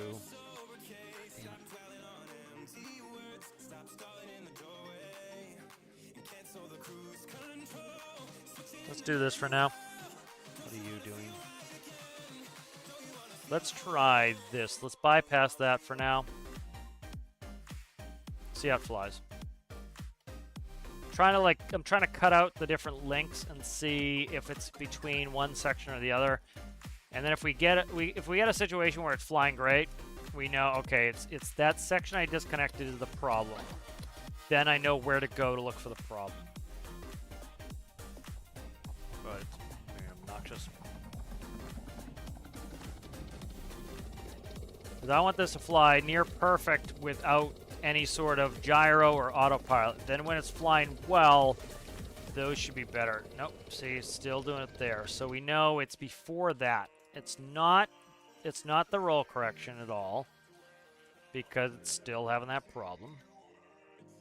It's not this here. So all that was connected to is that's AD. I'm adding AD directly to the gyro. So it's from the seat, AD directly to the gyro. So is it a gyro issue? So I'm at 2020. Let's go nuts on this. Let's go up to like 40. That. Let's run it again.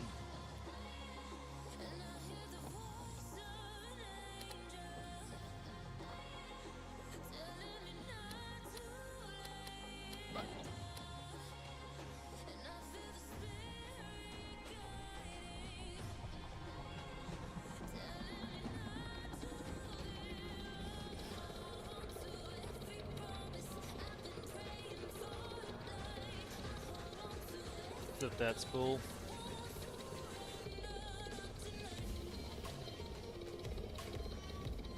Alright, we're good to go. So just collective up, see what it does. Still just like exactly the same. So it's not a gyro issue. So where is this issue? Like I can't imagine the CG issue is this bad. Like the CG is not that far off.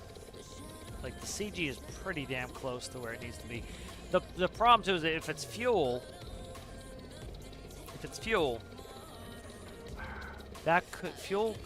fuel could give me enough of a weight imbalance to cause this type of problem.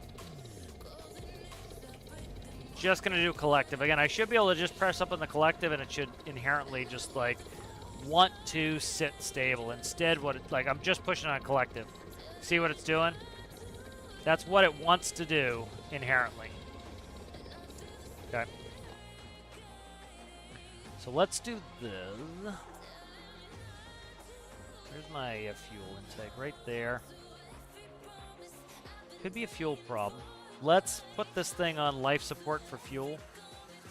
Go down to 5% fuel. See what it does. This will tell me if it's a fuel imbalance. Because it should be pretty identical. If it's a fuel imbalance, we know like that could create a lot of weight disturbance that will not register on the CG. Because the game's not calculating the fuel imbalance.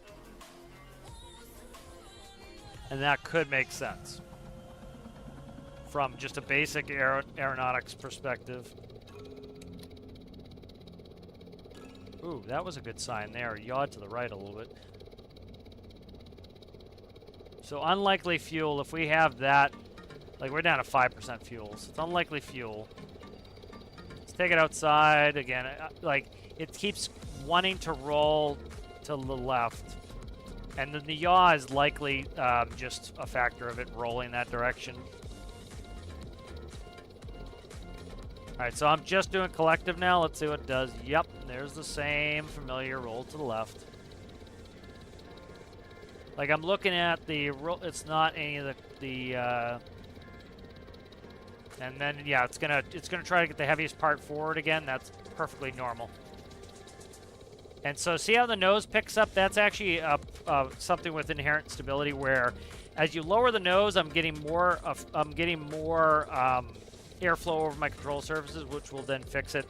That's something we used to do when we were flight instructors. We'd have the student take their hands off the controls, and as you gain airspeed, it will give you lift. So as you actually like let go and it noses down, as it speeds up, it noses back up. As it noses back up, it loses speed, it noses back down. And so we'll go into a stable oscillation. So that's actually kind of some good stuff, but not fuel. So we can check off fuel. Let's go through the fuel system, even though I don't think it's that. Like you can see, there is a weight imbalance this much. I just can't figure out what the fuck this weight imbalance is. It's just nuts to me that this weight imbalance is causing this much of a problem.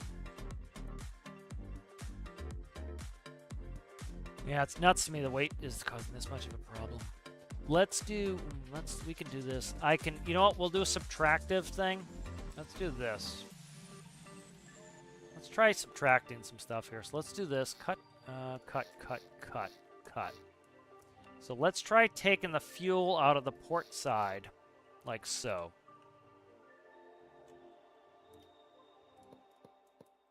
And so essentially see, I don't know what fuel weighs in game really. Because I'm trying to see, do those blocks weigh more than the fuel weighs? Actually, yeah, let's check this real quick. Let's go in. Because that should show the CG move more to the right. I need more mass over here. You know what? I shouldn't have done that. Let's go ahead and let's reload the save. I'm trying to keep reloading the save and then do one thing maybe. See if I can fix it. Let's get this centered here. We did this before too, but how far are we the rotor? That's not a sentence, but we're not that far off. I did this before too. I don't know. Let's get this perfectly centered and see if it behaves. That is even favoring the right, so if it starts rolling to the right, we know that it is likely a center of gravity problem. If it still rolls to the left, it is something else.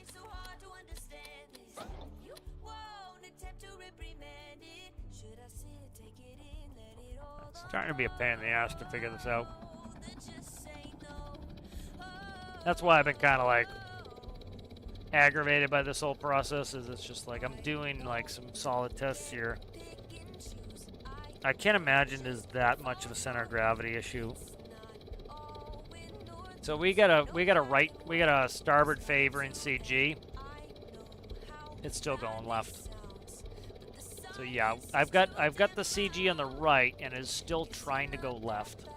Like just barely on the left. I don't think the CG is going to be that much of a problem.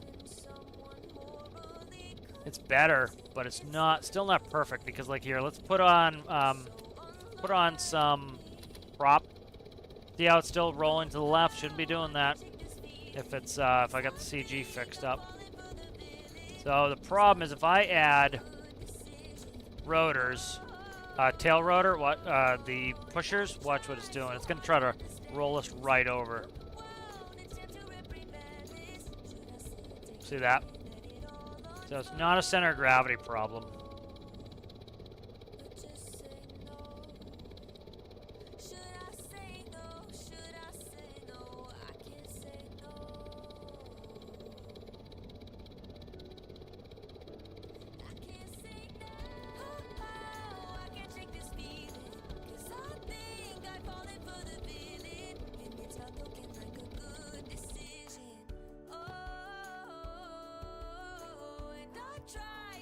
Let's do two things at once here.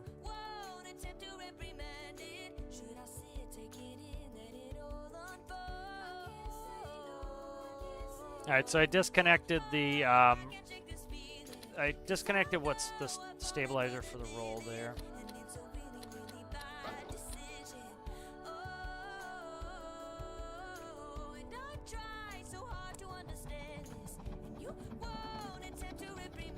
I don't think it's center of mass issue.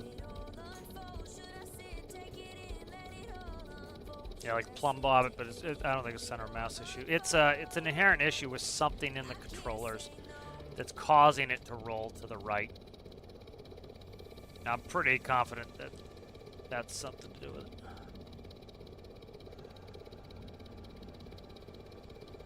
Yeah, see, it's still right off the bat going to the right. If I pump in a little bit of like right roll, trim, it will get rid of that. Now let's play with some stuff here. Let's go back.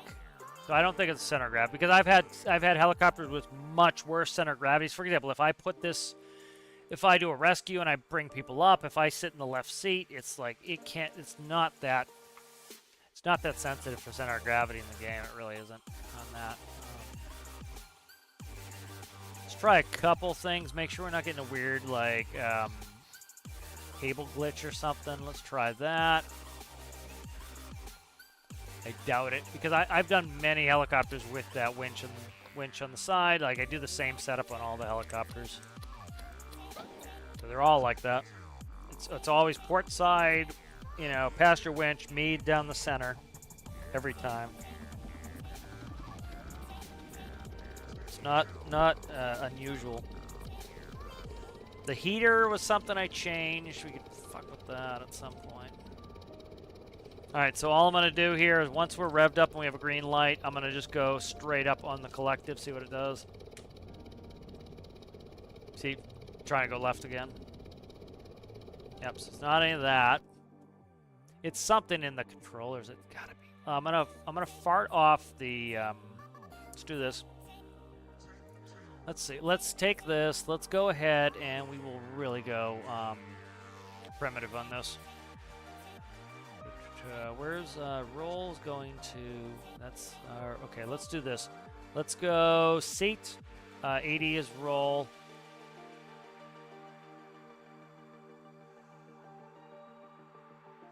Let's go to bottom collective roll. Let's go to this controller here. Let's go direct connect, bypass the gyro. Make sure it's not some funky bullshit in the gyro. It's doing it.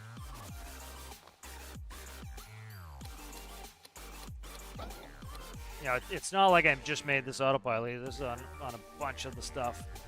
A bunch of other helicopters are all using this gyro. All using this autopilot, and then the autopilot's the same. It then feeds into like a coax system or feeds into a system for a tandem. You know, it's post. Look at that. Something inherent with the system with it, because like now it's direct connected.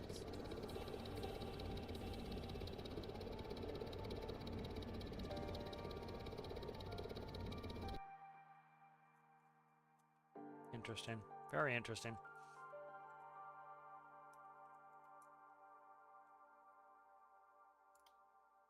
Give me a pink block, please. Thanks. Click on it 3 times.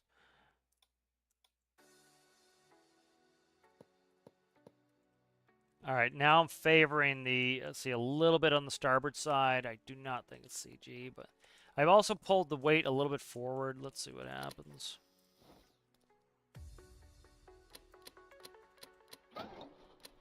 So you can tell the gyro was helping, and it's something inherent with the build if it's doing that. Next, I'm going to take the elevators, see what that does. All right, straight up. Oh, we got to wait for the rotor to spool up.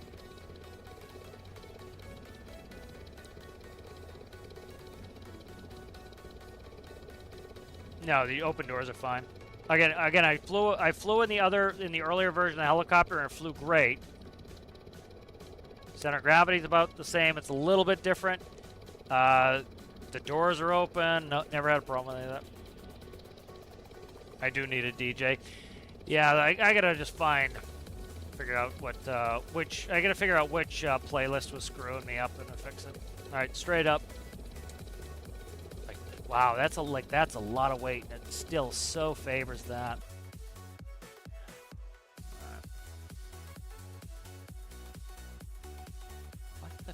All right, let's go. Stop. Just do what I want, not what I click on.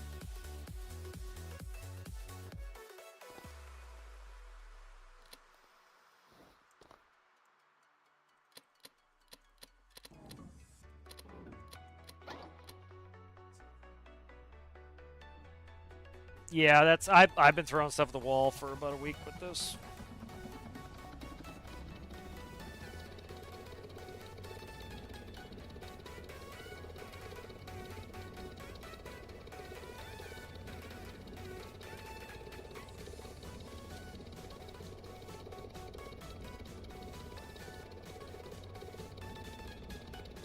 Yep, definitely not that.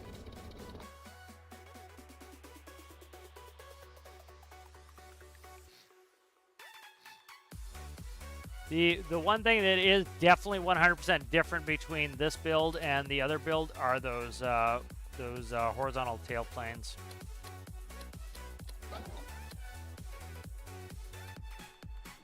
Not horizontal, I mean vertical tail planes. Said horizontal, I meant vertical.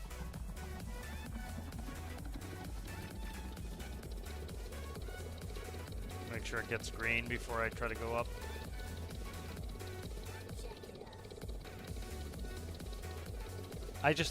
I look back at my saves. Like I save my vehicle file pretty regularly. I can't find it. I don't have the one that was like the day before I fucked it up.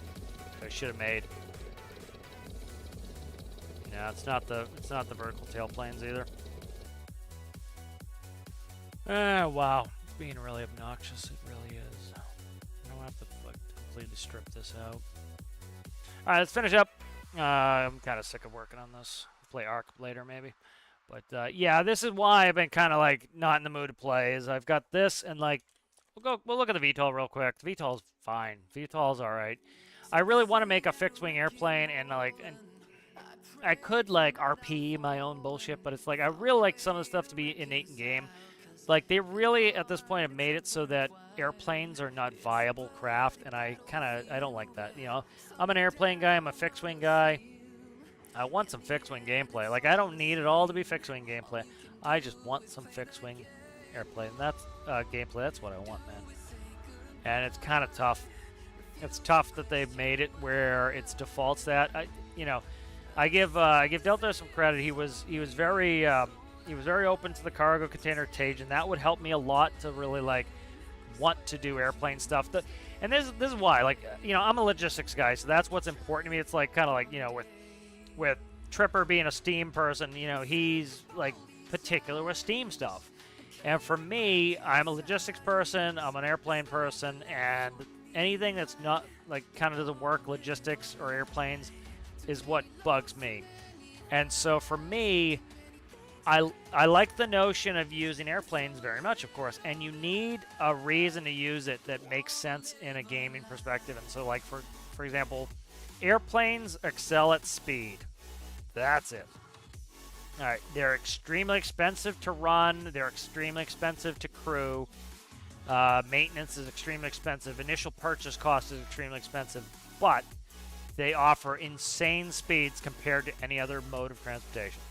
So, for example, you can put containers on a ship, and you can carry 100 containers for a fraction of the cost of what it puts on an airplane. But if you need to haul medicine or something incredibly important that needs to be there the next day, like, part of my job was like, we ran stuff to the airport that must be there the next day.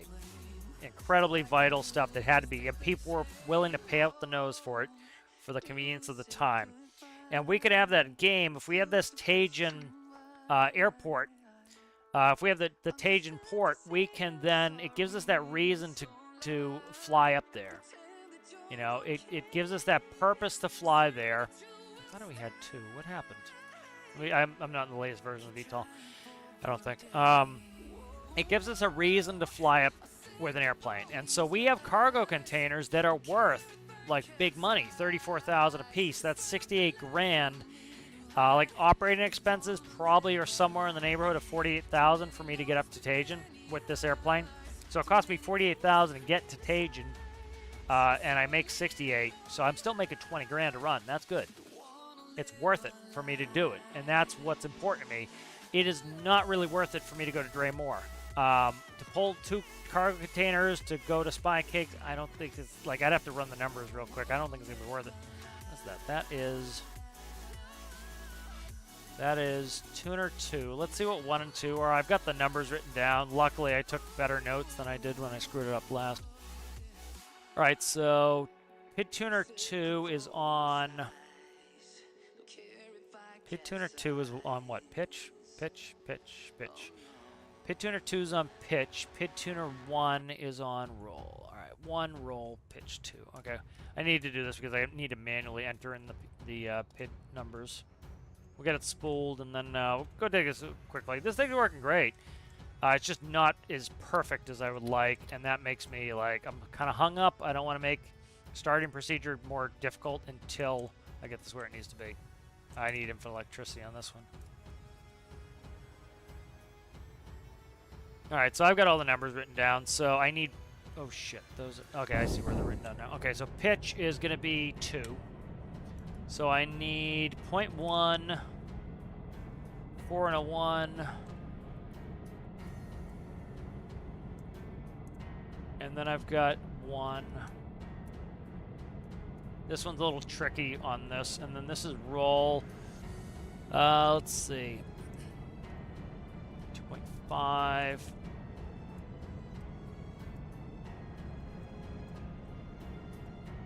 One. Oh, that would have screwed things up. All right. Go ahead and knock a brake.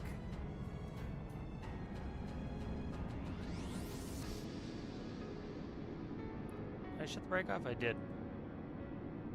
Am I pressing the wrong button? No, I'm good. Pressing the right buttons. All right.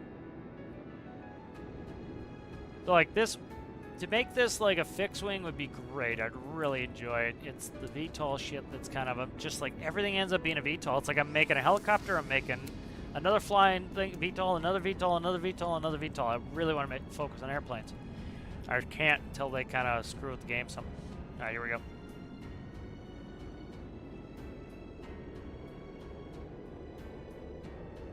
So it flies pretty good. It doesn't fly as... So right now my hands are off. That's too high of a collective on the pitch.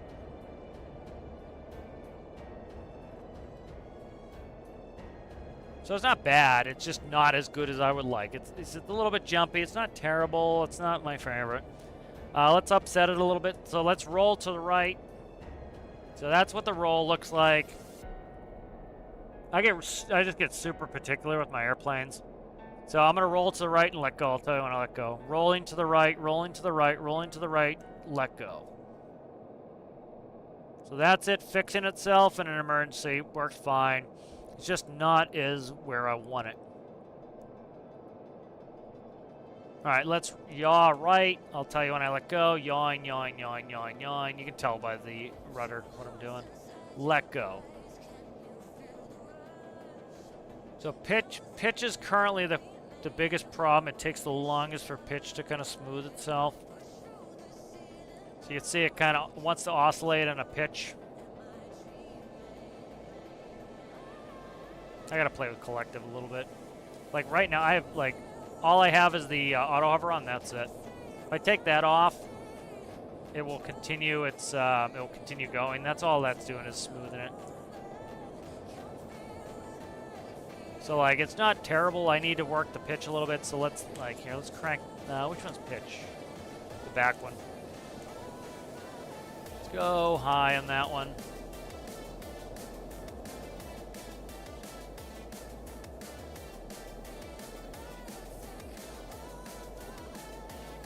Yeah, I gotta get the gyro on this too. It looks like the gyro might be a little bit too much. So obviously you can tell by the elevators, it's high, too high of a p-value. Let's dump that.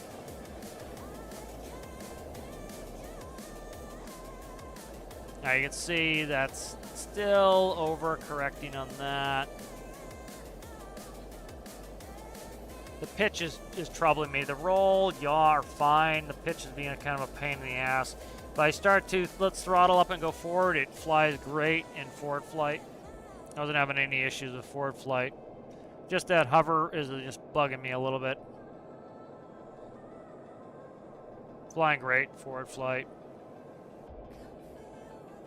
You'll see the lift rotors start to, they'll start to zero out. They've already started zeroing out and they'll stop. They'll still spin because the wind is moving them, but they won't be powered anymore. So it's working pretty well. It's just not working up to my level where I want it. Just a little bit of tweaking. I'll get back into that. Orange helicopter is driving me shithouse though. There's the gear. I like having the exposed mains. The exposed mains. It's got a really good top speed. We're at 317 knots. Let's go put in some altitude. Let's go, what are we at, 3.3? Let's go 5. Heading 335. 335, heading altitude. So it behaves itself in most of the things. It's just pitch. It just needs pitch smoothing mainly in hover mode. You know, it's been behaving itself really well in horizontal flight. Hover mode, it's being a little bit of a pain in the ass. It's not terrible. It didn't level off there. I got to put in the. Got to fix the numbers on that. Let's see where we're at here. I'm gonna go back to the other pitch numbers. Those are working better. It's because this number's too small. Now it's going back. That number's too small, so I need to probably do a variable p-value for between hover mode and horizontal flight. That's likely one of the things I need to do. The d value is likely to be too high. It's all right, actually. It's not. Yeah, see, d value is too high now. So I'm going to probably have to do a variable p-value and a variable d value. So like if I go back down to a d value of 1. That's still a little bit on the high end. It's good. That's dampening out. That's damped out. All right. So see, that's what it looks like in horizontal flight mode. Those are the right numbers for that. I just need to work on horizontal. Yeah, I don't have pitch vertical numbers. I just got to work on it. It's just like, I know I've got that orange pain in the balls to work on, so I'm kind of like, nah, I don't want to do it. But it, definitely. Arc has been a good break from this. I needed a little break to get away from some of these, like, it's just like complicated shit that I gotta do. So like the rotors are now disconnected from the engines. This is one thing that allows me to get high speeds. Rotors are 100% disconnected. They're just free balling in the wind. And then we have high bypass turbo fans. They're running really well. The fan is I have no, intake fan, but we have, what is it, 2, 3? I think they're 2 large N1 blades in there. So it's running really well. It burns a lot of fuel, but again, it doesn't burn unrealistic fuel. Again, people think that, oh, well, it's only like 50 miles, not even 50 miles. It's only like, I don't know, 45 nautical miles from that. Why? Of course, it wouldn't burn that much, but they're not understanding part of the realism thing is the world really 256 kilometers by 256 kilometers? No. Is the distance between the furthest southern port in the world to the furthest northern port in the world 45 nautical miles? No. So you need to have some level of compression where the game, yeah, you burn more fuel than you would IRL. You go to a lower altitude than you would IRL because you're making $34,000 per container. What would you make IRL? Nothing compared to that, you know. And so your costs have to be higher, your incomes are higher. You know, your altitudes tend to be lower, your distances are shorter, you know, so you kind of have to, you know, kind of bring in some of those expectations. You know, like here, let's go to BBG real quick.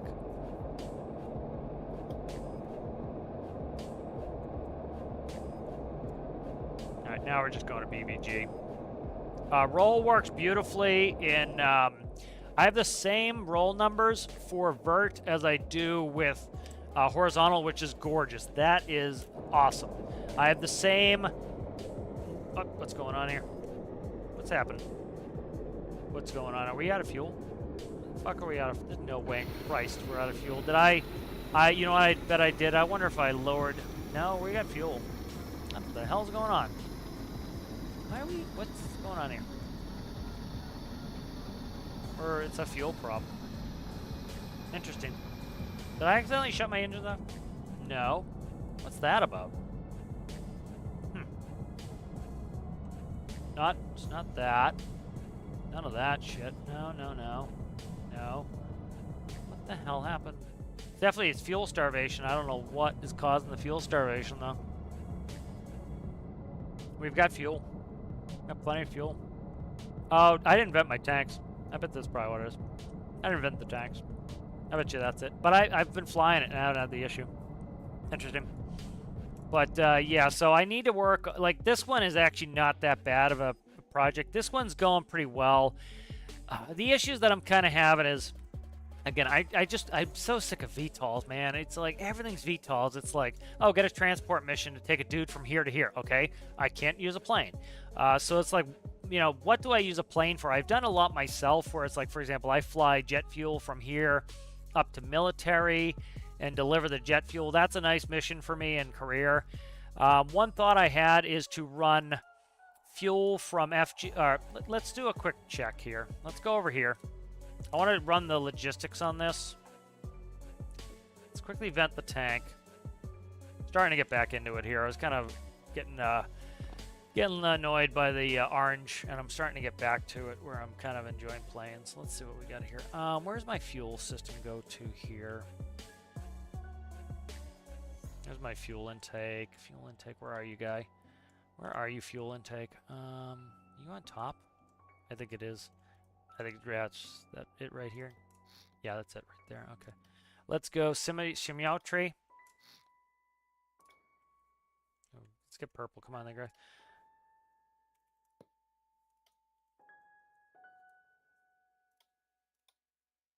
I'm gonna put in a simulated hydraulic system, a simulated pneumatic system, all based off of the pressurization update. It's actually going to push pressure from the engine to the other engine. That's how you're going to be able to start cross feed, start them, cross bleed, start them. And also it's going to use the APU's compressor to start the engines. So it's going to be all a simulated system. So that interests me. I'm going to have fun doing that. Yeah, I just like, that's one of the reasons why I don't want to work in this is like, it's all VTOL stuff. And it's like, I don't want to dick around with the VTOL stuff. I just want to have a fixed-wing airplane. I so want to just have a fixed-wing airplane. You know, I'm thrilled that Deltars seemed interested in it, in putting that port up there. That would be a big part of me enjoying that part of the gameplay, is just getting it where I can have fixed-wing stuff, because I'm a fixed-wing guy. I really am. Like, VTOL's great for, like, I like having a VTOL on the back of Tethys. That's fun, but it's like everything turns into a VTOL, and it's just, I'm so sick of everything turning into a VTOL. I really am. All right, let's quickly run some numbers here. So, like, this is the viability of fixed wing. So, Spy Cakes pretty much is the only place worth going, fixed wing.